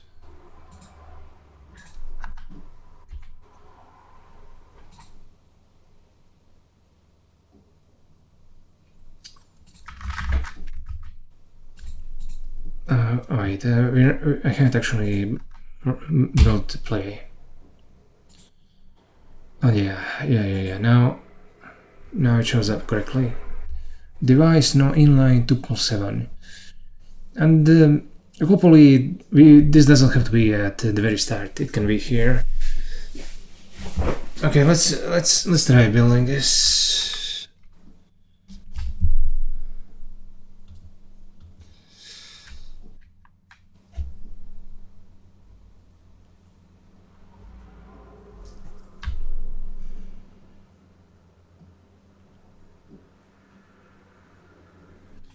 Client connected to LIDAC game.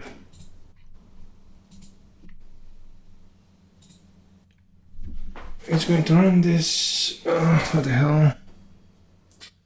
Oh wait, what? Cannot overload functions distinguished by return type. Oh wait, I've accidentally fused the return type with a tuple. I mean, with the annotation, I mean.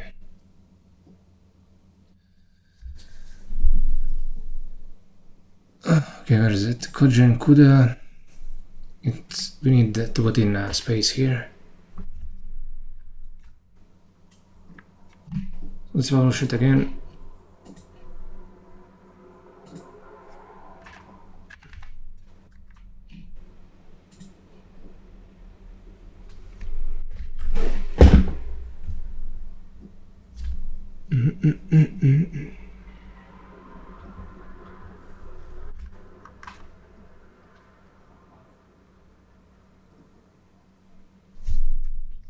Now let's try building this spiral build file, and yeah, now it should be correct. Let's give it a try.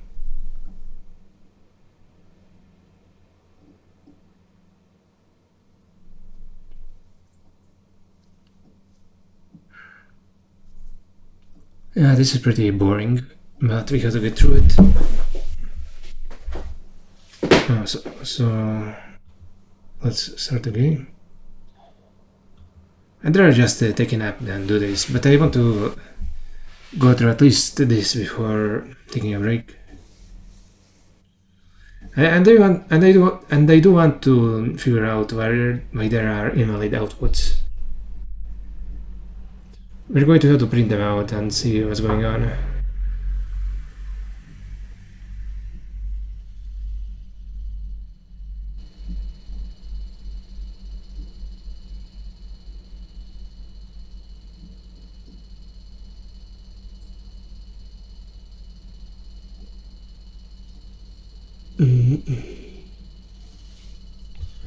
Okay, it's not unlocking anymore.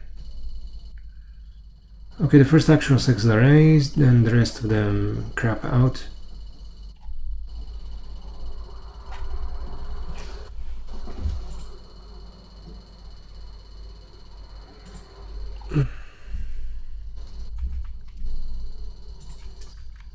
Right, and then...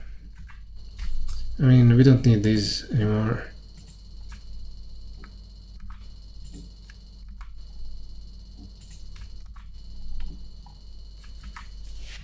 Now let's check out the layers. These debug statements, we don't need them. Oops, not this. I guess we can just leave this in.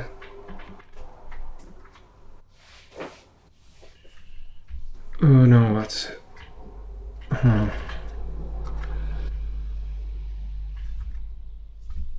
Okay.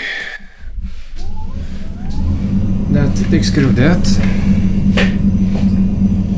And now what we need to do is figure out why the outputs are so wrong. Okay, we have this.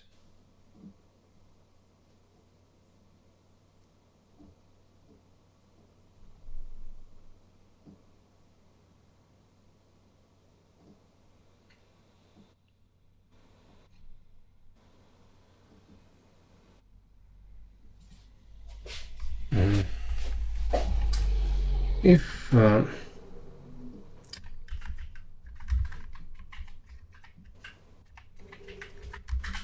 then console, alright, ln output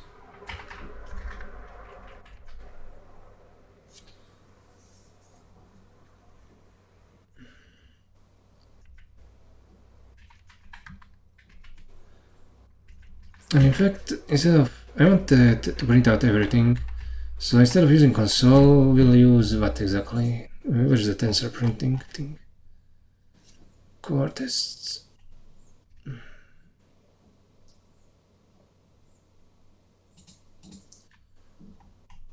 Core ext tensor right ln.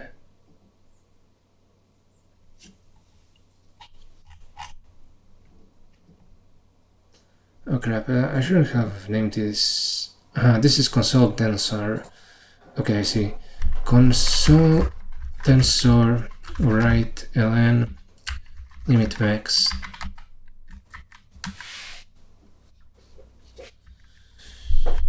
Okay, we're going to build this, and we're going to, I guess it's still running. So let's run it again.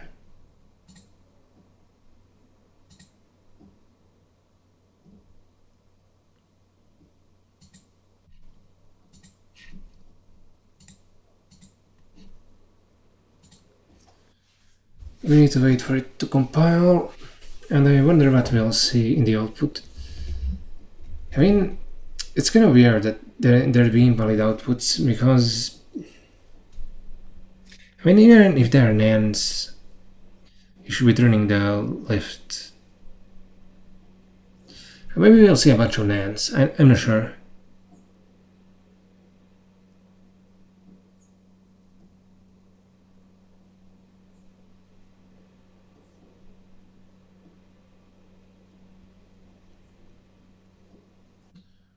Oh, it's a bunch of zeros everywhere. This is very interesting. It's the actions are uniform. So 33, 33, 33. That's pretty much everywhere. But the first thread should have regular actions. Like here it is. Here's the first thread.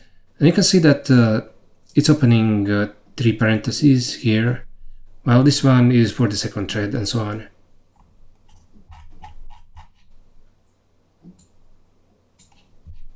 Oh yeah, so it's like that.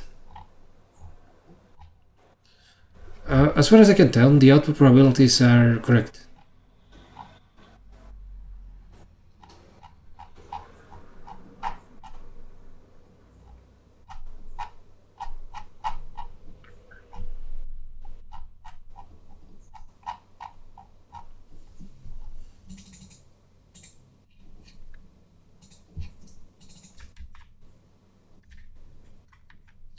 I just pressed Alt Z. And let's find out. Let's do a search for 2 opening parentheses.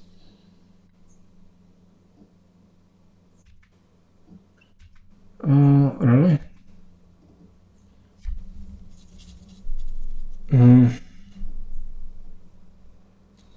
I mean, is the ensemble size 2 here or something like that? I'm confused. What's the ensemble size?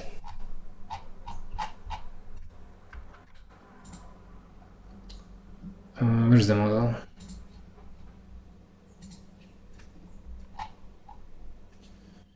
Doc model. Ensemble is 4.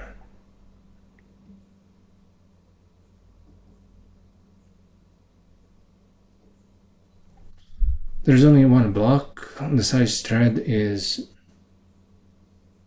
threads per block, which is 32. The inner is 128.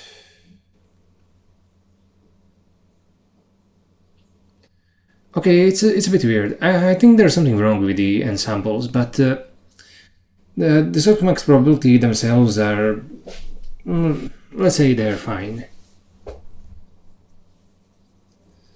So why are we getting invalid output IDs?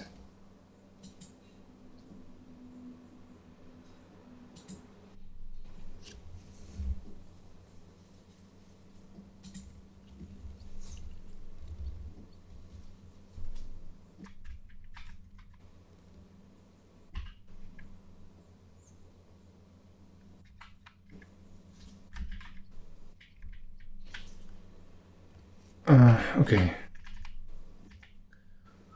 Let's just print out console write ln output ID, and these should be 0, 1 or 2.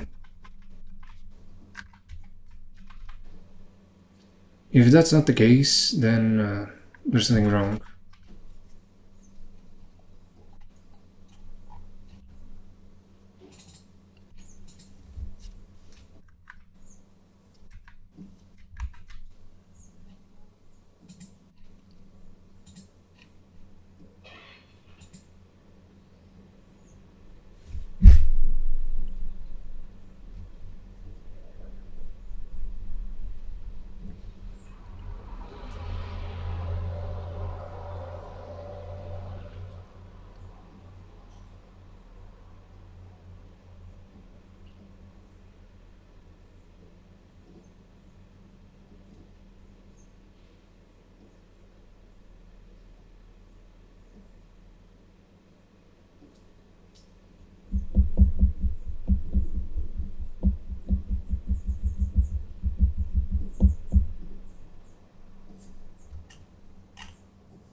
Output ID equals 4. What the fuck?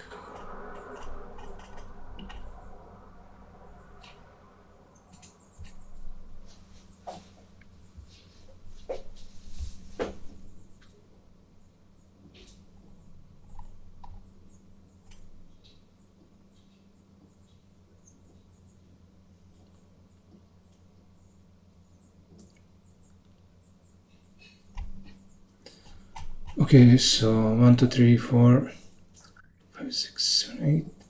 I guess these are 32. And these are also 32, but they are not correct.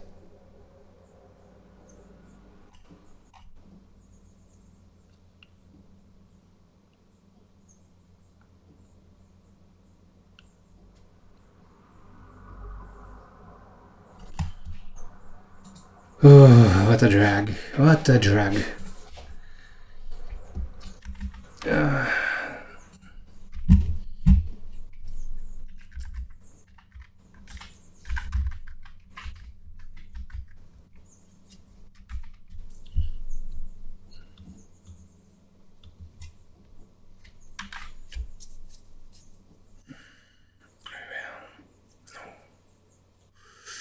I will know.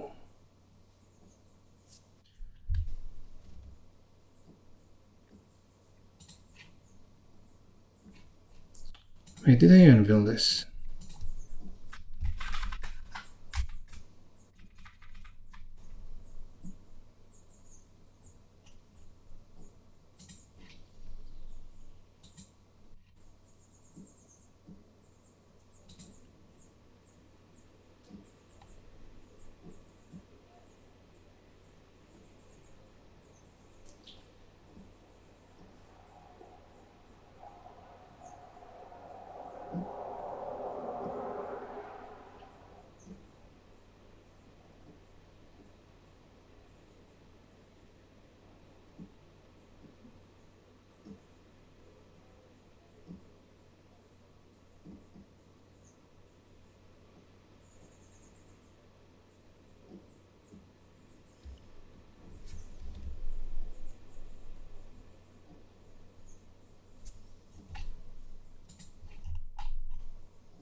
Yeah, now it's a bit more clear as to what is going on.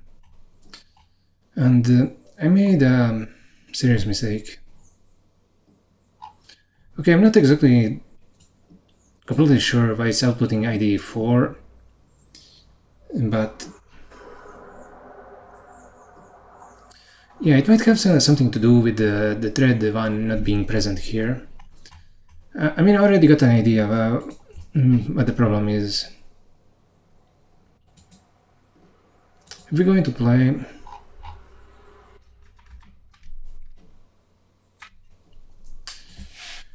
we do an atomic add here, and the first thread will at some point have this be false, while the rest of them will still be waiting on the barrier. And once the first thread exits, only then will they execute. Okay, this is wrong. What I really meant to do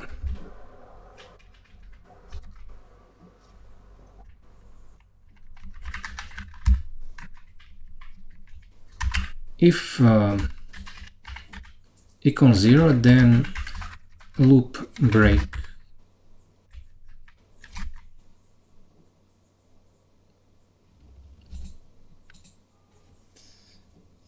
This is what I meant to do.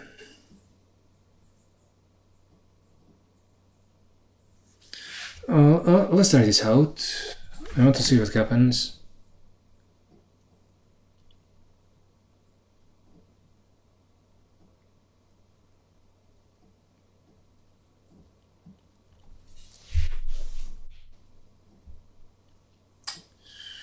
In fact,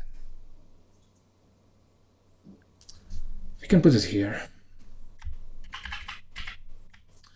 And we can put a barrier CTI sync here.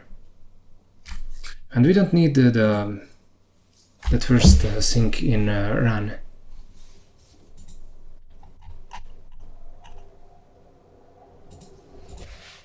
I don't think we don't need this one.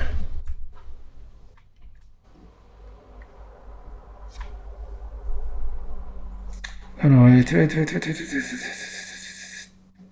Yeah, we do. Oh, there.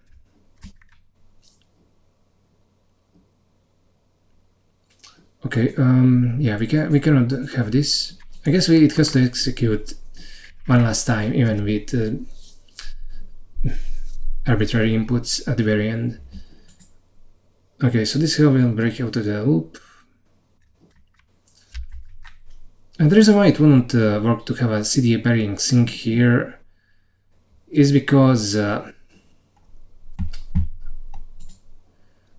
inside the game itself, it wouldn't be able to hit it.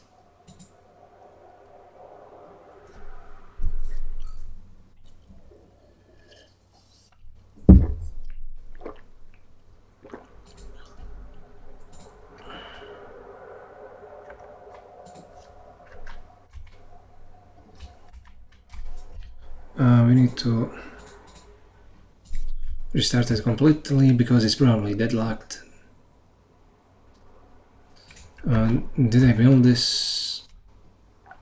Yeah, no, I did. Now let's start the game.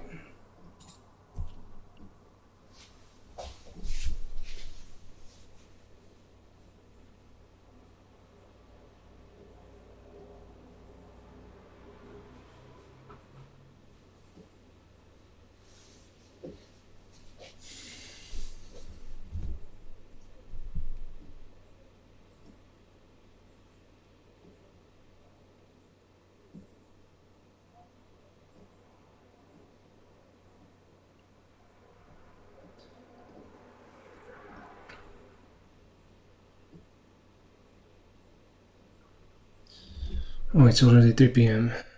Interesting. Oh yeah, now it works.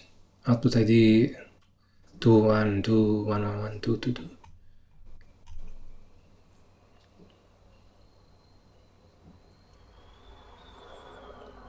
Yeah, that seems like it works nice. But god, it really takes a while for the kernel to compile. Okay, let's keep playing. I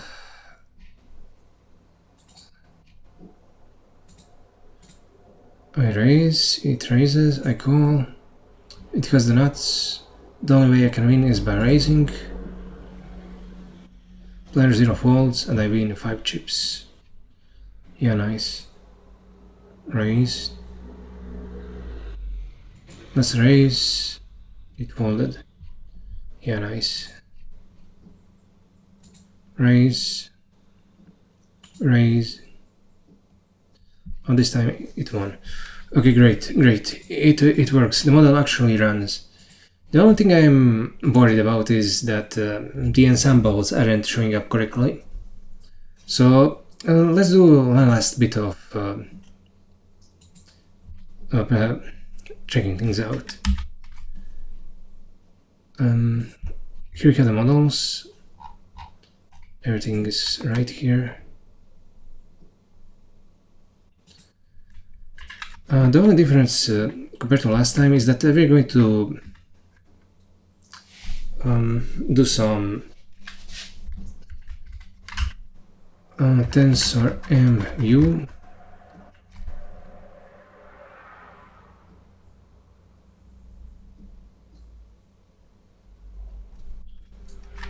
Fan X. Okay, ensemble.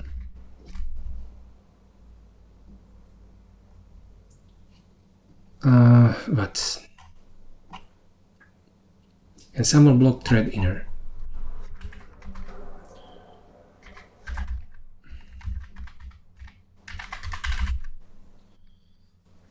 Oh, this is such a pain in the ass.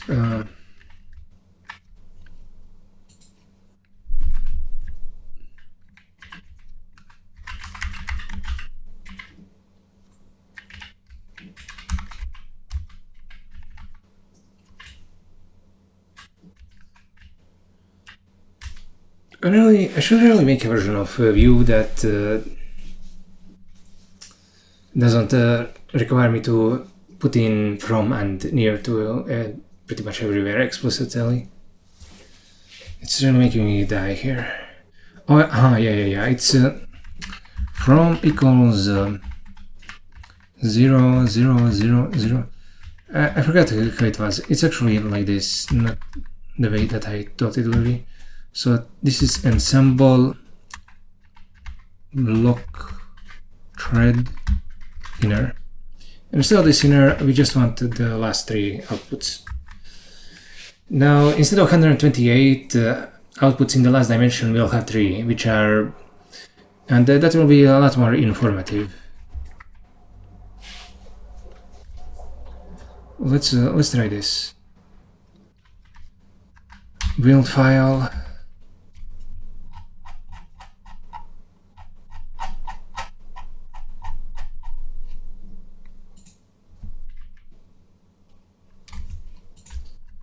And did it build the file? Yes, it did.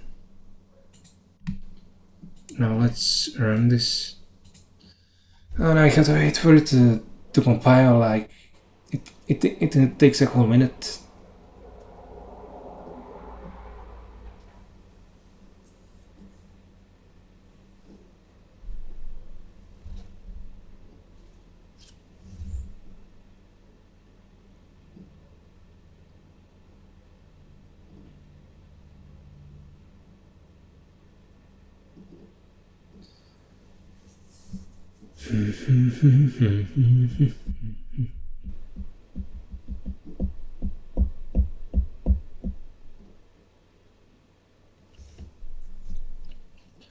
Okay, let's see what we have.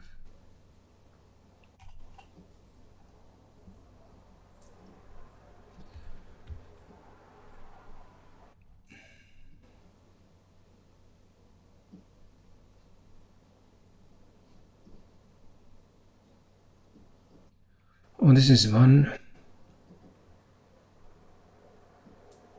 This is one ensemble item.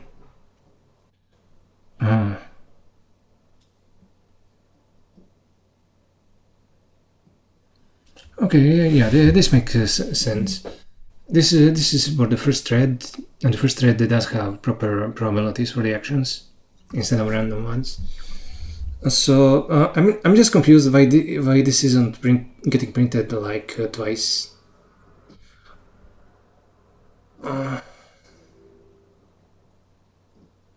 It's going to run the GPU kernel.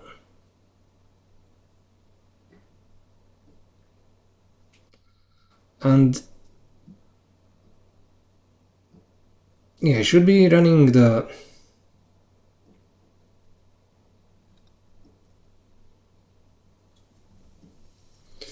once in the game. It should be showing me this once in the game and once in the loop. So I'm confused why that isn't happening over here.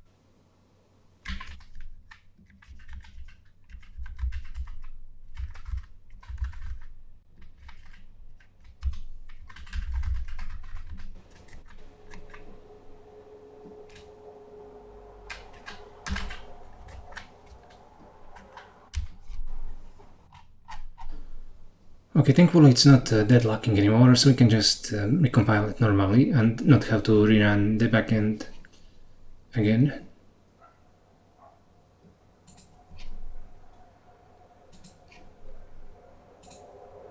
Wait, why is it still reloading? Don't tell me it actually deadlocked. I mean, we could play the game, so it shouldn't be deadlocking.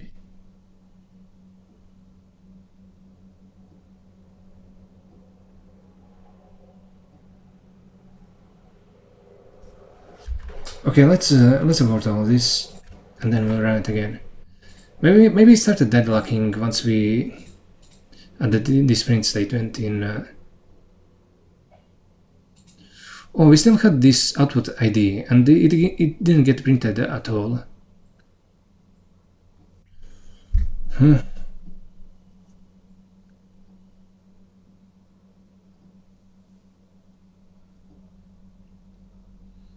What the fuck?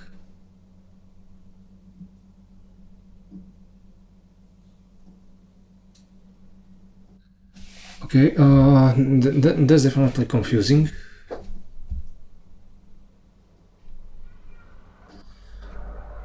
Oh my god, there's no end to these deadlocking errors, isn't there?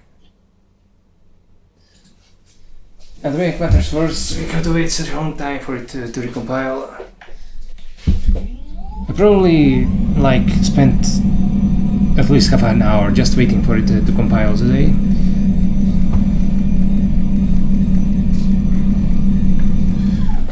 It takes grit and perseverance to do all of this.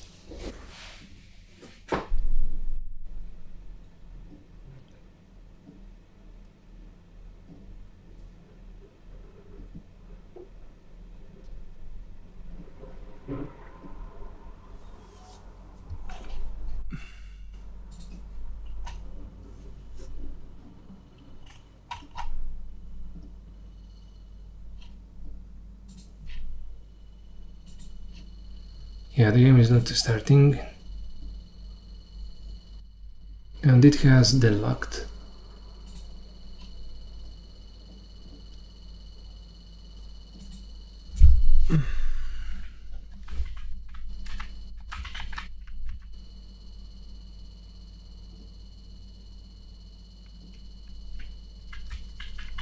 I mean, if we comment this out,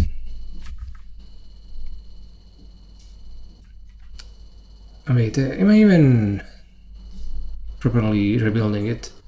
I mean, I probably did. Let's do this. Build file. We'll reload everything.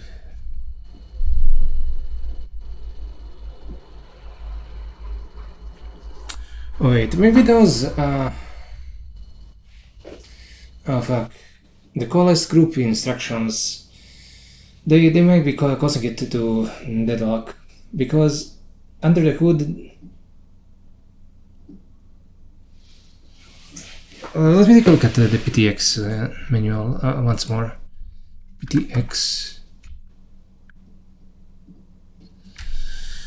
Okay, we have the regular version and the aligned version, and we don't want the aligned version. And right below it, there is bar warp sync. In fact, this one.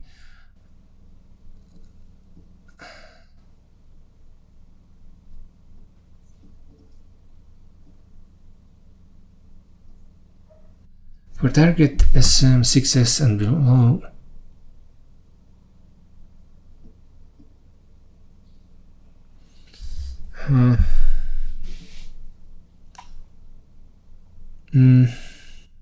Maybe it's not what I thought it was. All threads in the member mask must execute the same bar warp sync instruction in convergence.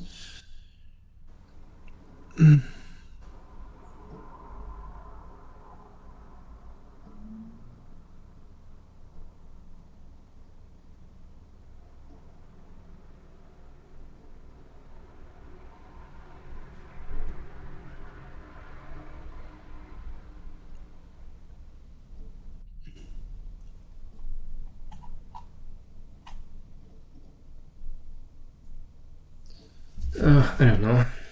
Okay, let's see what happens when we run it now. I thought that maybe the warp synchronization instructions are the problem, but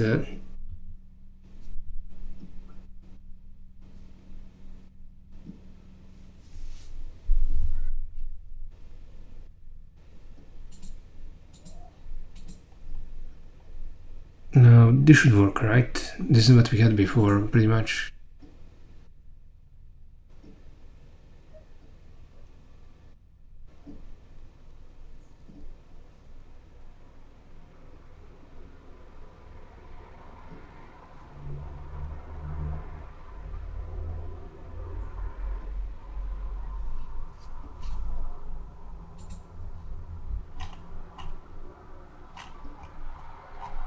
Yeah, this is what should get printed here.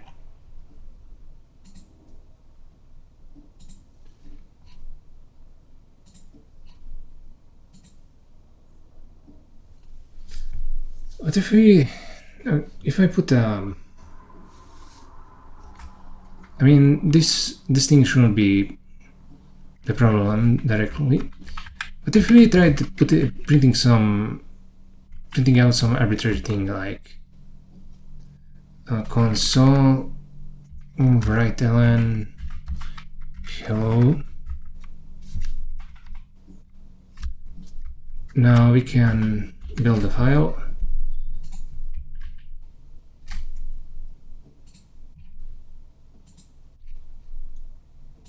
Have it recompile it.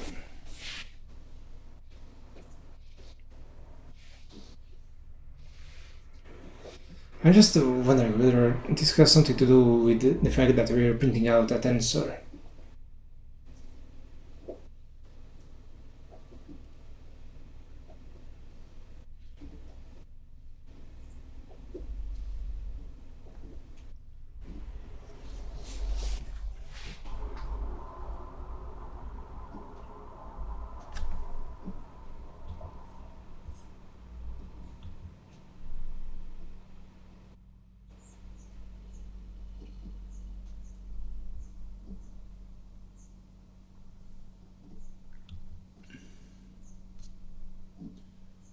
Oh, it does print hello twice. But when we print a tensor, it ends up freezing up. So I think maybe the issue is in console tensor write ln. Let's take a look at that. Console tensor write ln. Maybe it has something that's causing it to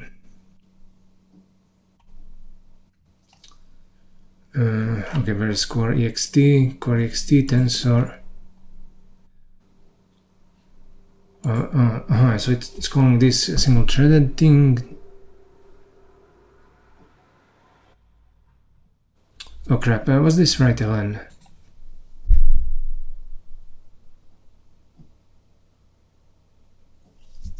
Could this be calling single threaded twice? In that case, that will definitely cause a deadlock. Let me just check it out. Console write ln, yeah, and the single threaded gets hit twice, and that causes a deadlock. It tries acquiring the same lock twice. Oh damn. What exactly do we do here?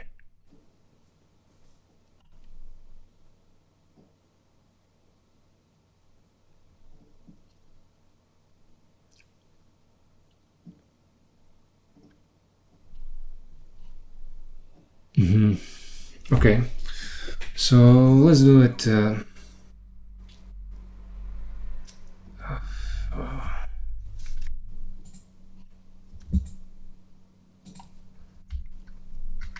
Funds.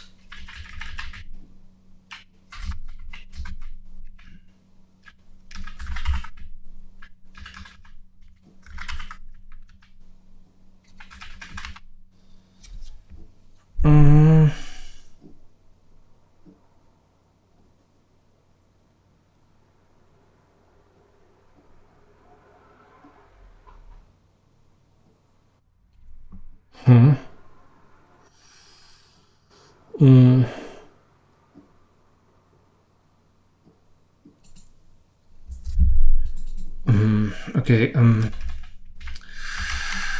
right, ln and funds. Let's just do it like this. It's not applying the type of write ln. It's not doing the type application for write ln. That's why we need to extract it like this, and now it will do it properly. Because it's not really expecting a function with a for all to be inside of a record. I think we should consider that a language error and fix it. But it doesn't have to be right now. Okay, let's see whether it prints the tensor correctly.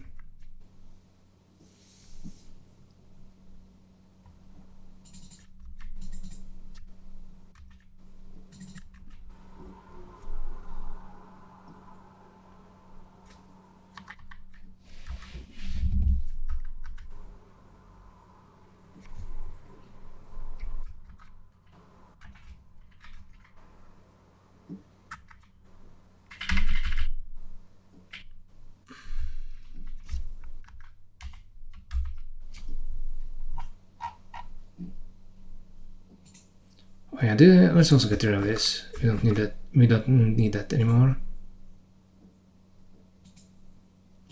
We don't need this either. Now let's run it.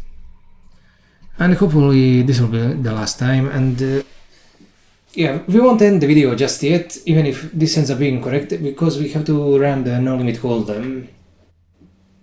We have to test it out. But after that, I think we'll finish the video here.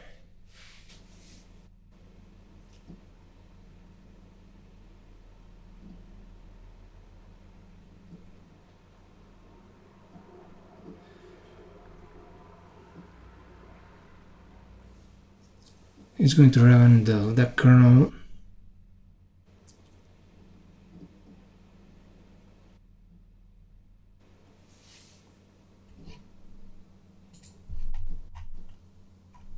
Oh, nice, nice, nice. Let's try maybe playing a little.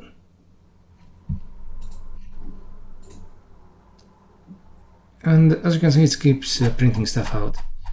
Yeah, and now it's no longer deadlocking. We simply did the tensor printing function. We simply did the tensor printing incorrectly. It was an honest mistake.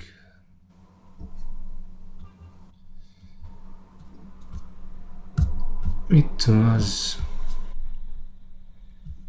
Yeah, this is over. Thank God, I had enough of this. We're going to have to release a new version of Spiral.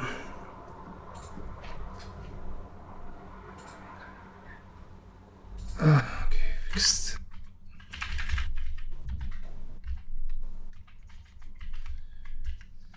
Prefixing a function name with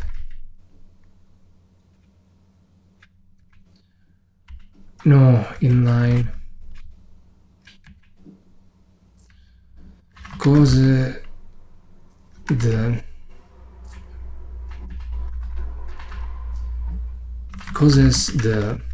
no inline notation to be generated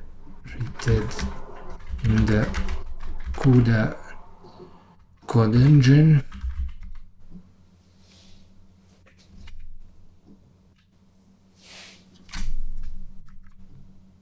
Okay, that's that.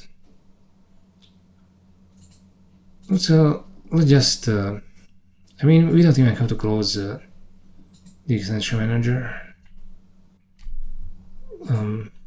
Actually, it's still running, so we have to close it to publish a new version. Okay, never mind that for now. We'll release it later. Let's just get no limit hold'em to work.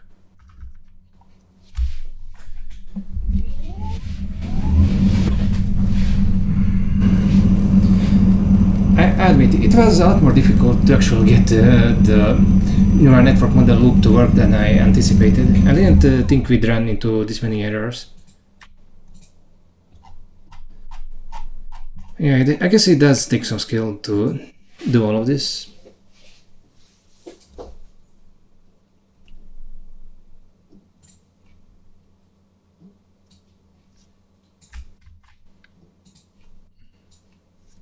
I think this should work.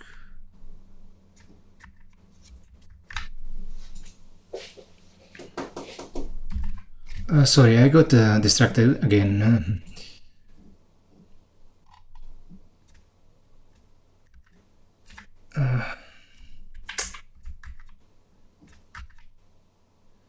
Okay, let's run this and we'll test it out. Where were we? Oh yeah, let's build this. This is rebuilding the limit hold'em thing.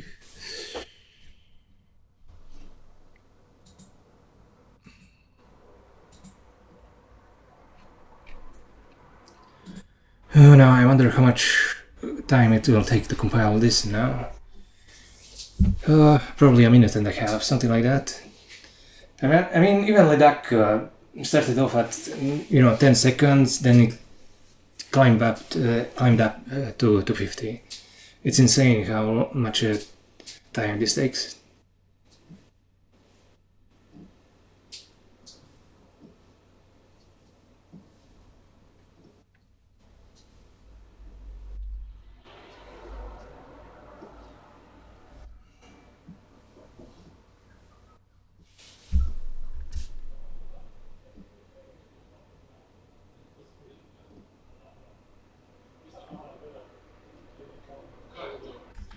Oh, sorry about cutting off so suddenly. As I mentioned, sorry about cutting off so suddenly. What happened was that the air conditioning guy came into our room and took a measure. So I had to stop recording for for like 20 minutes just now, but we can resume. Anyway, the no-limit content kernel ran, and as you can see, a bunch of stuff gets printed, but it's also complaining that the invalid output ID is getting passed into the no-limit Holden model. So that's what we have to figure out next. After that, we'll be done with this video. Okay, let me think. We have all of this. Let's go into the models. How long did it take to actually compile? 54 seconds. And that's actually not that much more than the LEDAC game. Amazing. Okay, so here it's printing the output answer, but for the no-limit Holden game we require we have more inputs. Let's see. Model list length possible actions 1, 2, 3. Okay, it starts at 56 and it ends at 66. So that's 10 actions. Actually, that's 11 actions. 66 minus 56 plus 1. That's how we need to calculate it. And okay, so we need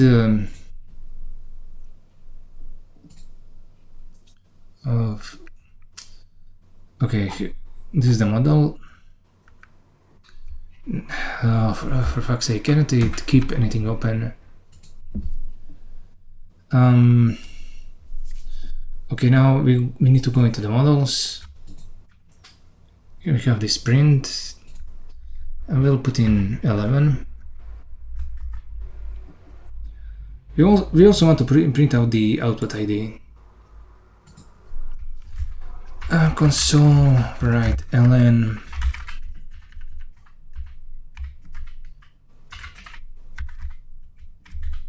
thread index and what? Output ID. Oh, let's build this.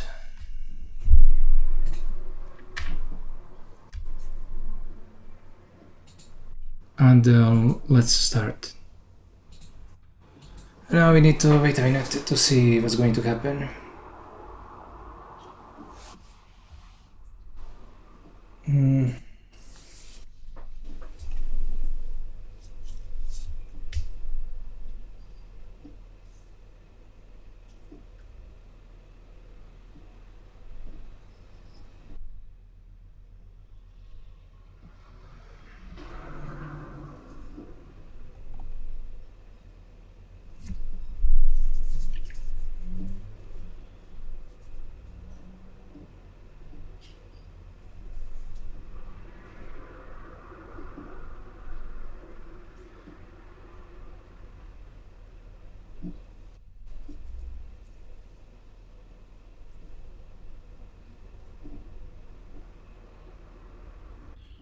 Okay, so 55. This is 0.9, 0.9. It's just 1 divided by 11. Okay, this has actual probabilities. I mean, okay, this looks good. Now, output ID 12 tell. Yeah, it's sometimes passing in 12. Here all the IDs seems to be right.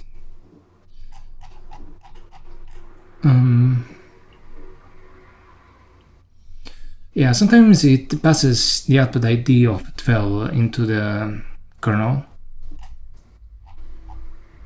So let's think about this.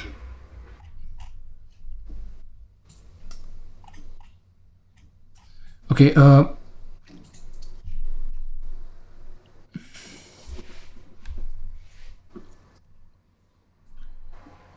are the models? Let's put in like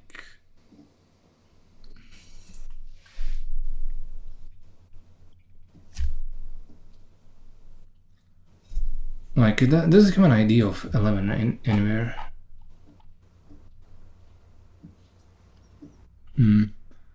Okay, since it's outputting output ID of 12, let's go 13 here. Let's put 13, even though it shouldn't have that much. And for the thread, we should only take the first thread. We don't need the other threads. Wait, and in fact, the output ID for the sure. I mean, these output IDs are for the threads that aren't actually running the game. And of course, it would pick one of them randomly. Okay, let's just check out like the first two threads. Okay, or the first three. And I want to see the exact probabilities. Maybe it's not masking them out correctly, I don't know. Let's build the file.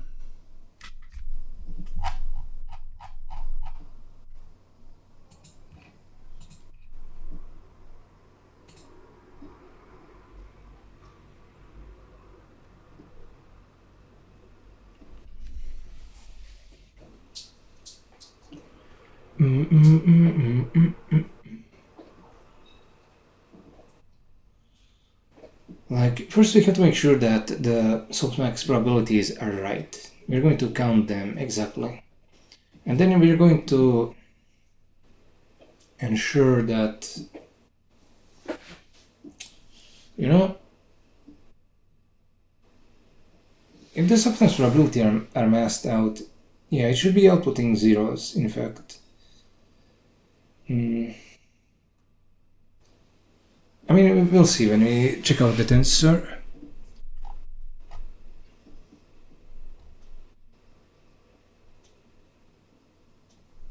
Okay, let's see what's going on.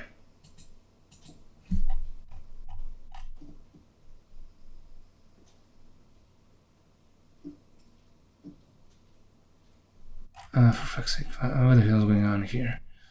Okay, this will be showing me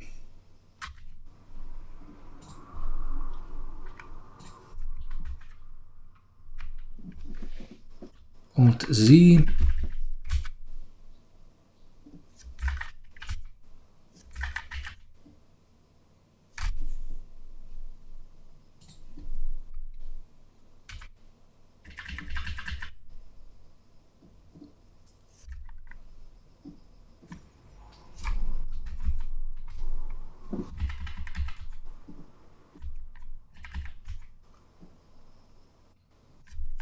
For fuck's sake.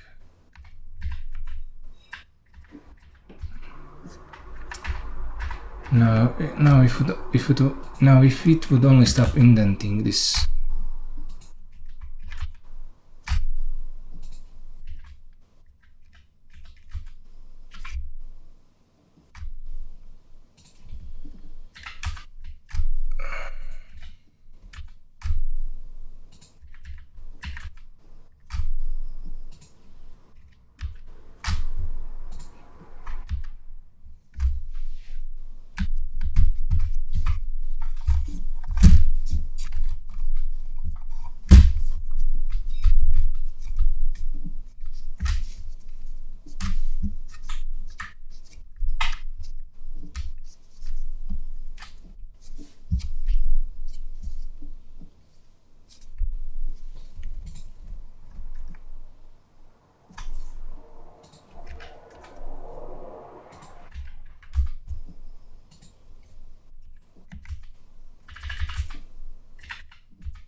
Okay, let me think about this.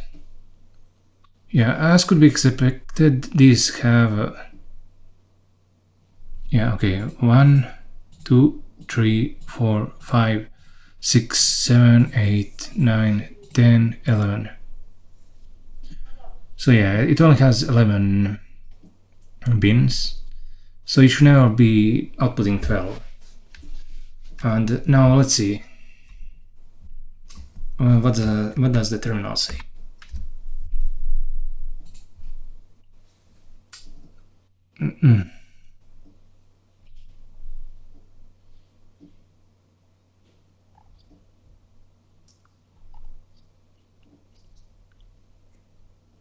Okay, so here the first action ends up being 12.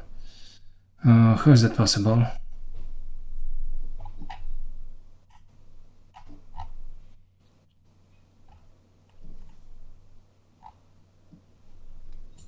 I mean, okay, this part we shouldn't take too seriously because at that point two of the threads have aborted.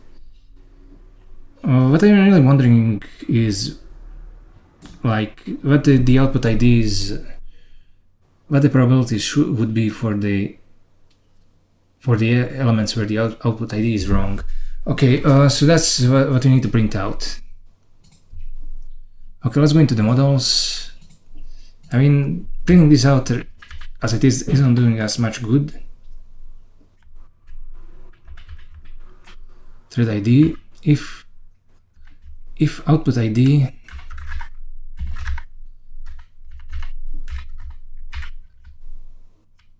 greater than 11, then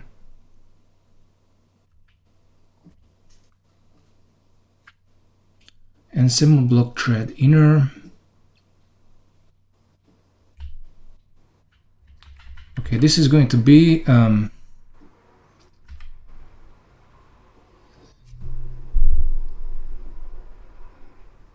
thread index, I guess.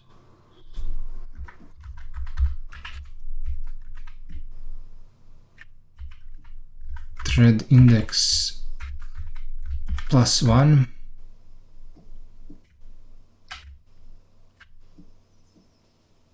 And we want to see all of the, I guess, the entirety of the inner dimension. I want to see whether it has some elements not accounted for.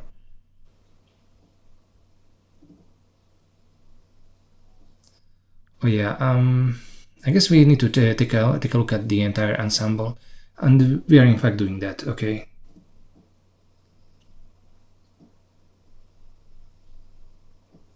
Okay, let's go with this. Let's build this. Boom, boom, boom, boom, boom, boom, boom, boom.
You know, the output ID in the dynamic colon kernel.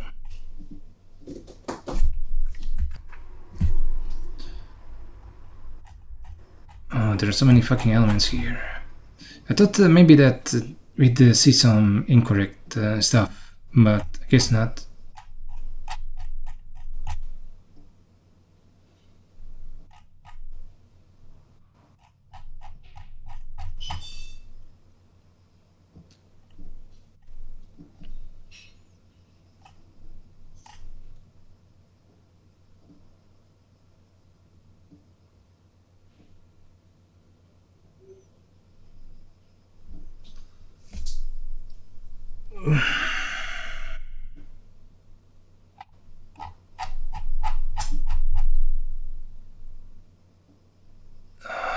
this is...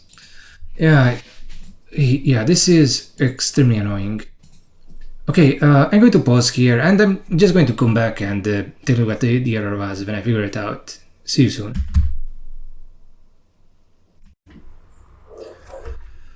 Okay, I managed to make some discoveries.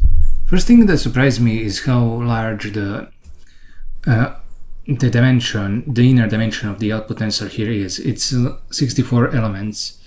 It's actually, every thread here has to load 64 elements, which is pretty extreme.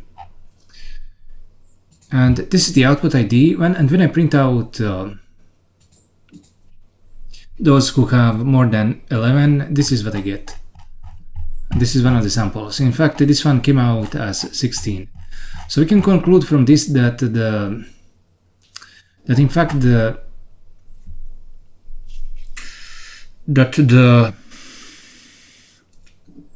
discrete sampling kernel doesn't work correctly for some reason. I thought we'd really gotten it right, but it seems not. I'm going to have to figure out what's wrong with it next. So we only need the first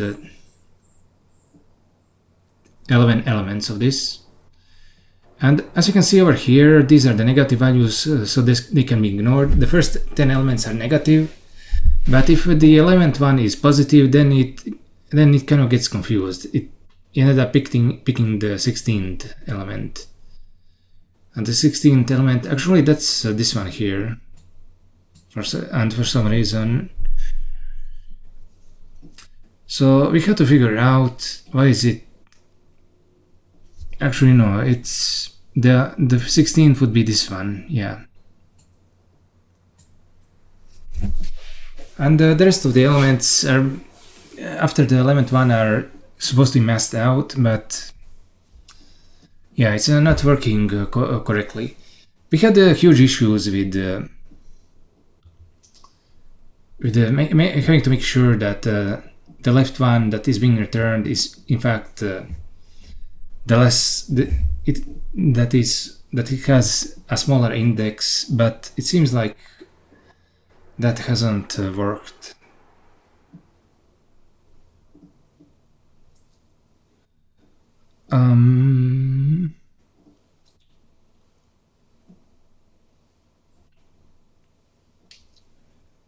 Okay, let me think. Wait, maybe I have it all wrong. Like, I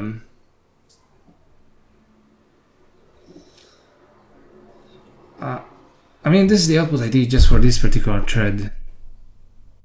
It's not necessarily the output ID for the whole kernel.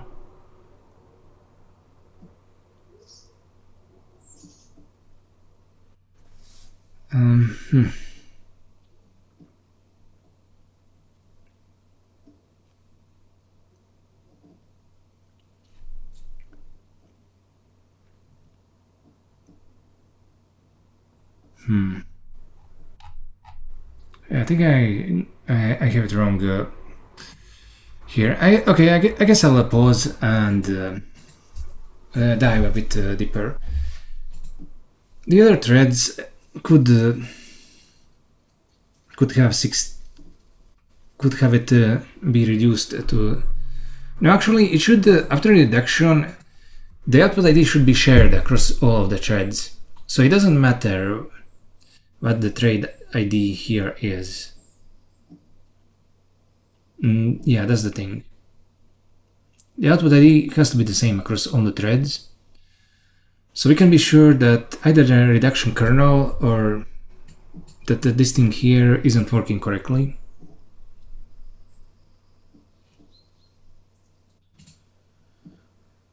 Okay. Let me pause here. I have managed to narrow it down a bit further. Right now I managed to get the error to trigger on this particular test instead of having to run it on no limit Holden, where it takes like a minute to compile. So it should be easier to figure out in like this. What I've done is put in an assert here, so that the masking requirement is so that it tells us when the masking requirement is violated in masked softmax and discrete sample. And okay, this is very nice.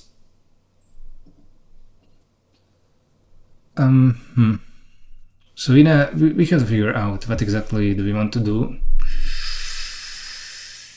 First, this point. I guess the local reduction isn't correct for some reason. I mean, I don't know why that would be the case, but I guess... I mean, the output probabilities that are getting passed into it seem correct, so... Let's take a look at the primitives.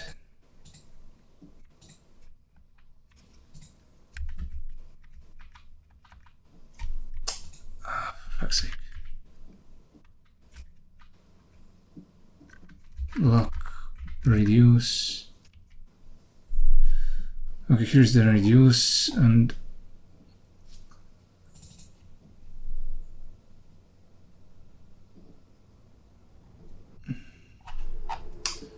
okay, which one is doing the reduction? I'm so pissed off right now over this. Maybe I should stop for today, because, you know, once you get irritated, it's never good for your programming. It's kind of late, it's 5:30 p.m. So I think it's time to...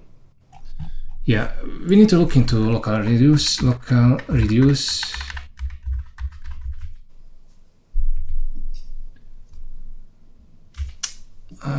fuck's sake. Here's the local reduce, it duplicates the neutral element, it gets the result. Okay, this match makes sense, because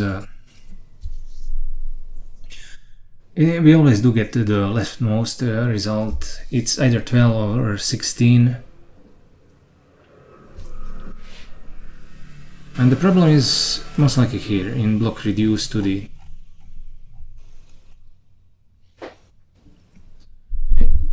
It creates coalesce threads, transfer mini block,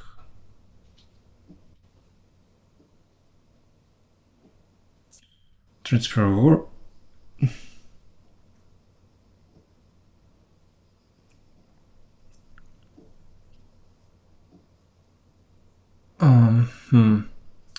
Okay, I'm just wondering, what is the number of threads per mini block?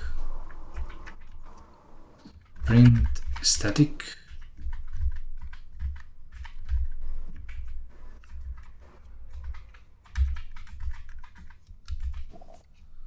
Like, we're only doing this in debug mode here, so we aren't using the full sizes.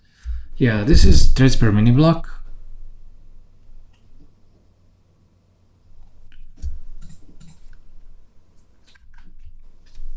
So I thought it might go in the else branch, but this can definitely only go into this particular branch.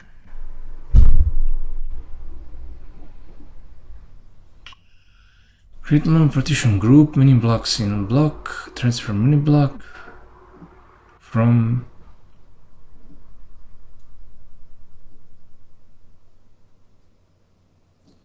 CG reduce group F result.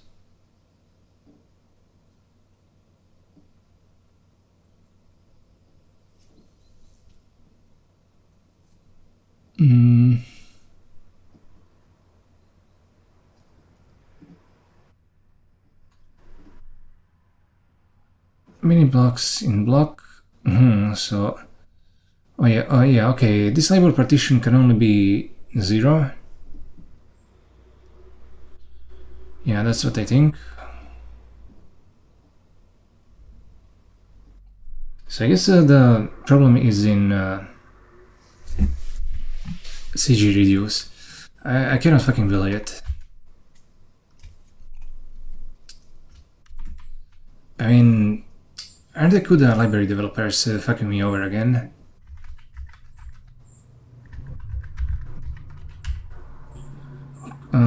okay, let's see. Let me just check out the label. Let me just print this out. This should be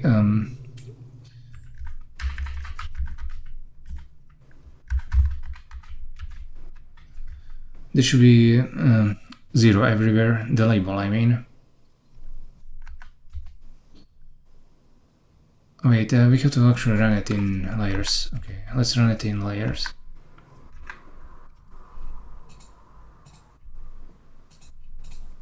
I'm not sure how long this takes to compile, but it's definitely a lot faster than the entire game. And for good reason.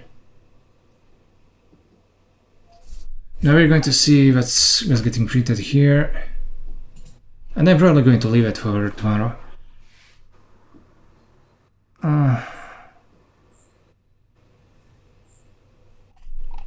Oh my god. Stop, stop, stop!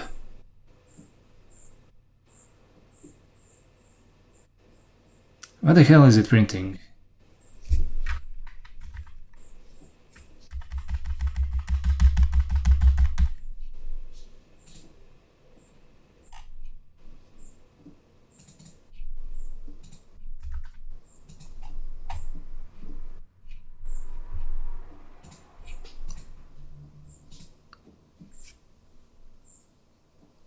Okay, what the hell is it even printing here? Output softmax, output, I mean not in the primitives, but in the layer.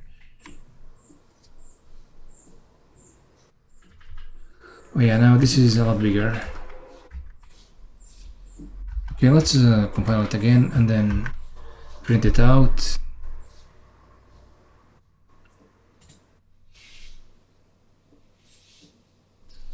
Yeah, the label is 0 everywhere.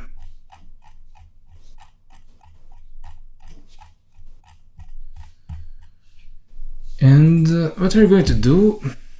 Okay, I don't think the device assert actually triggered here for some reason. Or maybe it did, but we just didn't see it.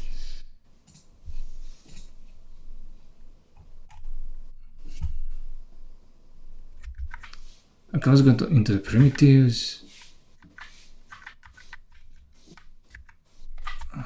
Build, run.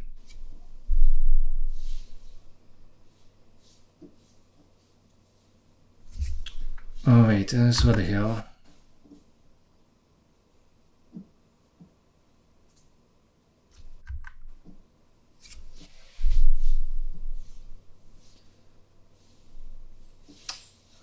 What is going on? Like, just a moment before, it was triggering the device assert.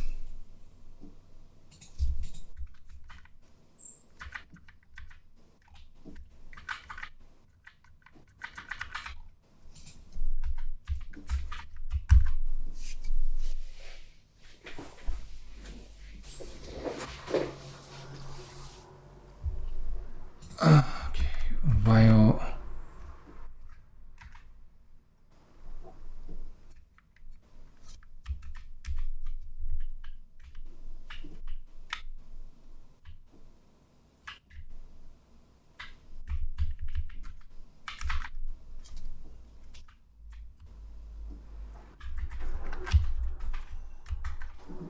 I mean, it was triggering the device assert just a minute before, and now it's messing with me.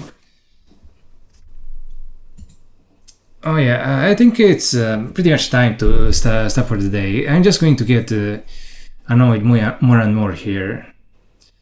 An issue such as this, we need to dedicate the proper time to fixing it. I guess GPU programming really is pretty hard.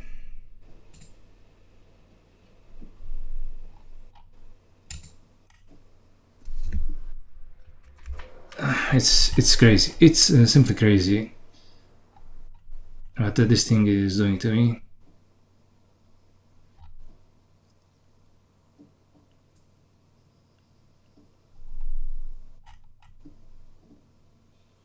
Okay, let's stop.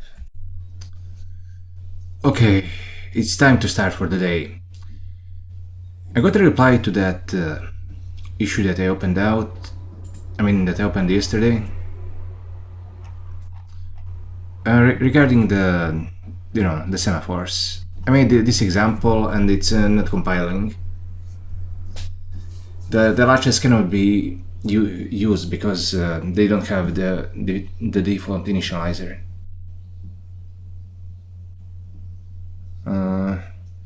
Error: no default constructor exists for class CUDA latch.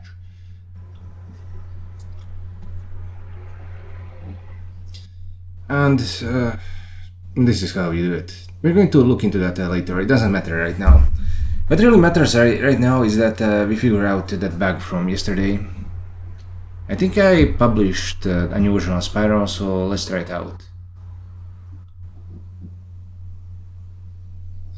Let's see. Spiral.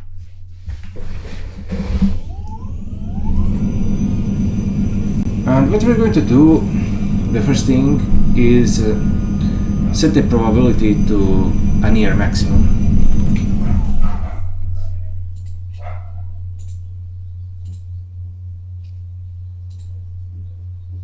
Okay, let's see, where is it?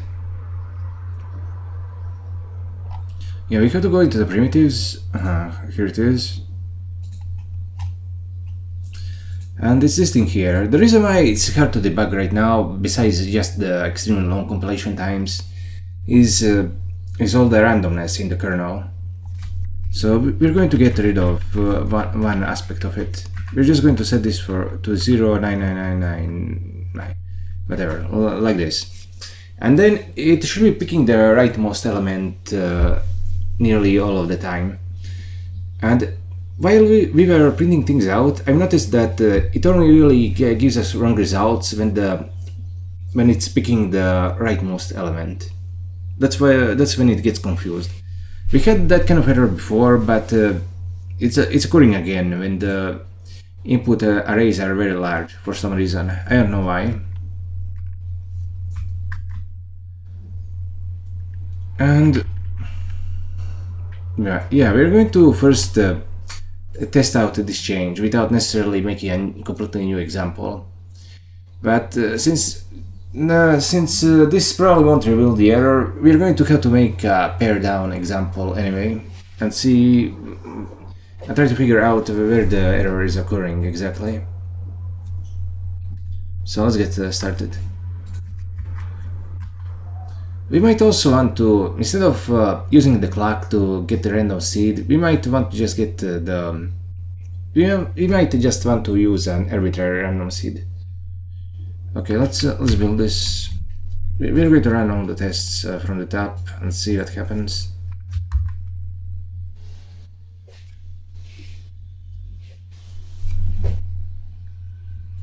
Let's see, this is supposed to be less than 12, okay.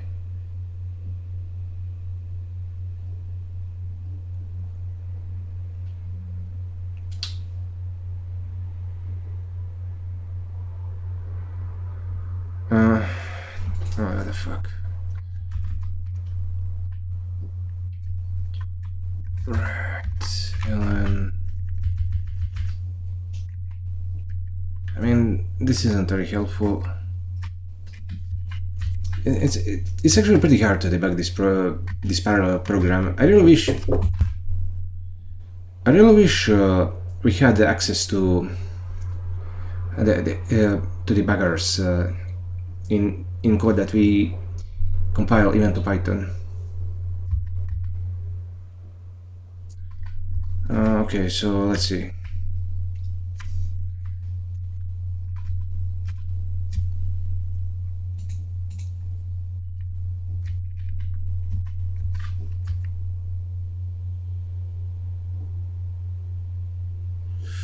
If not, output ID 11.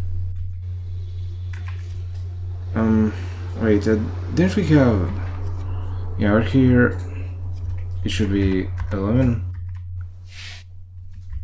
Okay, let's build this again. And let's see whether we get any kind of error.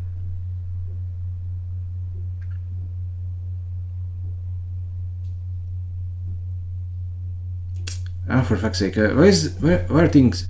Oh, we're actually getting the error on this primitives test.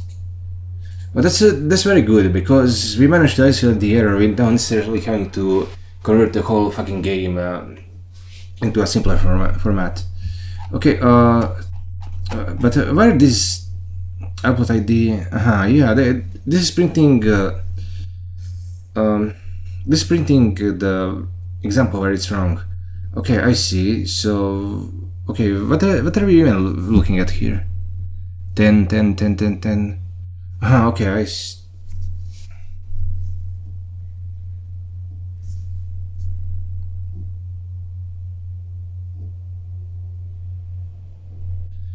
so this is an uniform array. The probabilities. I mean, why is it uniform?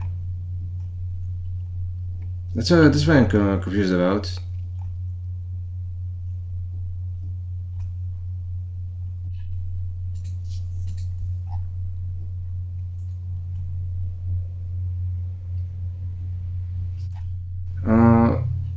What's the input?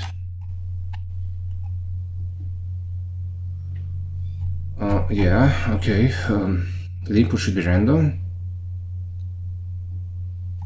Why are probabilities like this? Then that's the only thing I'm really confused about. I mean, it's gonna get the wrong result, where the probabilities are all. They aren't. Oh, here they are. Here they are something else. Okay, let me just increase this. Okay, here we have the thread 0. As you can see, the first 4 elements in the first thread are negative. These are negative, the first 8. The first 10 are negative, and then you should be picking this element, which is the 11th element.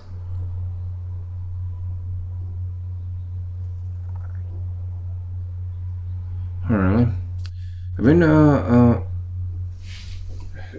is it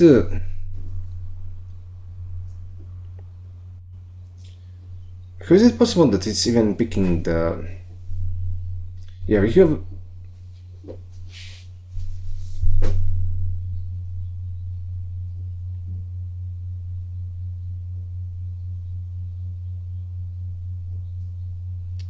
Right, we have like... for fuck's sake, this is so confusing. Okay, here we have 11 elements, so from 0 to 10, yeah, it has to be...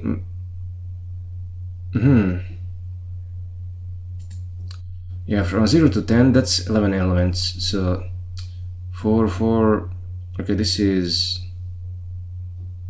supposed to be 9, 10. Alright, this is 0 to 3, this is 4 to 7, this is 8, 9, 10. Yeah, so it's supposed to be picking this one, but instead it picks this one. And that's very weird.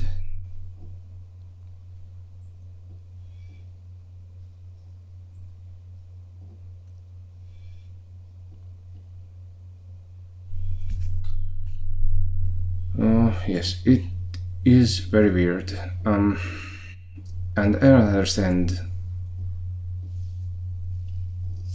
I mean, okay, so now we know a lot. I thought that this error had something to do with the fact that we might be executing the instructions in two different places. Maybe it's inlining it incorrectly, but maybe it's violating the no inline clause. But that's not the case, because the error is still happening even on this example. So okay.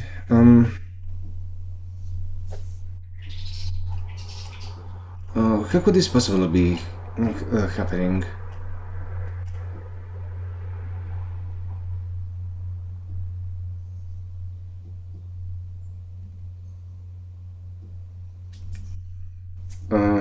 Okay. Oh crap, I just realized something. I mean,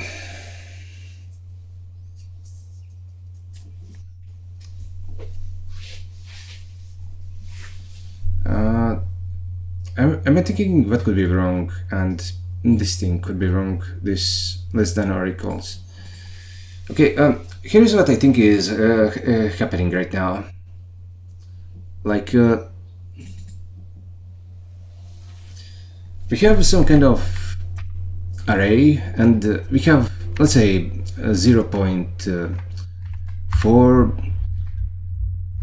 0.4, 0.2, and we have a bunch of other values which are all zeros because they are masked out. And then once we do something like a scan, this will be 04, 08,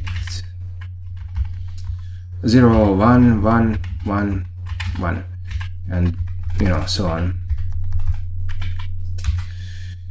And this assumption that this is what is going on is possibly wrong because of numerical inaccuracies. Like this one here could be 0.0000, something like that. It could be just a tiny bit larger than 1. So it would end up actually being bigger than all the other probabilities. And because of that, it might end up picking the... Yeah, wait. Yeah, it's picking 12. Let's just think about this for a bit. Okay, maybe I'm wrong about what it's picking.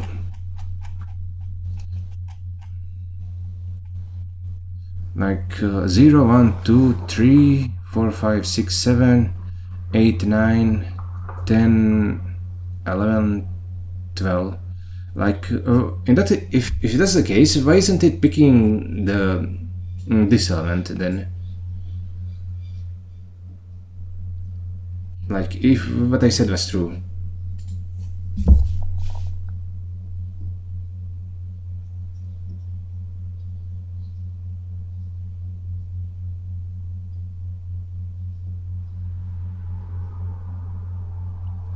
Like, I mean, could this element also be like this? I don't understand why it would be like that.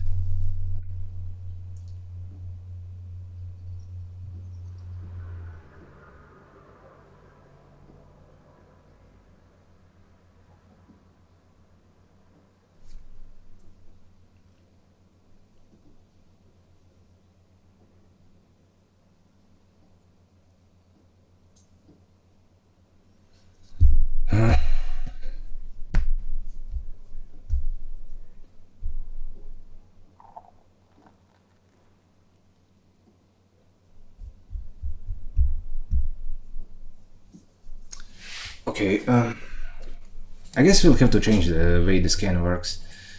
I don't know. I don't know why this is happening. I think, yeah, what is getting printed in the tensor might not be necessarily correct. We have to look at the binary form of this in order to figure it out. But I don't know how to fucking print that out right now. God damn it.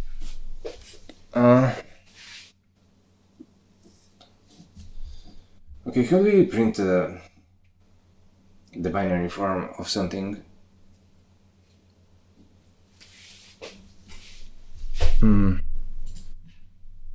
Okay, let's ask Bing. How do I print a binary form of a float in C?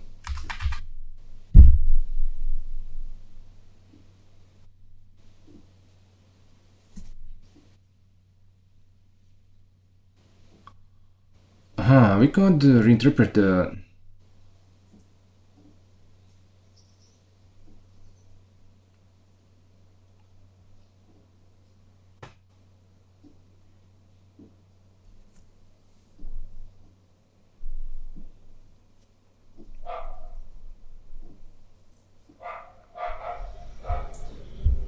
So it's getting the address, converting it to an integer pointer, and then the referencing it.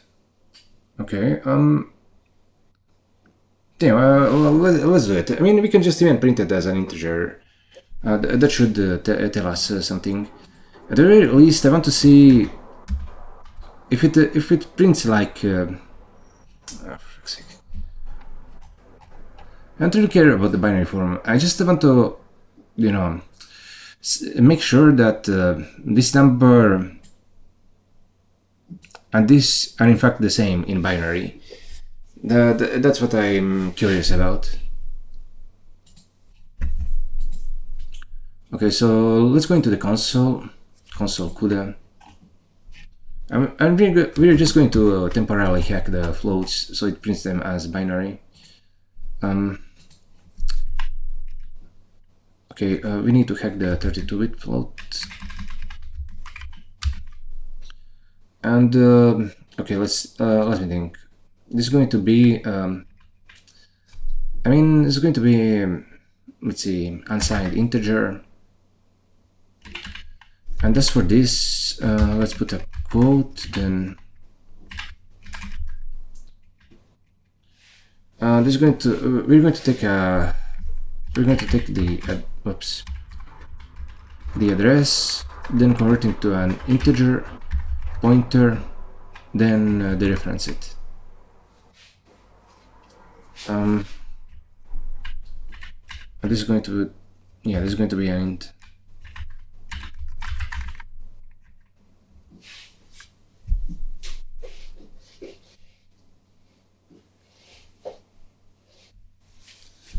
Okay, this is just going to be a temporary measure to validate my theory, because I don't understand why it would be like 001 here, but it's not like I'm an expert in numerical stability.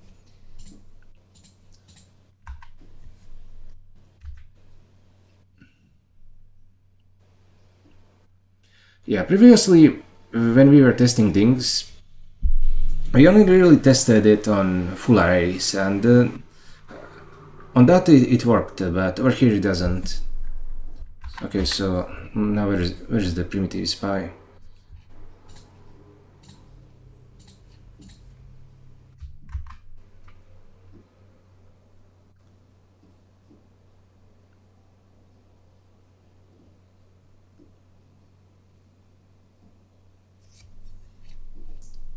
Okay, let's see what's happening.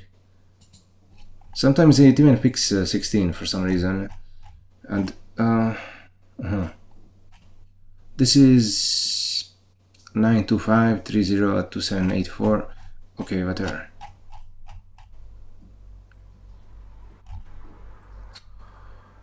$3,000. I mean, this is like what, 3 million. It's a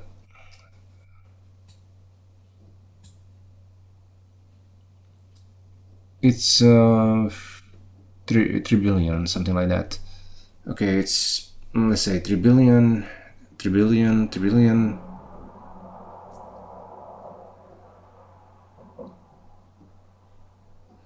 It's okay. We have this is some negative number.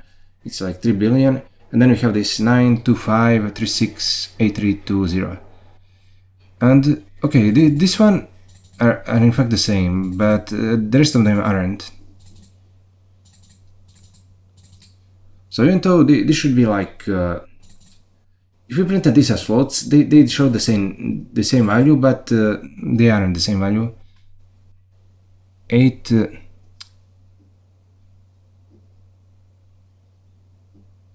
Okay, this is, let's copy paste it so we can compare it properly. So this one is this, and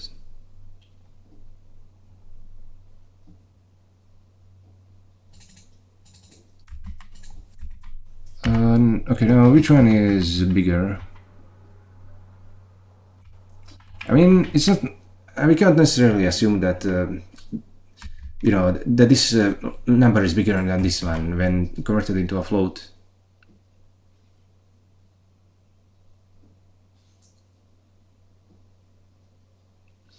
Anyway, oh yeah. So this also does explain why it's not picking, for example, this value, because it's the same as this 10. This value in bin 10 is the same as the value in bin 11. But again, I'm guessing that this one is bigger than both of them, so this is why it's picking 12. Okay, and if you look at the outputs below, sometimes it's even printing out like 16. Let's take a look at that.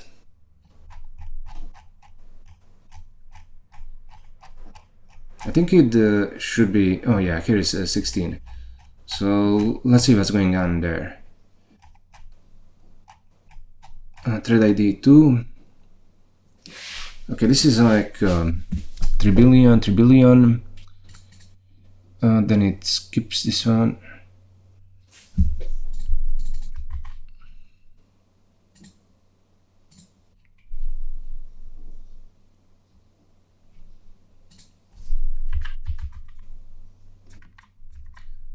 Okay, let's put it here. Okay, so yeah, this is this.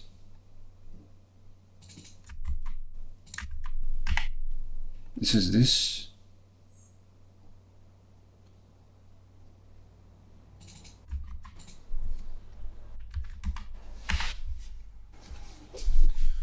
So this is this, and I guess yeah, this pretty much explains everything. Because on numerical inaccuracies, it turns out that the scan sum doesn't really do what we expect it to do.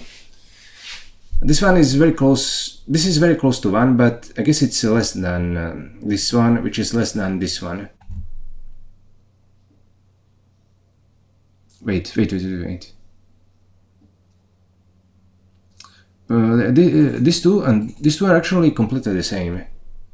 And I'm guessing this one is less than this one, so it picks the one in the 16th position. Oh damn.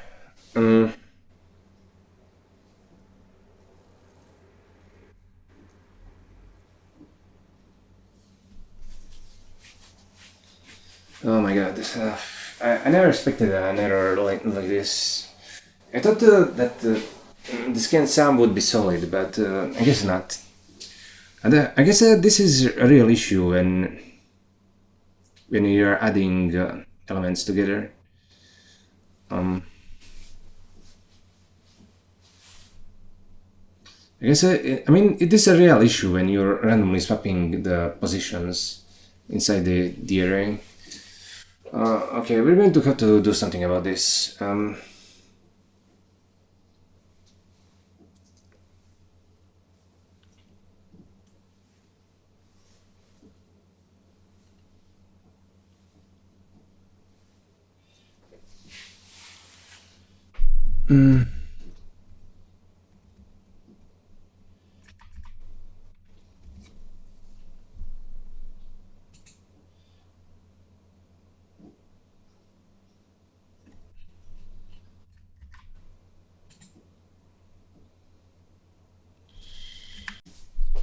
Now that we understand what the problem is, we can fix it in various ways. So how exactly are we going to do it? We have this local inclusive scan.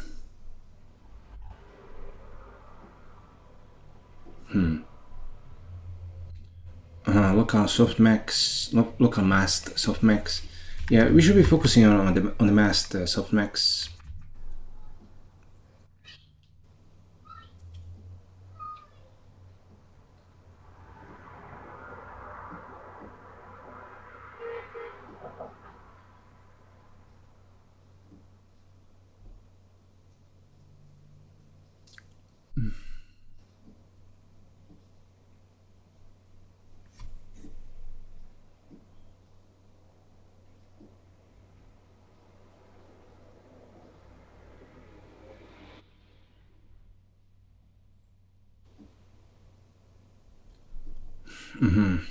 Maybe the problem is this division. Let me think. Okay, we have to modify this, and this modification could be done in a bunch of ways. I'm not sure what exactly I would prefer.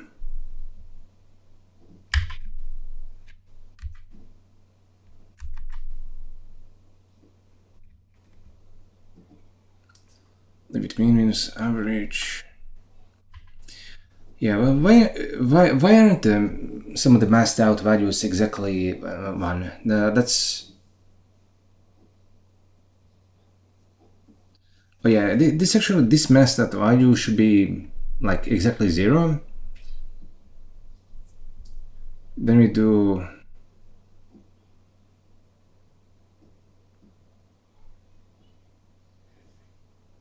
Wait, where is the fucking scan?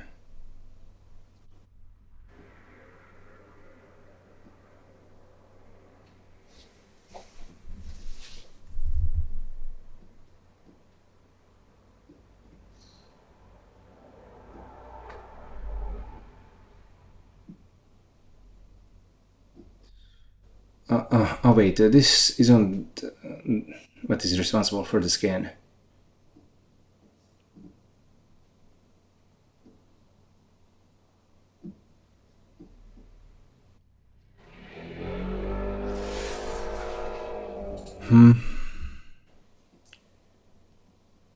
Yeah, the local discrete sampling is the one which has the SAM scan, but are we really going to mess with that? I don't think so.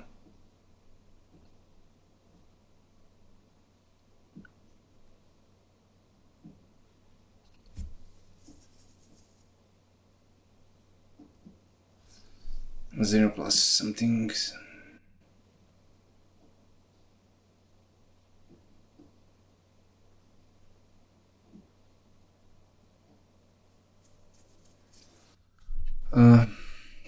Yeah, I mean, okay, we know what the problem is, but I guess I'm going to pause so I can really maybe think about this for a while. How exactly should it be fixed? But because it's not really that obvious what exactly we should do.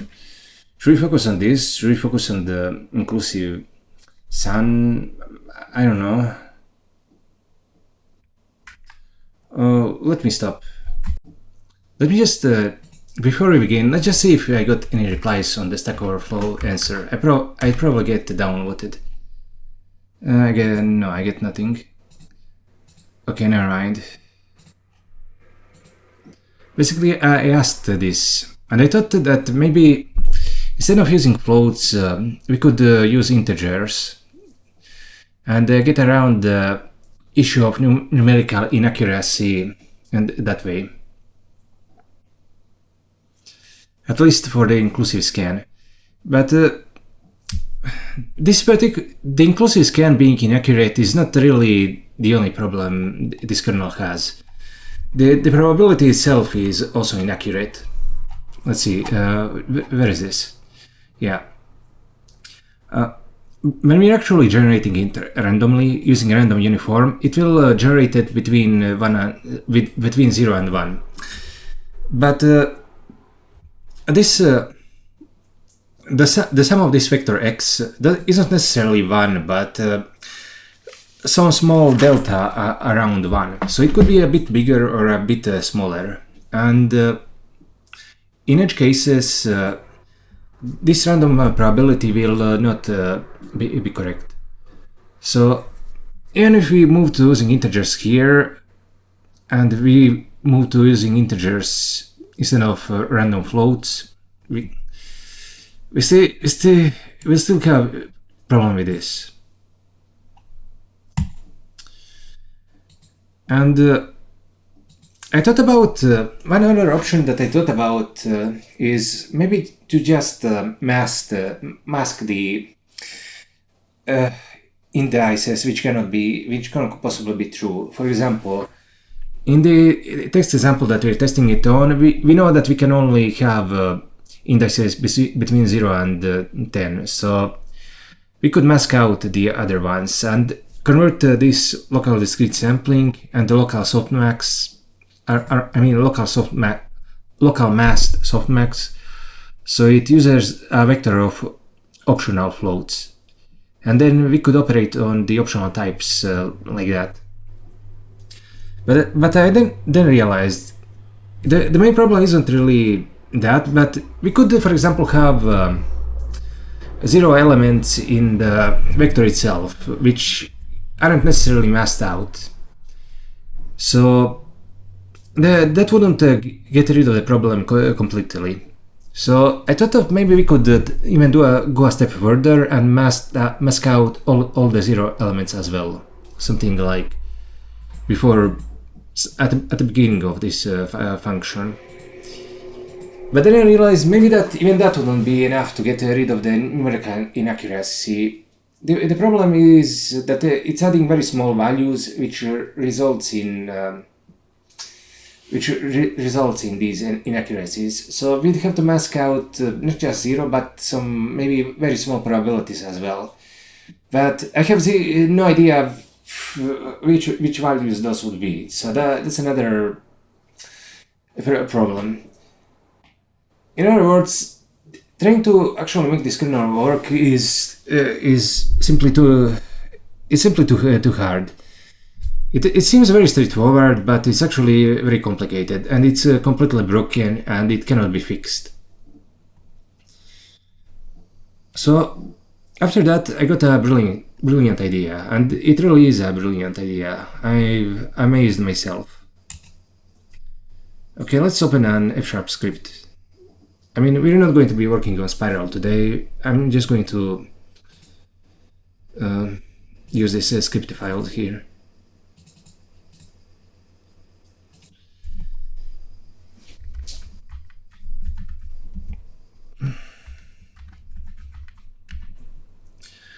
And what we're going to do, instead of even selecting the probability, what we're going to do is a probabilistic maximum.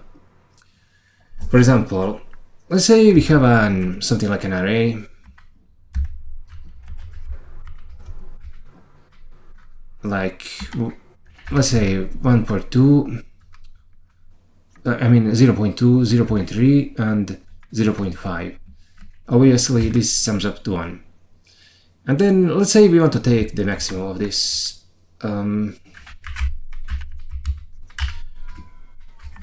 Array max. This would obviously give us, let's say, if we press Alt Enter. Let me just pin this. Yeah, if we press Alt Enter, we can see that we get 0.5. Let's also zip that, or rather map that with array map I fun ix xi, and then let's take the second. Now, of course, because it's just taking the 0.5, it's just returning the index of 0.5, which is the maximum value. But let's suppose we did something like this. Okay, let's first open the system random. System let rng equals random. And then array, actually we can just do that even here. Let's say rng times next single, and let's see, this should be returning a float 32. Okay, let's make it a double, whatever. I don't want to have to put suffixes everywhere. Okay, so we have the next double. And what we're doing here is multiplying all the elements of a vector with the probability and then getting the maximum of that. So if we run this, yeah, now we're getting mostly 2s, but we get some 1s and 0s as well. So let's prove that this returns a probability distribution with the original how do I put it? With the original frequencies or probabilities. Let's make this f. Let's factor this out. Let's make this f. Okay, and what we'll do is we're going to let. Okay, let's make this some another array. Okay, let's rename this to probs counts. Okay, and we're just going to probs array map fun 0. This will just be an array of integers, of zeros at the start. And let's do a loop for I equals 0 to, let's say, 1 to, let's say 1 to the power 2 to 2. This is 2 to the power 20. Do counts. Let's see, f counts. Actually, we need a index. Okay, let I equals I plus 1. Actually, we got the error the wrong way around. And let's turn these into probabilities. Counts.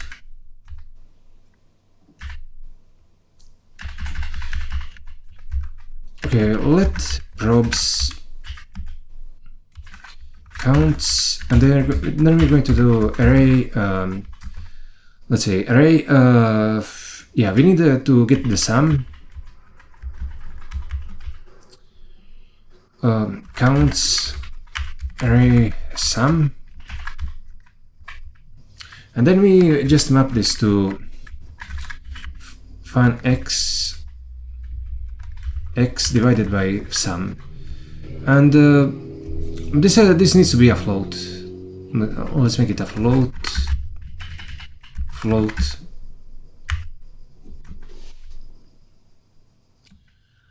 And let's try running this, and we'll see what we get. I only came up with this method on the spur of the moment, so I'm not completely sure that it's going to be right. That's why we are testing it. 0. Oh, interesting. So the probabilities don't actually match. Damn. Let's try running it a few more times. Yeah, so the idea that I had is actually not correct.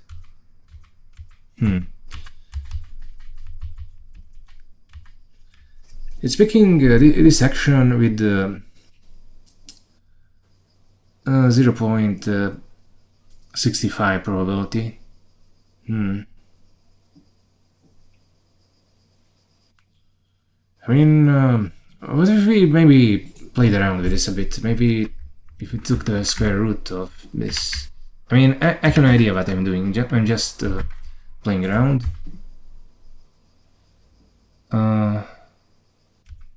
Oh, the square root is worse. What about the exponent? Oh crap. Okay, so this wasn't a good idea, but damn it.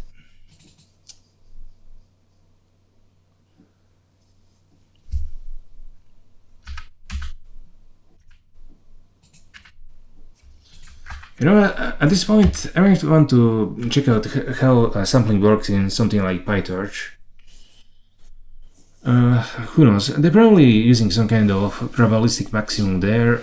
I mean, except for them it probably works.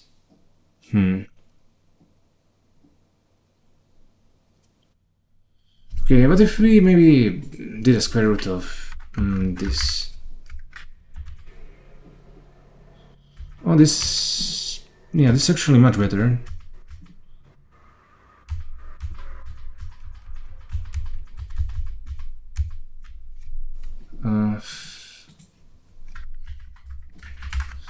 It's a lot closer to the actual probability.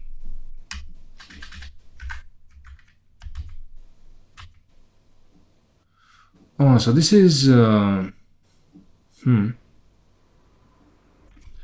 this is back to how it was originally. It's roughly the same probability. So if we maybe did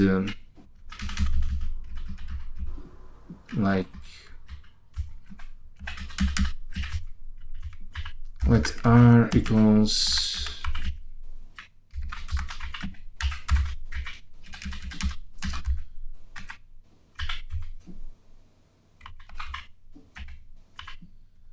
let's see r times x. I think that should give us, yeah, it's multiplying, taking the square of r is the same, gives us the same probability distribution as taking the square root of x. It's pretty fascinating how it actually, how for this is actually taking the square root has the same computational complexity as taking the square. I mean, taking the square root of x has the same computational complexity as taking the square of r.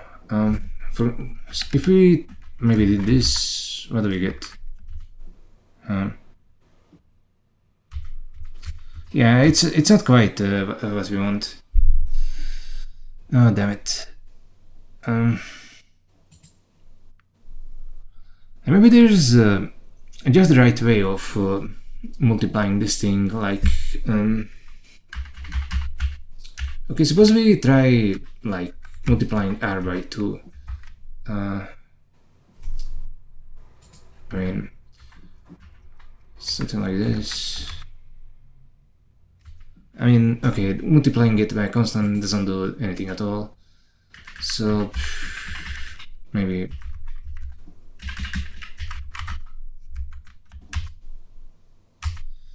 okay, yeah, I'm just wasting your time here. But I think that this is the direction that we need to go in. That's what I think. And you know, if we maybe it doesn't even matter if it's sampling with the exact probability. Like if we optimize for this kind of sampling method, maybe the optimization scheme will end up doing the right thing in the end. But still, I do want to get this right. I don't want to mess around. So let me pause here. Who knows? Maybe right. Maybe I needs to be multiplied by I, something like that. Like I times float I times. Actually, no. It should be something float plus 1.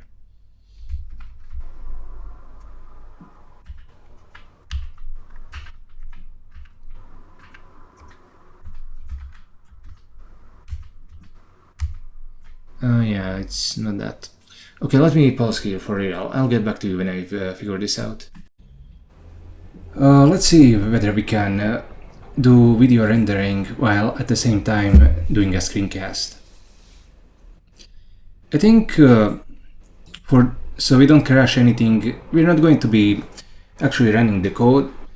Instead, we'll just be sketching things out. I've been playing with various things here, and I've concluded that there is no way to make this work. It's simply, if you take a max over something, over a vector that's been multiplied by a noise vector, or over here we're also doing something like a dropout, like we're checking the probability, we're comparing the probabilities and dropping out the elements in the original array.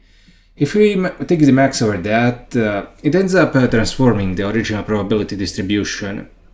Like over here, the original was 0.406, and once we actually test it out and see what comes out, we get the indices with these probabilities, which arguably isn't necessarily the worst thing.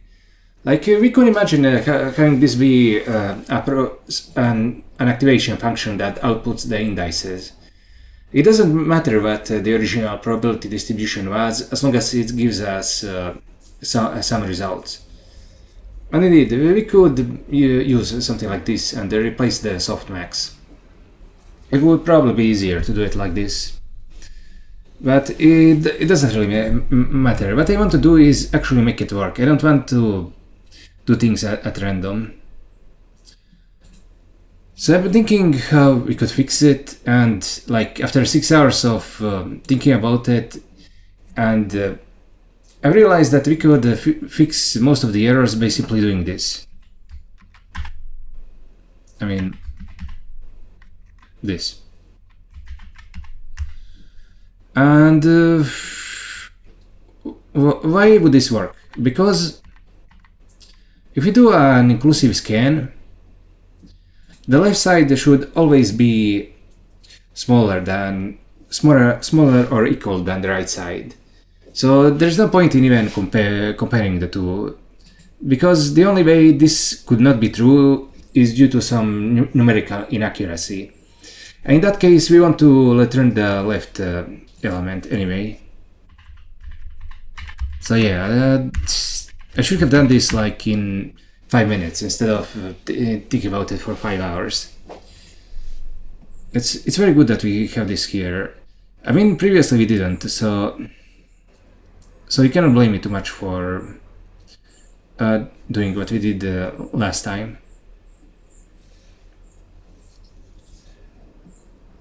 Okay, now the second part is can exactly can we fix the probability? Well, that's also not that difficult. Max probability equals what? Max. Oh yeah, local max config x.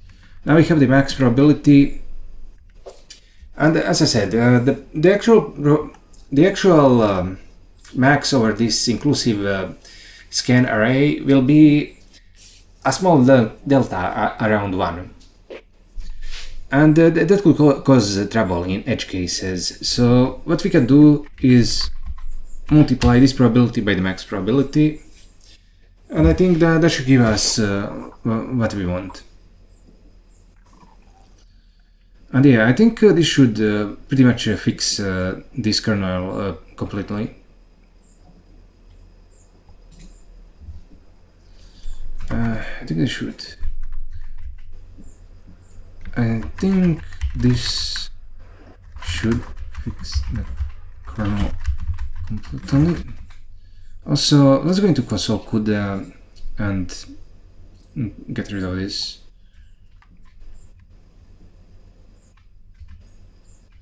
So it doesn't print out the floats as integers for somebody else. Which would most likely be me, because I don't think anybody is using this language. If you are, do send me an email telling me what you are doing in it. And yeah, okay, well, let's try running this. Hopefully it won't crash the rendering. If it does, well, whatever. I just want to give this a proper try. Let's build the file.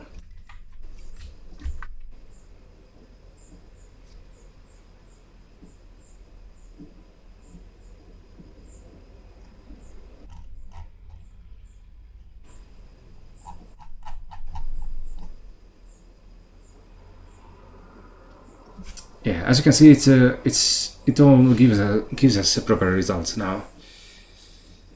Oh, god damn it! I can't believe it. I got fooled so hard. I got bamboozled.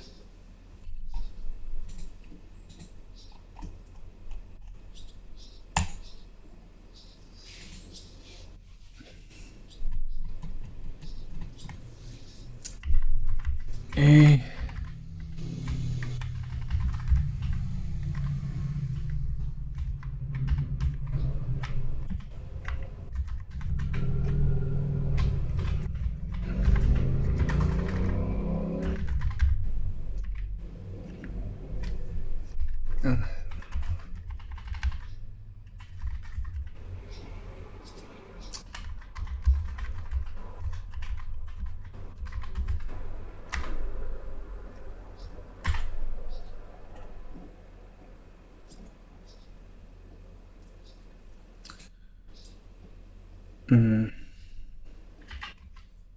Okay, let's do it.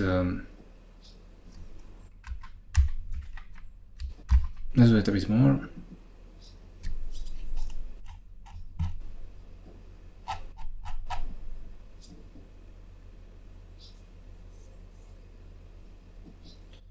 Yeah, it's all still correct. Yeah, perfect. I mean, we can even just passing the max probability at this point, and let's see what happens.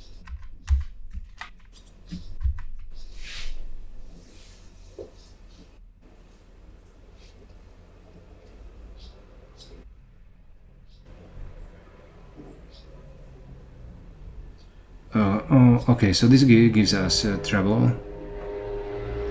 Okay, this is not good.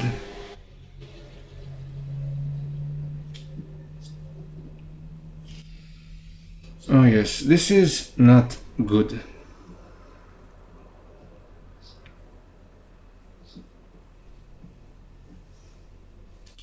This is also a case that we need to think about. I guess it can turn out that the masked out values will be will not be will not be treated as 0.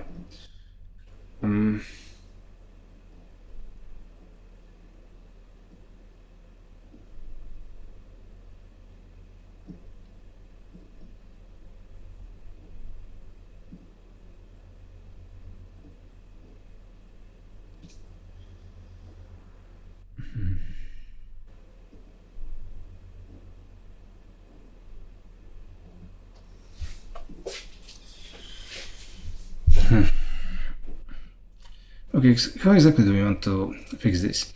Well, we're going to have how to use the old idea that I had. I mean, like while I was thinking in bed a few hours ago, and you know, I discarded that idea for this, but it turns out we're going to need it. So, what is that idea? You might be asking yourself. Well, that would be to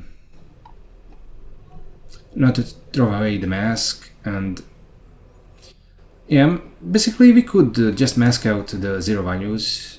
I mean, we don't have to pass the mask in explicitly into this kernel. Okay, let's do it like this. You know, mask equals local map fun.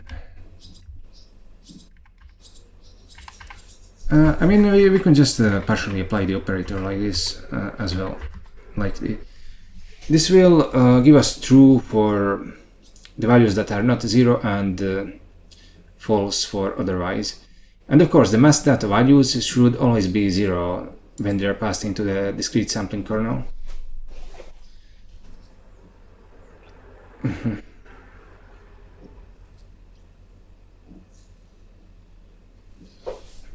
So, okay. And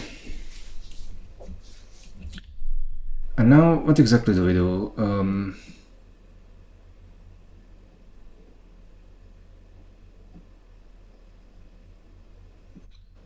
I mean, okay, this is one way of...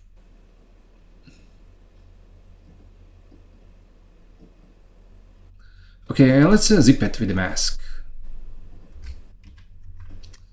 Zip x mask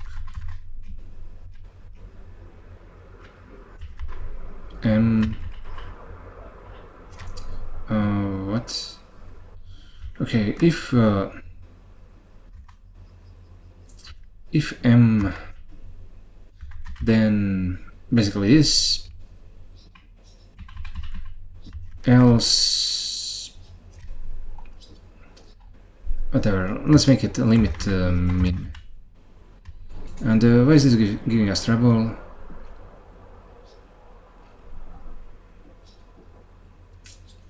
Yeah, this is a tensor of booleans. This is yeah, this is a tensor of, well, it should be a tensor of floats, but it's a generic float, right, that we have here, so it's just a number. So let's see. Recursive meta variables are not allowed.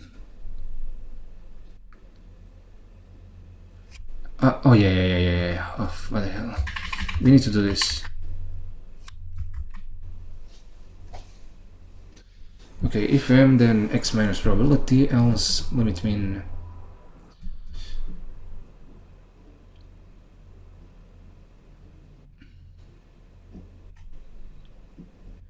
Okay, let's give this idea a try. It's amazing how many edge cases are in this kernel. I am absolutely astounded.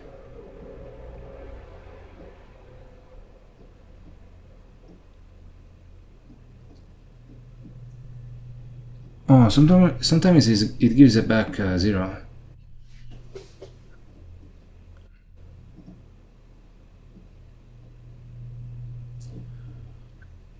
Yeah, I don't like it giving back 0.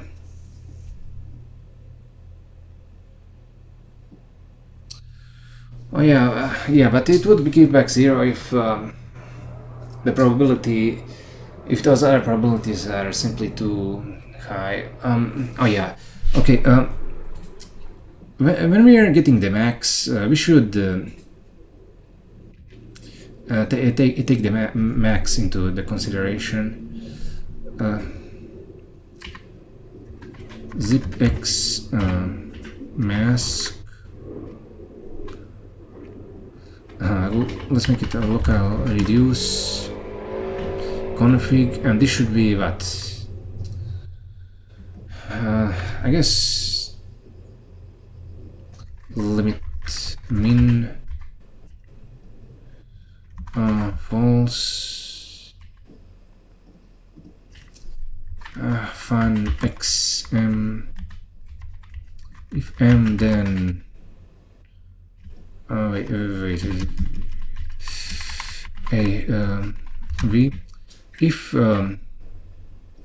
fuck, now we have to do this whole damn thing again.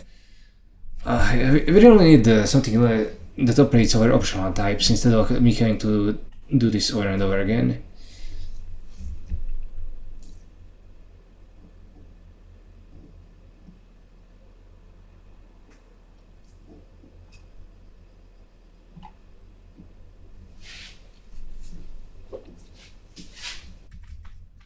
Okay, I guess we're going to maybe these three function, this function, and this function, which are using masks, we're going to rewrite them in a different form, so we can use the optional types much more efficiently. Okay, let's do it like this: local mask reduce. Okay, now config x I j tensor. I mean, do we need that? No, I don't think we do. We just need the x, and then okay, what is this x? There should be a tensor of tensor. Okay, let's do a formal tensor d2 t. No, actually it should be option t.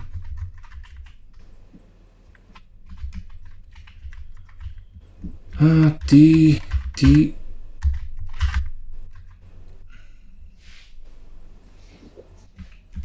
and I guess it should return the option t.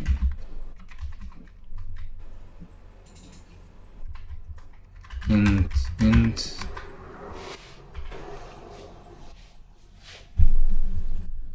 Okay, now let's do a local reduce. Oh yeah, we also need a neutral element.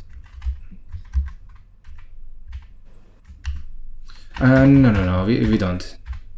We can just pass in none. Config none fan AB. Now we'll just do a match AB with some A, some B, FAB, none. Actually, let's make some A. Actually, let's make some X.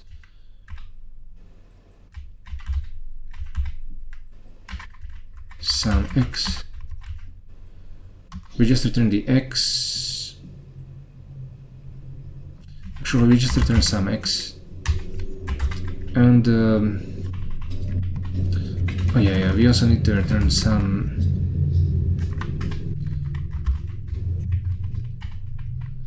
And for the rest of the cases, we just return none. And we pass in the X here, and yeah, this is it. This is a local mask reduce. We just go over all of the masked things. So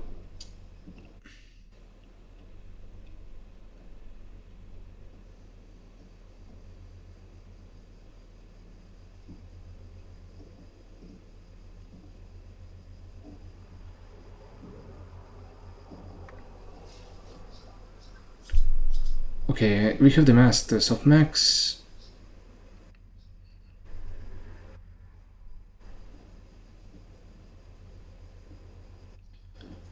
Okay, we're going to. Okay, let's comment all this out, and then let's start with the masked softmax. We're going to rebuild it from scratch. Okay, so we have the local map. XJ. Okay, so if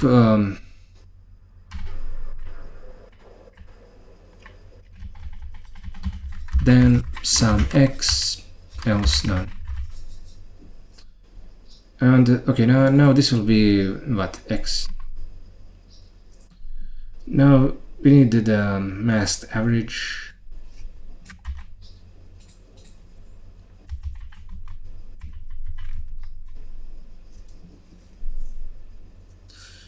Oh, okay, let's make two versions of these.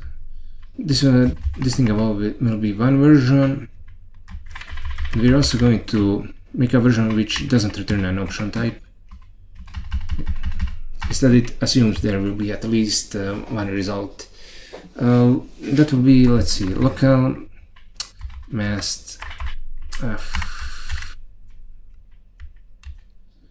reduce config f x match with some x none. Okay, fail with got none from. I think we need to also trigger an assert.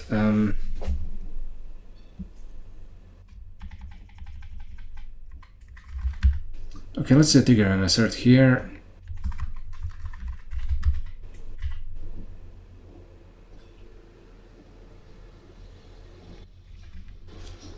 Assert true.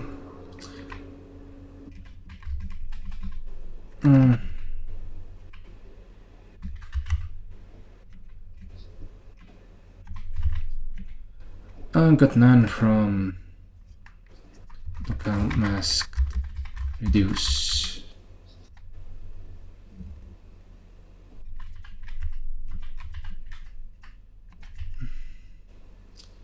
I don't really like doing it like this, but we don't have a choice.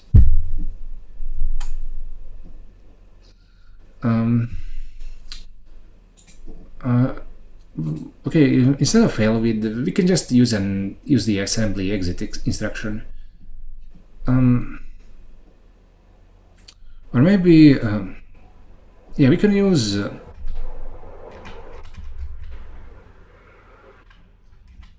okay, let's do it double. Okay, like this. Message.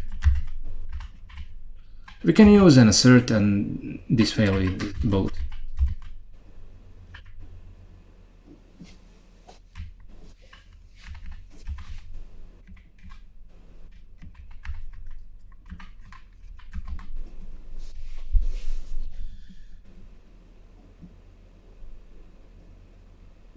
I think we'll also want a masked inclusive scan.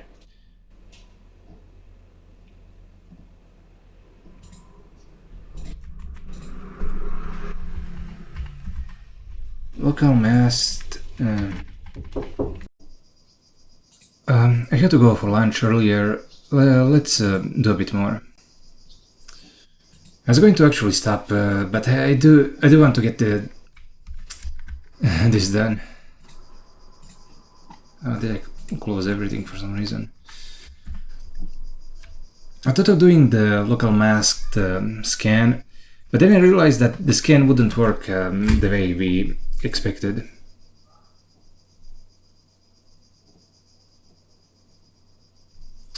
What the hell are we going to do with this? No, we don't need to refactor everything. Like, we could refactor this, but it's really besides the point.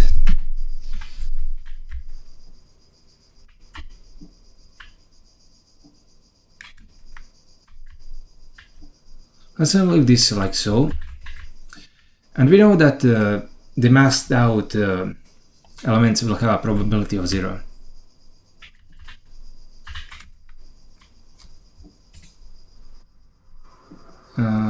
What's the problem?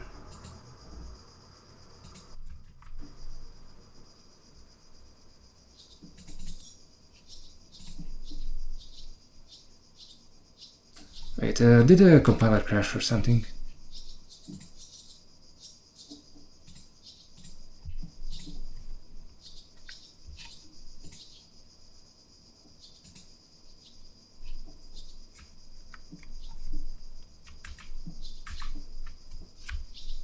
I mean...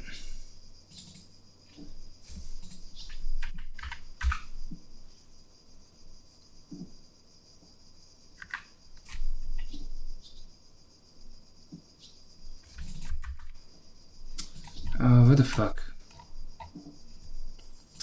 I guess this is some kind of weird compiler error. I have no idea.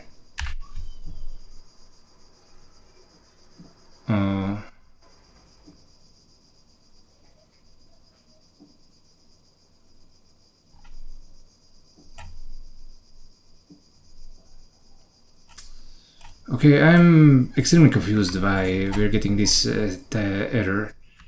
For fuck's sake.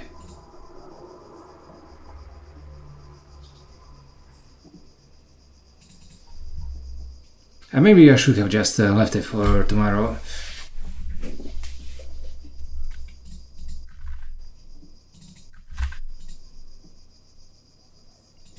I mean, does this have some kind of error? Oh yeah, this has an error. For fuck's sake.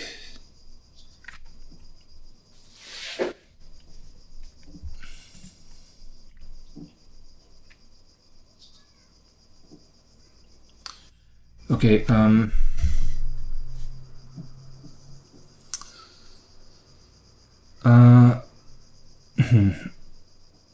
okay, let's think about this. We're going to turn this local inclusive scan some.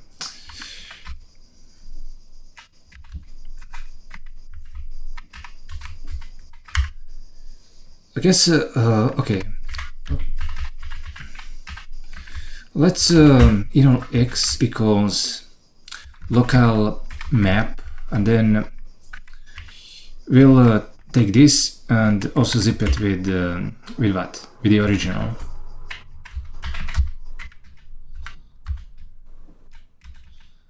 Fun some original. If original greater than 0, then some, else none. Local mask reduce. Okay, I also want to do a local mask map. I mean, this one is super easy.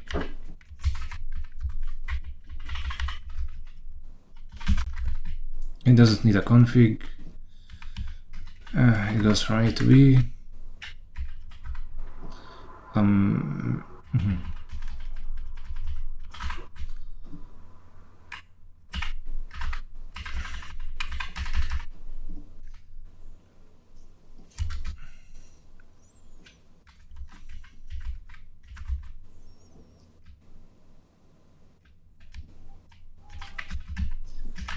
B. Okay.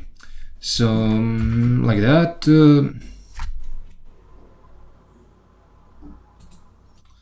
Local mask. Local map. And what we'll do is just use option M map. And that's the only thing that we need.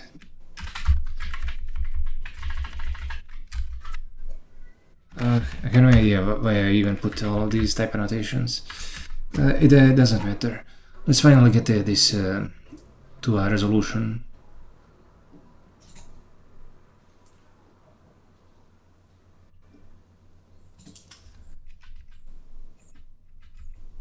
And the reason why I didn't want to create a local masked inclusive scan is because it would pretty much ruin the masking if we did a scan on an optional type. It would be completely meaningless. So what we have to do is, after the scan sum, take a look at the original, and if it's greater than 0, only then is the sum worth something, otherwise it should be none. And now that we have this, now we can actually do something with it. And then something would be okay, let's make this sum.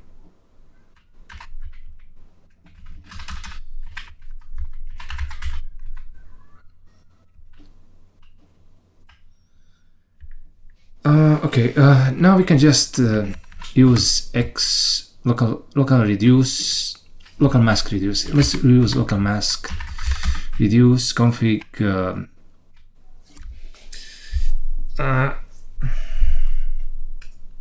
We don't need to pass in a neutral element anymore, because the neutral element is just none. And for the function, we'll do passing the max.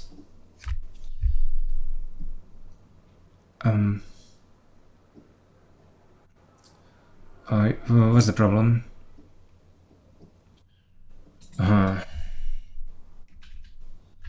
Avatar. Let's do it like this.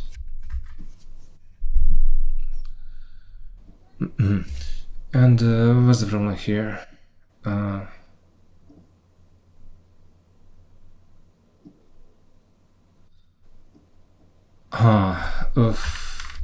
This is returning a closure, so you need to put a comma here.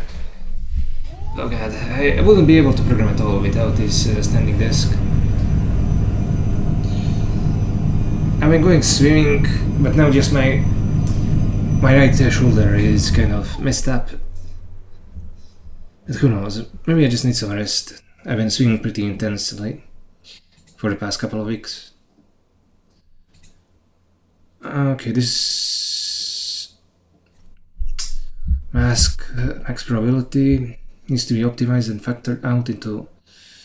okay, so we have the max probability. We have this with the optional types.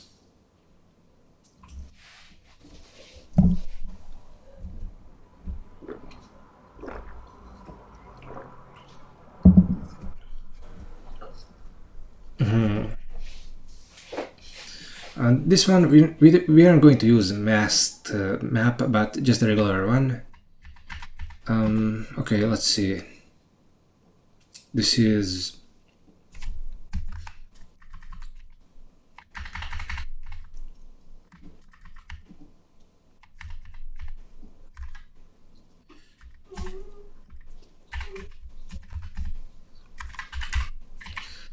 Okay, fine.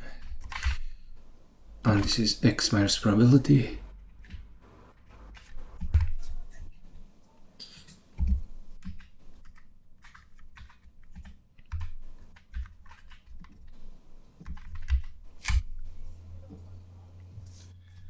Yeah, okay, great. And not just this, we're going to zip it with the zip J tensor xj, and if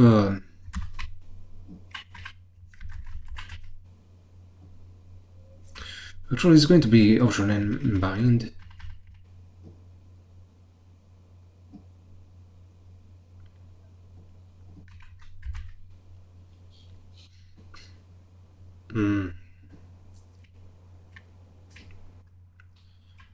Then some j else none. Now, okay, why is this giving us an error?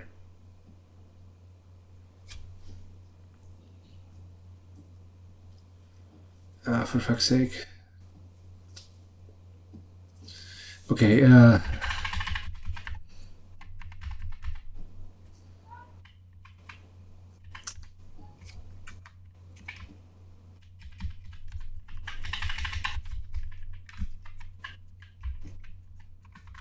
match x with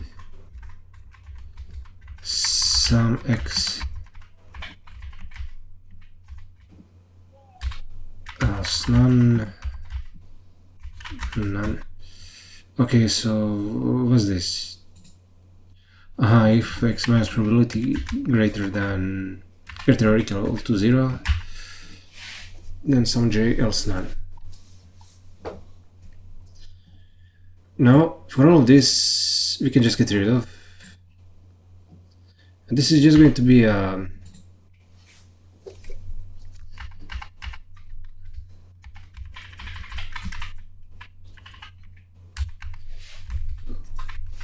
local masked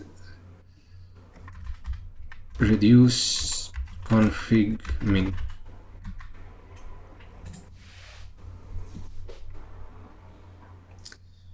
Oh yeah, this was so fucking crazy.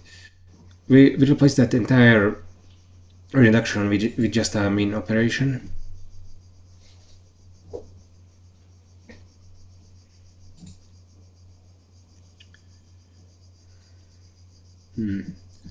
Okay, we have the sum.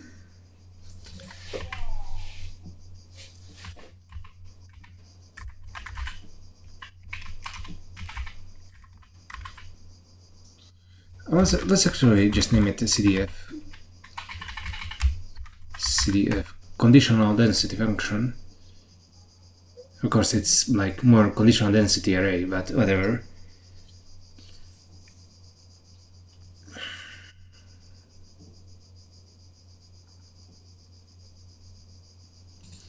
And what has changed compared to before is now that we're getting the max over only the valid probabilities, only the original elements which had a probability greater than 0.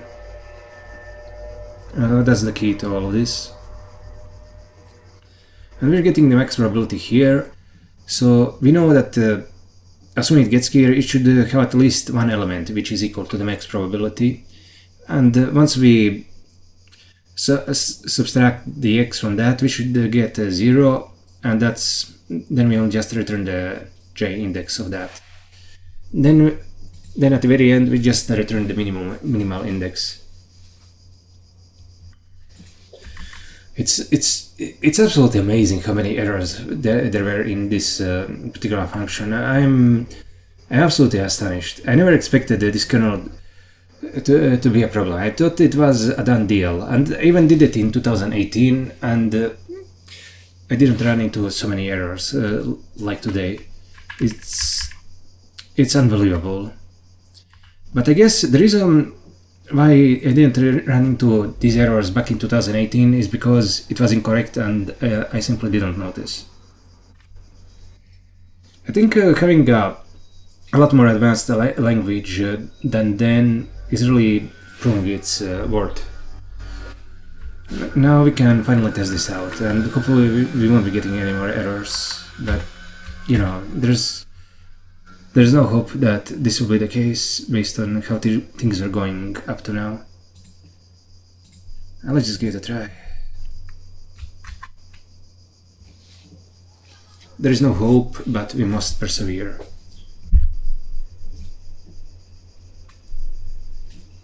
What the fuck?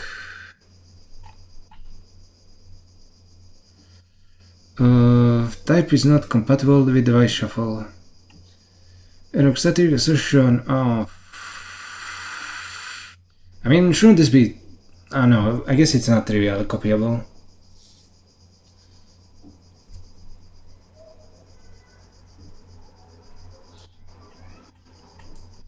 I guess it's a good thing that we didn't change all of this. Okay.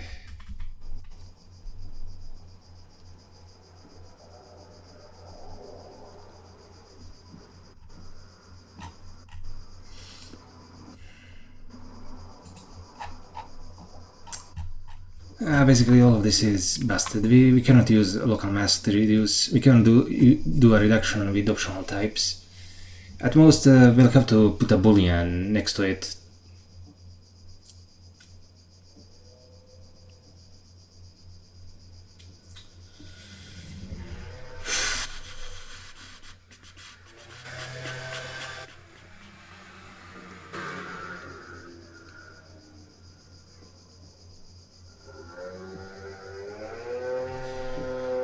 No, I cannot use none.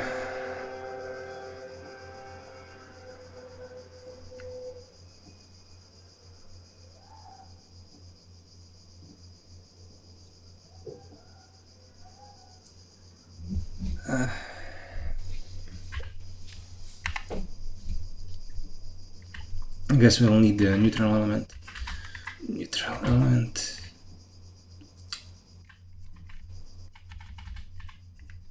Bool.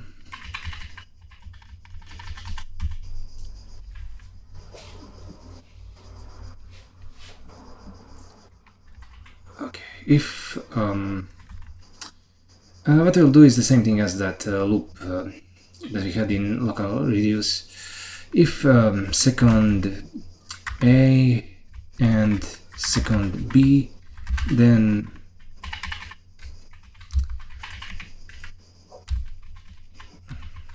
first A, first B, else if second A, then A, else if second B, then B, else neutral element.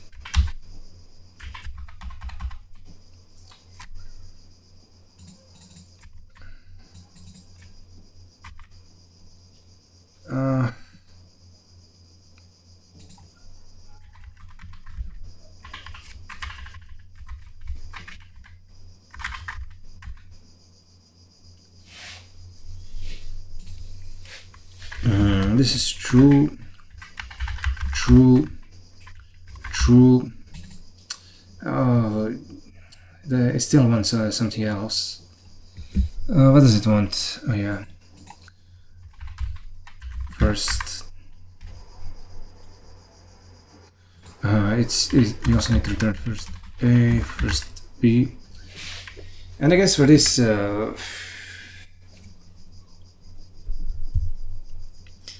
whatever, neutral element false is perfectly fine, who cares?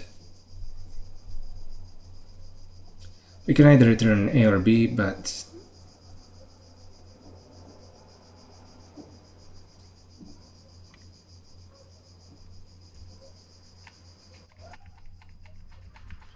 Oh yeah, we could also just do like this. We know that the boolean is true here, and it's also true here, so we can just simplify it like this.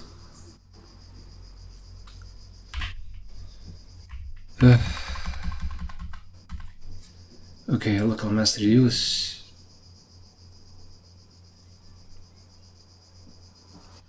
Okay, now what the hell do we do about this?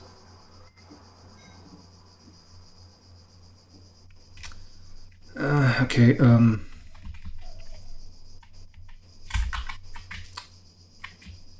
Okay, this will be some.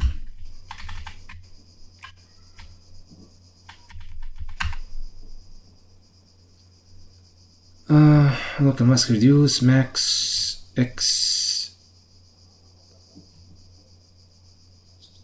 What's the problem now? Yeah, I guess we need to pass in the neutral element, and that would be limit.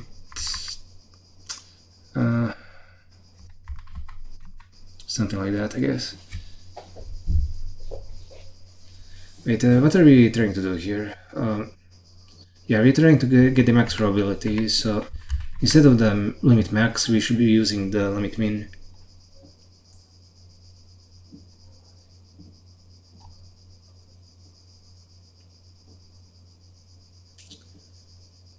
Okay,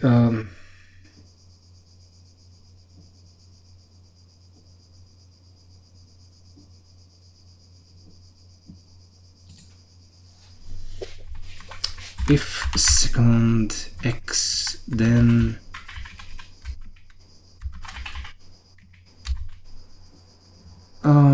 okay, j true, whatever, j false, I guess.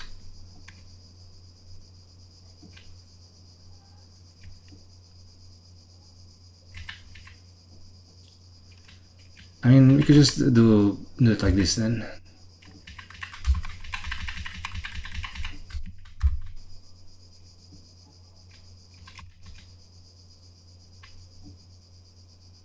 If second x, then else what? This complicates the code so much. Why can't we use the reduction on optional types? Yeah, right now I'm really hurrying to finish this stupid thing.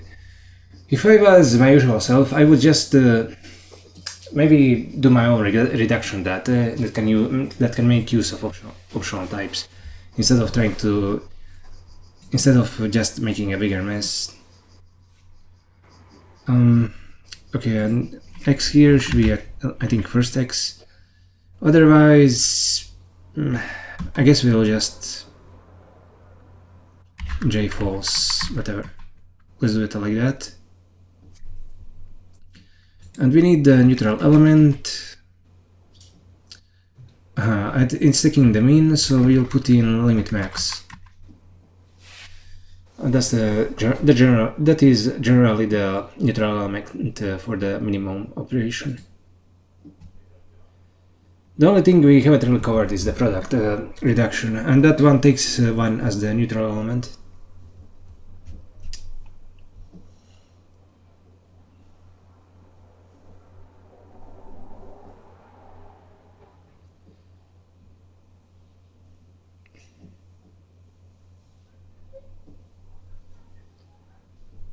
Okay, so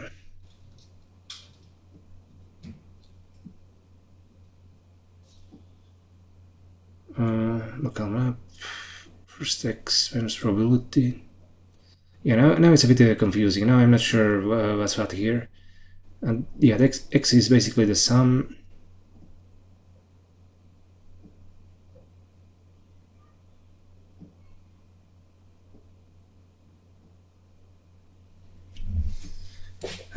Okay, let's give this a try.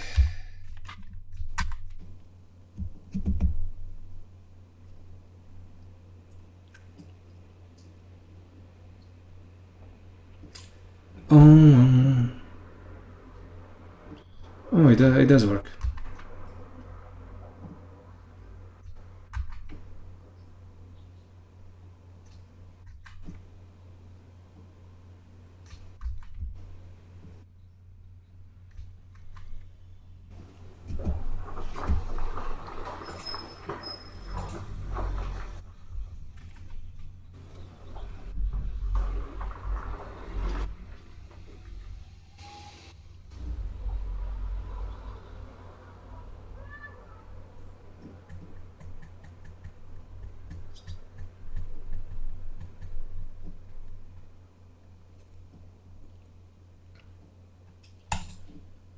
Okay, I guess we can. Let's try doing this. Local reduce. Uniform iron G, J.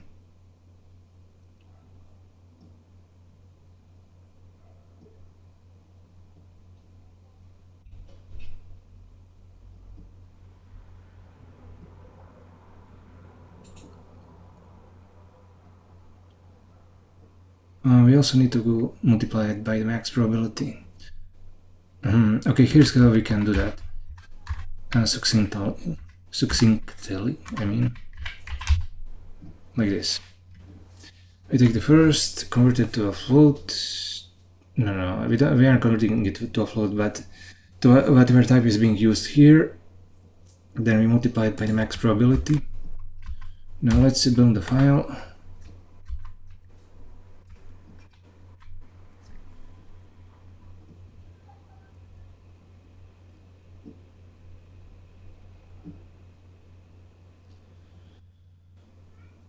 Okay.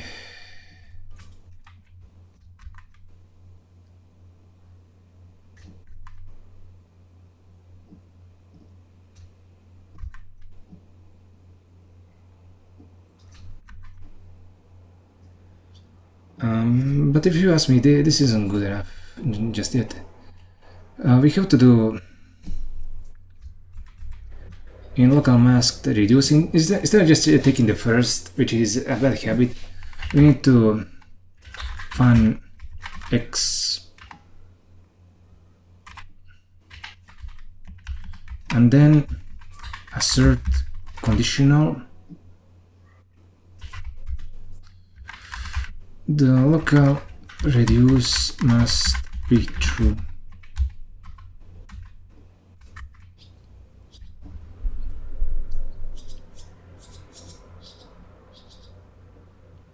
Yeah, we really need this assert here. Let's also try running it with the assert.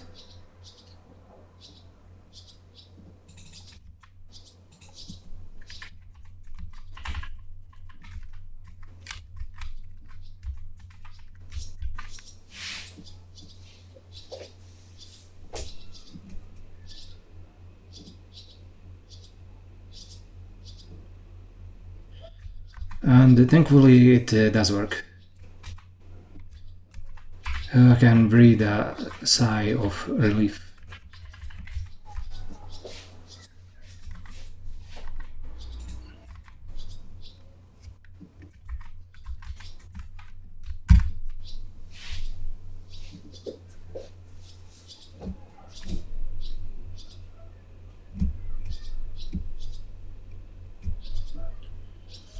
Yeah, perfect. Now it's not giving us incorrect results anymore, and in fact it cannot possibly do that anymore at all. We're making sure to use local masked reduce to get the max probability. We're also taking the mean using that.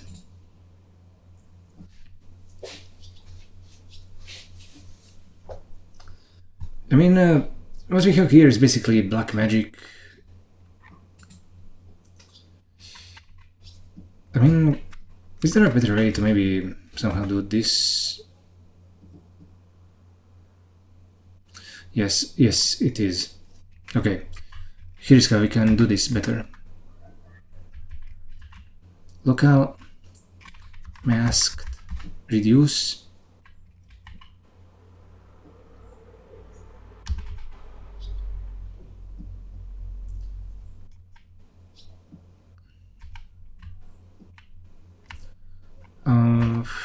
What will be... Okay, let's make it 1.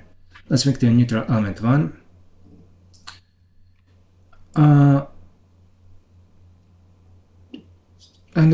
what can we do here?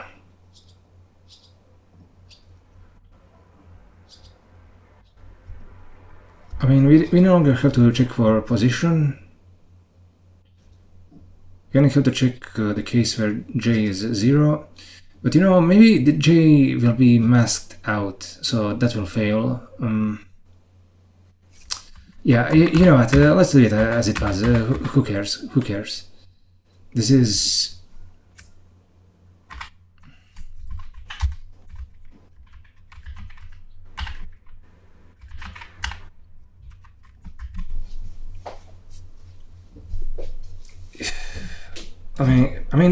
This code is extremely wild as far as I'm concerned. I mean, it's not something anybody sane would write, in my opinion. Like, this is how we're sharing the local variable across all the threads. But we need to do it like this, otherwise we wouldn't know how to do it properly.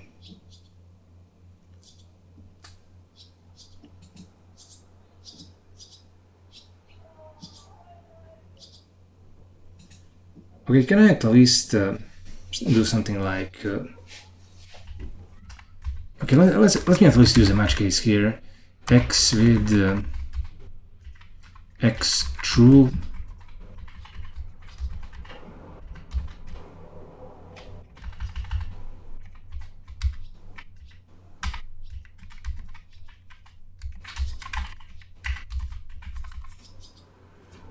Yeah, let's at least do it like this. Now it doesn't look as nasty.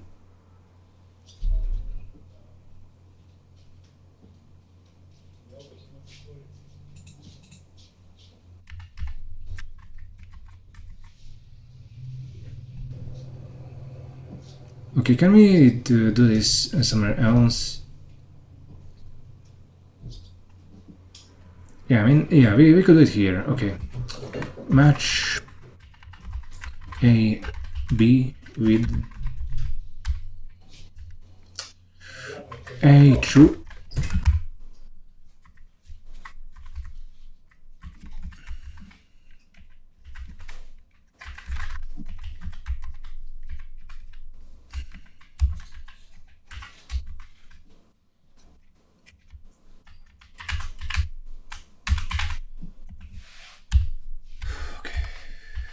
Now X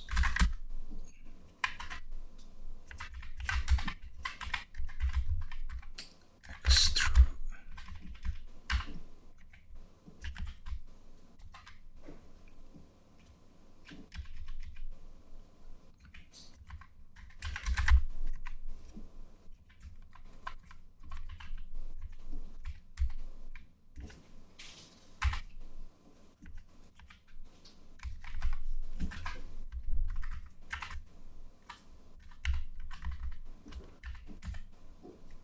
Okay, so we'll maybe return other. Let's do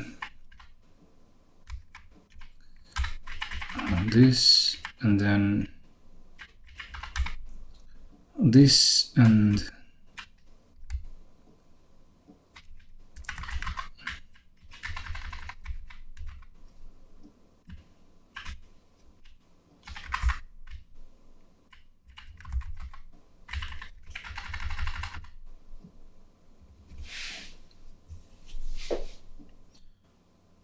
oh yeah, it can be done like this.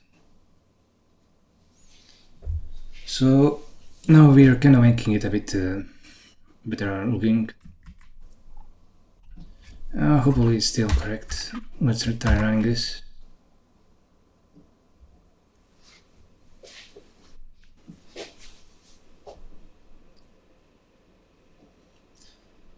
Oh, nice. It works.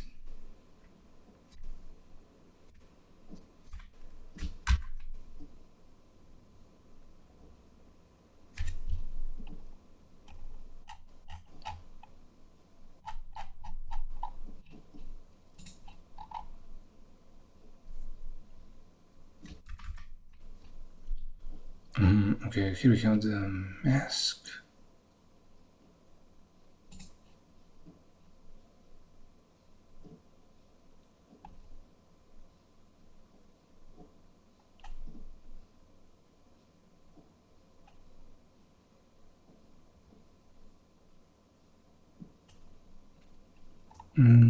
We don't need to do anything here.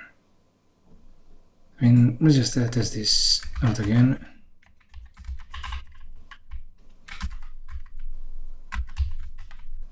God, it's like it was okay. Now it's like a degree or two cooler, but during the whole day it was 40 degrees in this room, and I've been really cooking myself here. Oh, I can't wait for the air conditioning to get here. I'm not sure whether I'll pay a lot for it, and I'm not sure, and the rest will probably have to go for the GPU. So I'll be back at zero before long.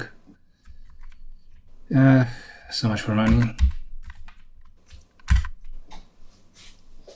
Maybe if I'm lucky, Nvidia will send me a sample of the new 5090 once it releases. I'll apply for a grant. Maybe they'll be impressed with the YouTube channel. Who knows? Okay, and this now works. I still wish I could somehow make this a bit better.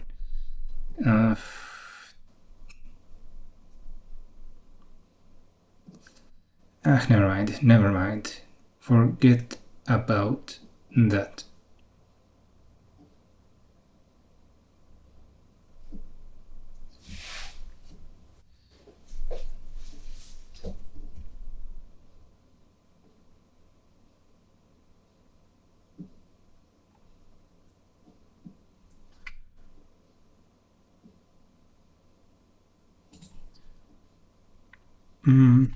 Okay, I'll put in limit max here.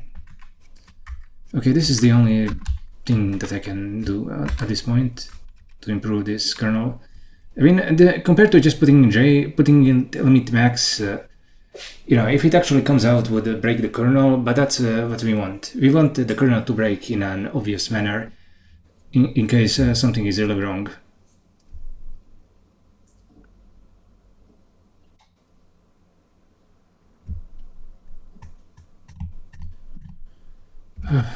Okay, I think we'll end today's session here, and I'll go back to resting.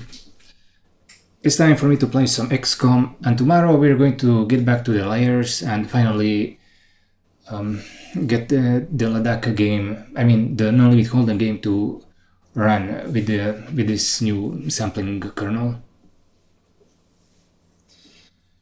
I can't wait to get through this video, and after we do, I think it will finally be time to start work on training the agents.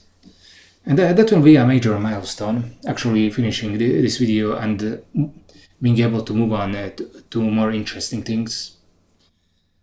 Once we get to the training part, that's when this playlist and this series on state functional programming in Spiral really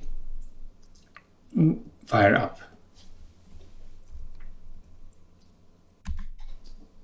See you tomorrow. Okay, let's resume from where we left off yesterday.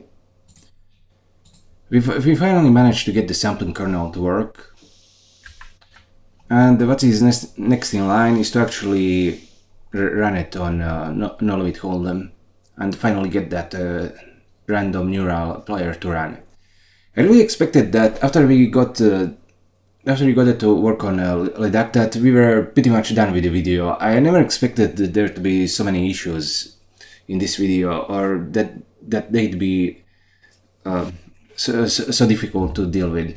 Yesterday I had to pretty much lie in bed the whole day to figure out how to resolve the issues with the discrete sampler. It's way beyond my expectations. And yeah, that we're running into these kinds of errors does mean that I was pretty much wrong about how to create the discrete sampler in the past. I thought that I thought that it was correct, but it wasn't. I am deeply humbled, but at the same time I am hopeful about the future, since I managed to overcome what my past self could not.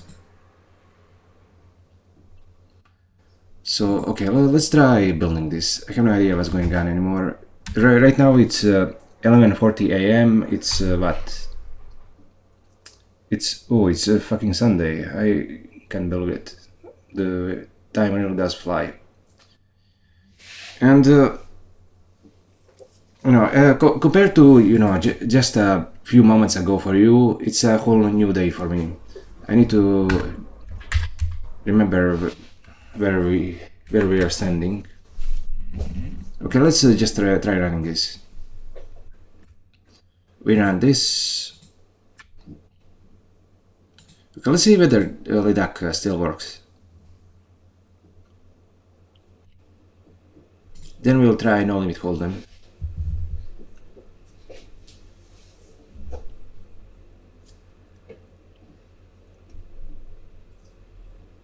And assuming that the no limit hold'em game works properly, we're going to end this video there, and in the next one we are going to dedicate ourselves to doing agent training. That is going to be a major milestone. We're going to train a superhuman poker agent, which is something that I failed to do in 2021. I had a bunch of machine learning ideas that all failed. And now my approach is the complete opposite of what it was back then. We're going to make full use of the GPU.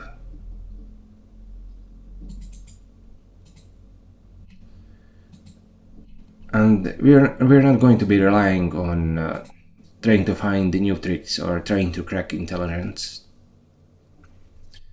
We are instead going to focus only on the fundamentals. And those fundamentals are to make full use of the hardware that we have available.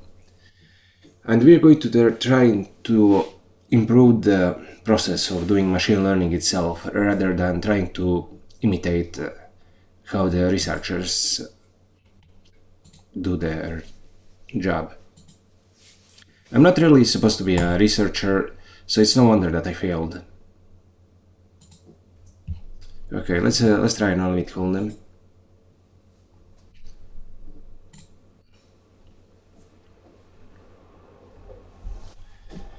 Yeah, originally I only wanted to create a poker agent, then use that to make some money, but I never really trusted the algorithms, so I fell into being a ML researcher, and a pretty bad one at that.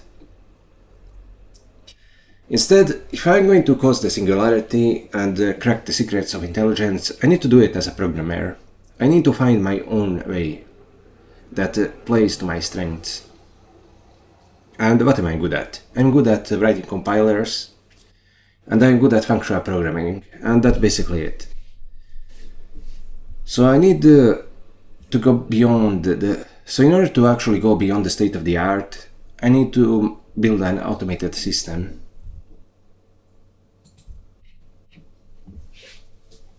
I need to automate the process of doing ML research itself. Raise 4, it raises 20. Okay, let's go and see what happens. Player 0 goes all in. Whatever, I'll go all in as well.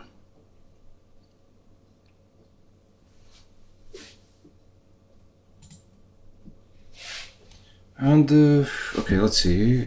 Yeah, it does work. Yeah, I mean, it does work. I just want to say that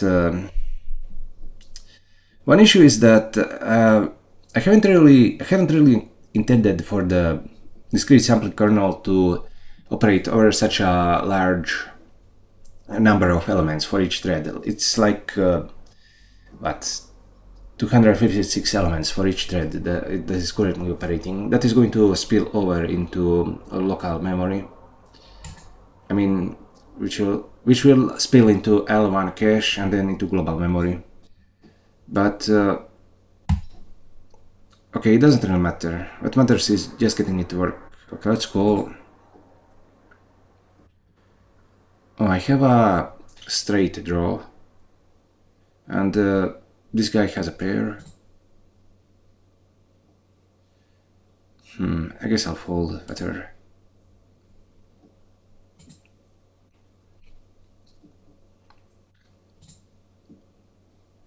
4, 5. If a 6 comes out, I'll have a straight.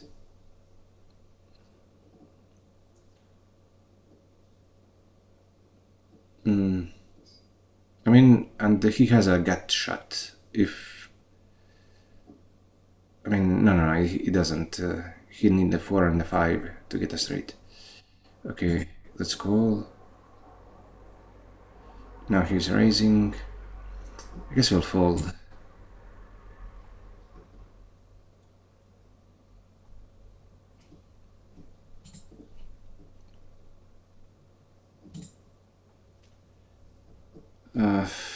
Whatever.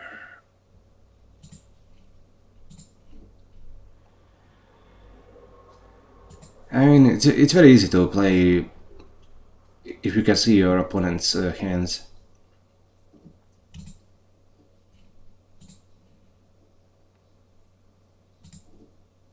Five, 7. He has a king pair.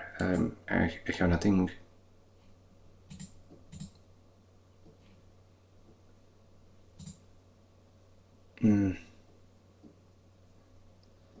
She has another pair. Fold.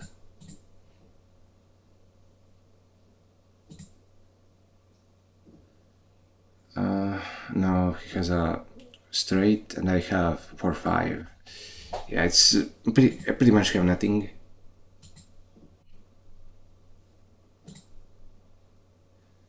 Oh, for fuck's sake.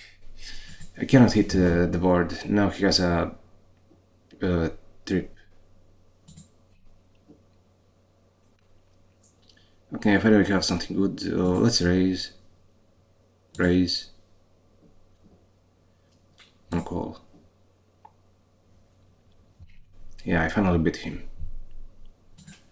Okay, if you look here, we don't see any error messages. I'm going to run the demo. The normal king kernel.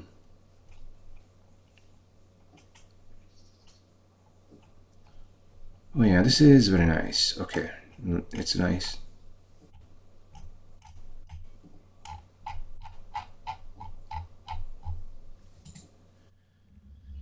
Yeah, let's end this here. I'm going to take a break. I mean, also to have breakfast, but also to upload the videos and render the new ones. And after that, we're going to move on to the next step. See you there.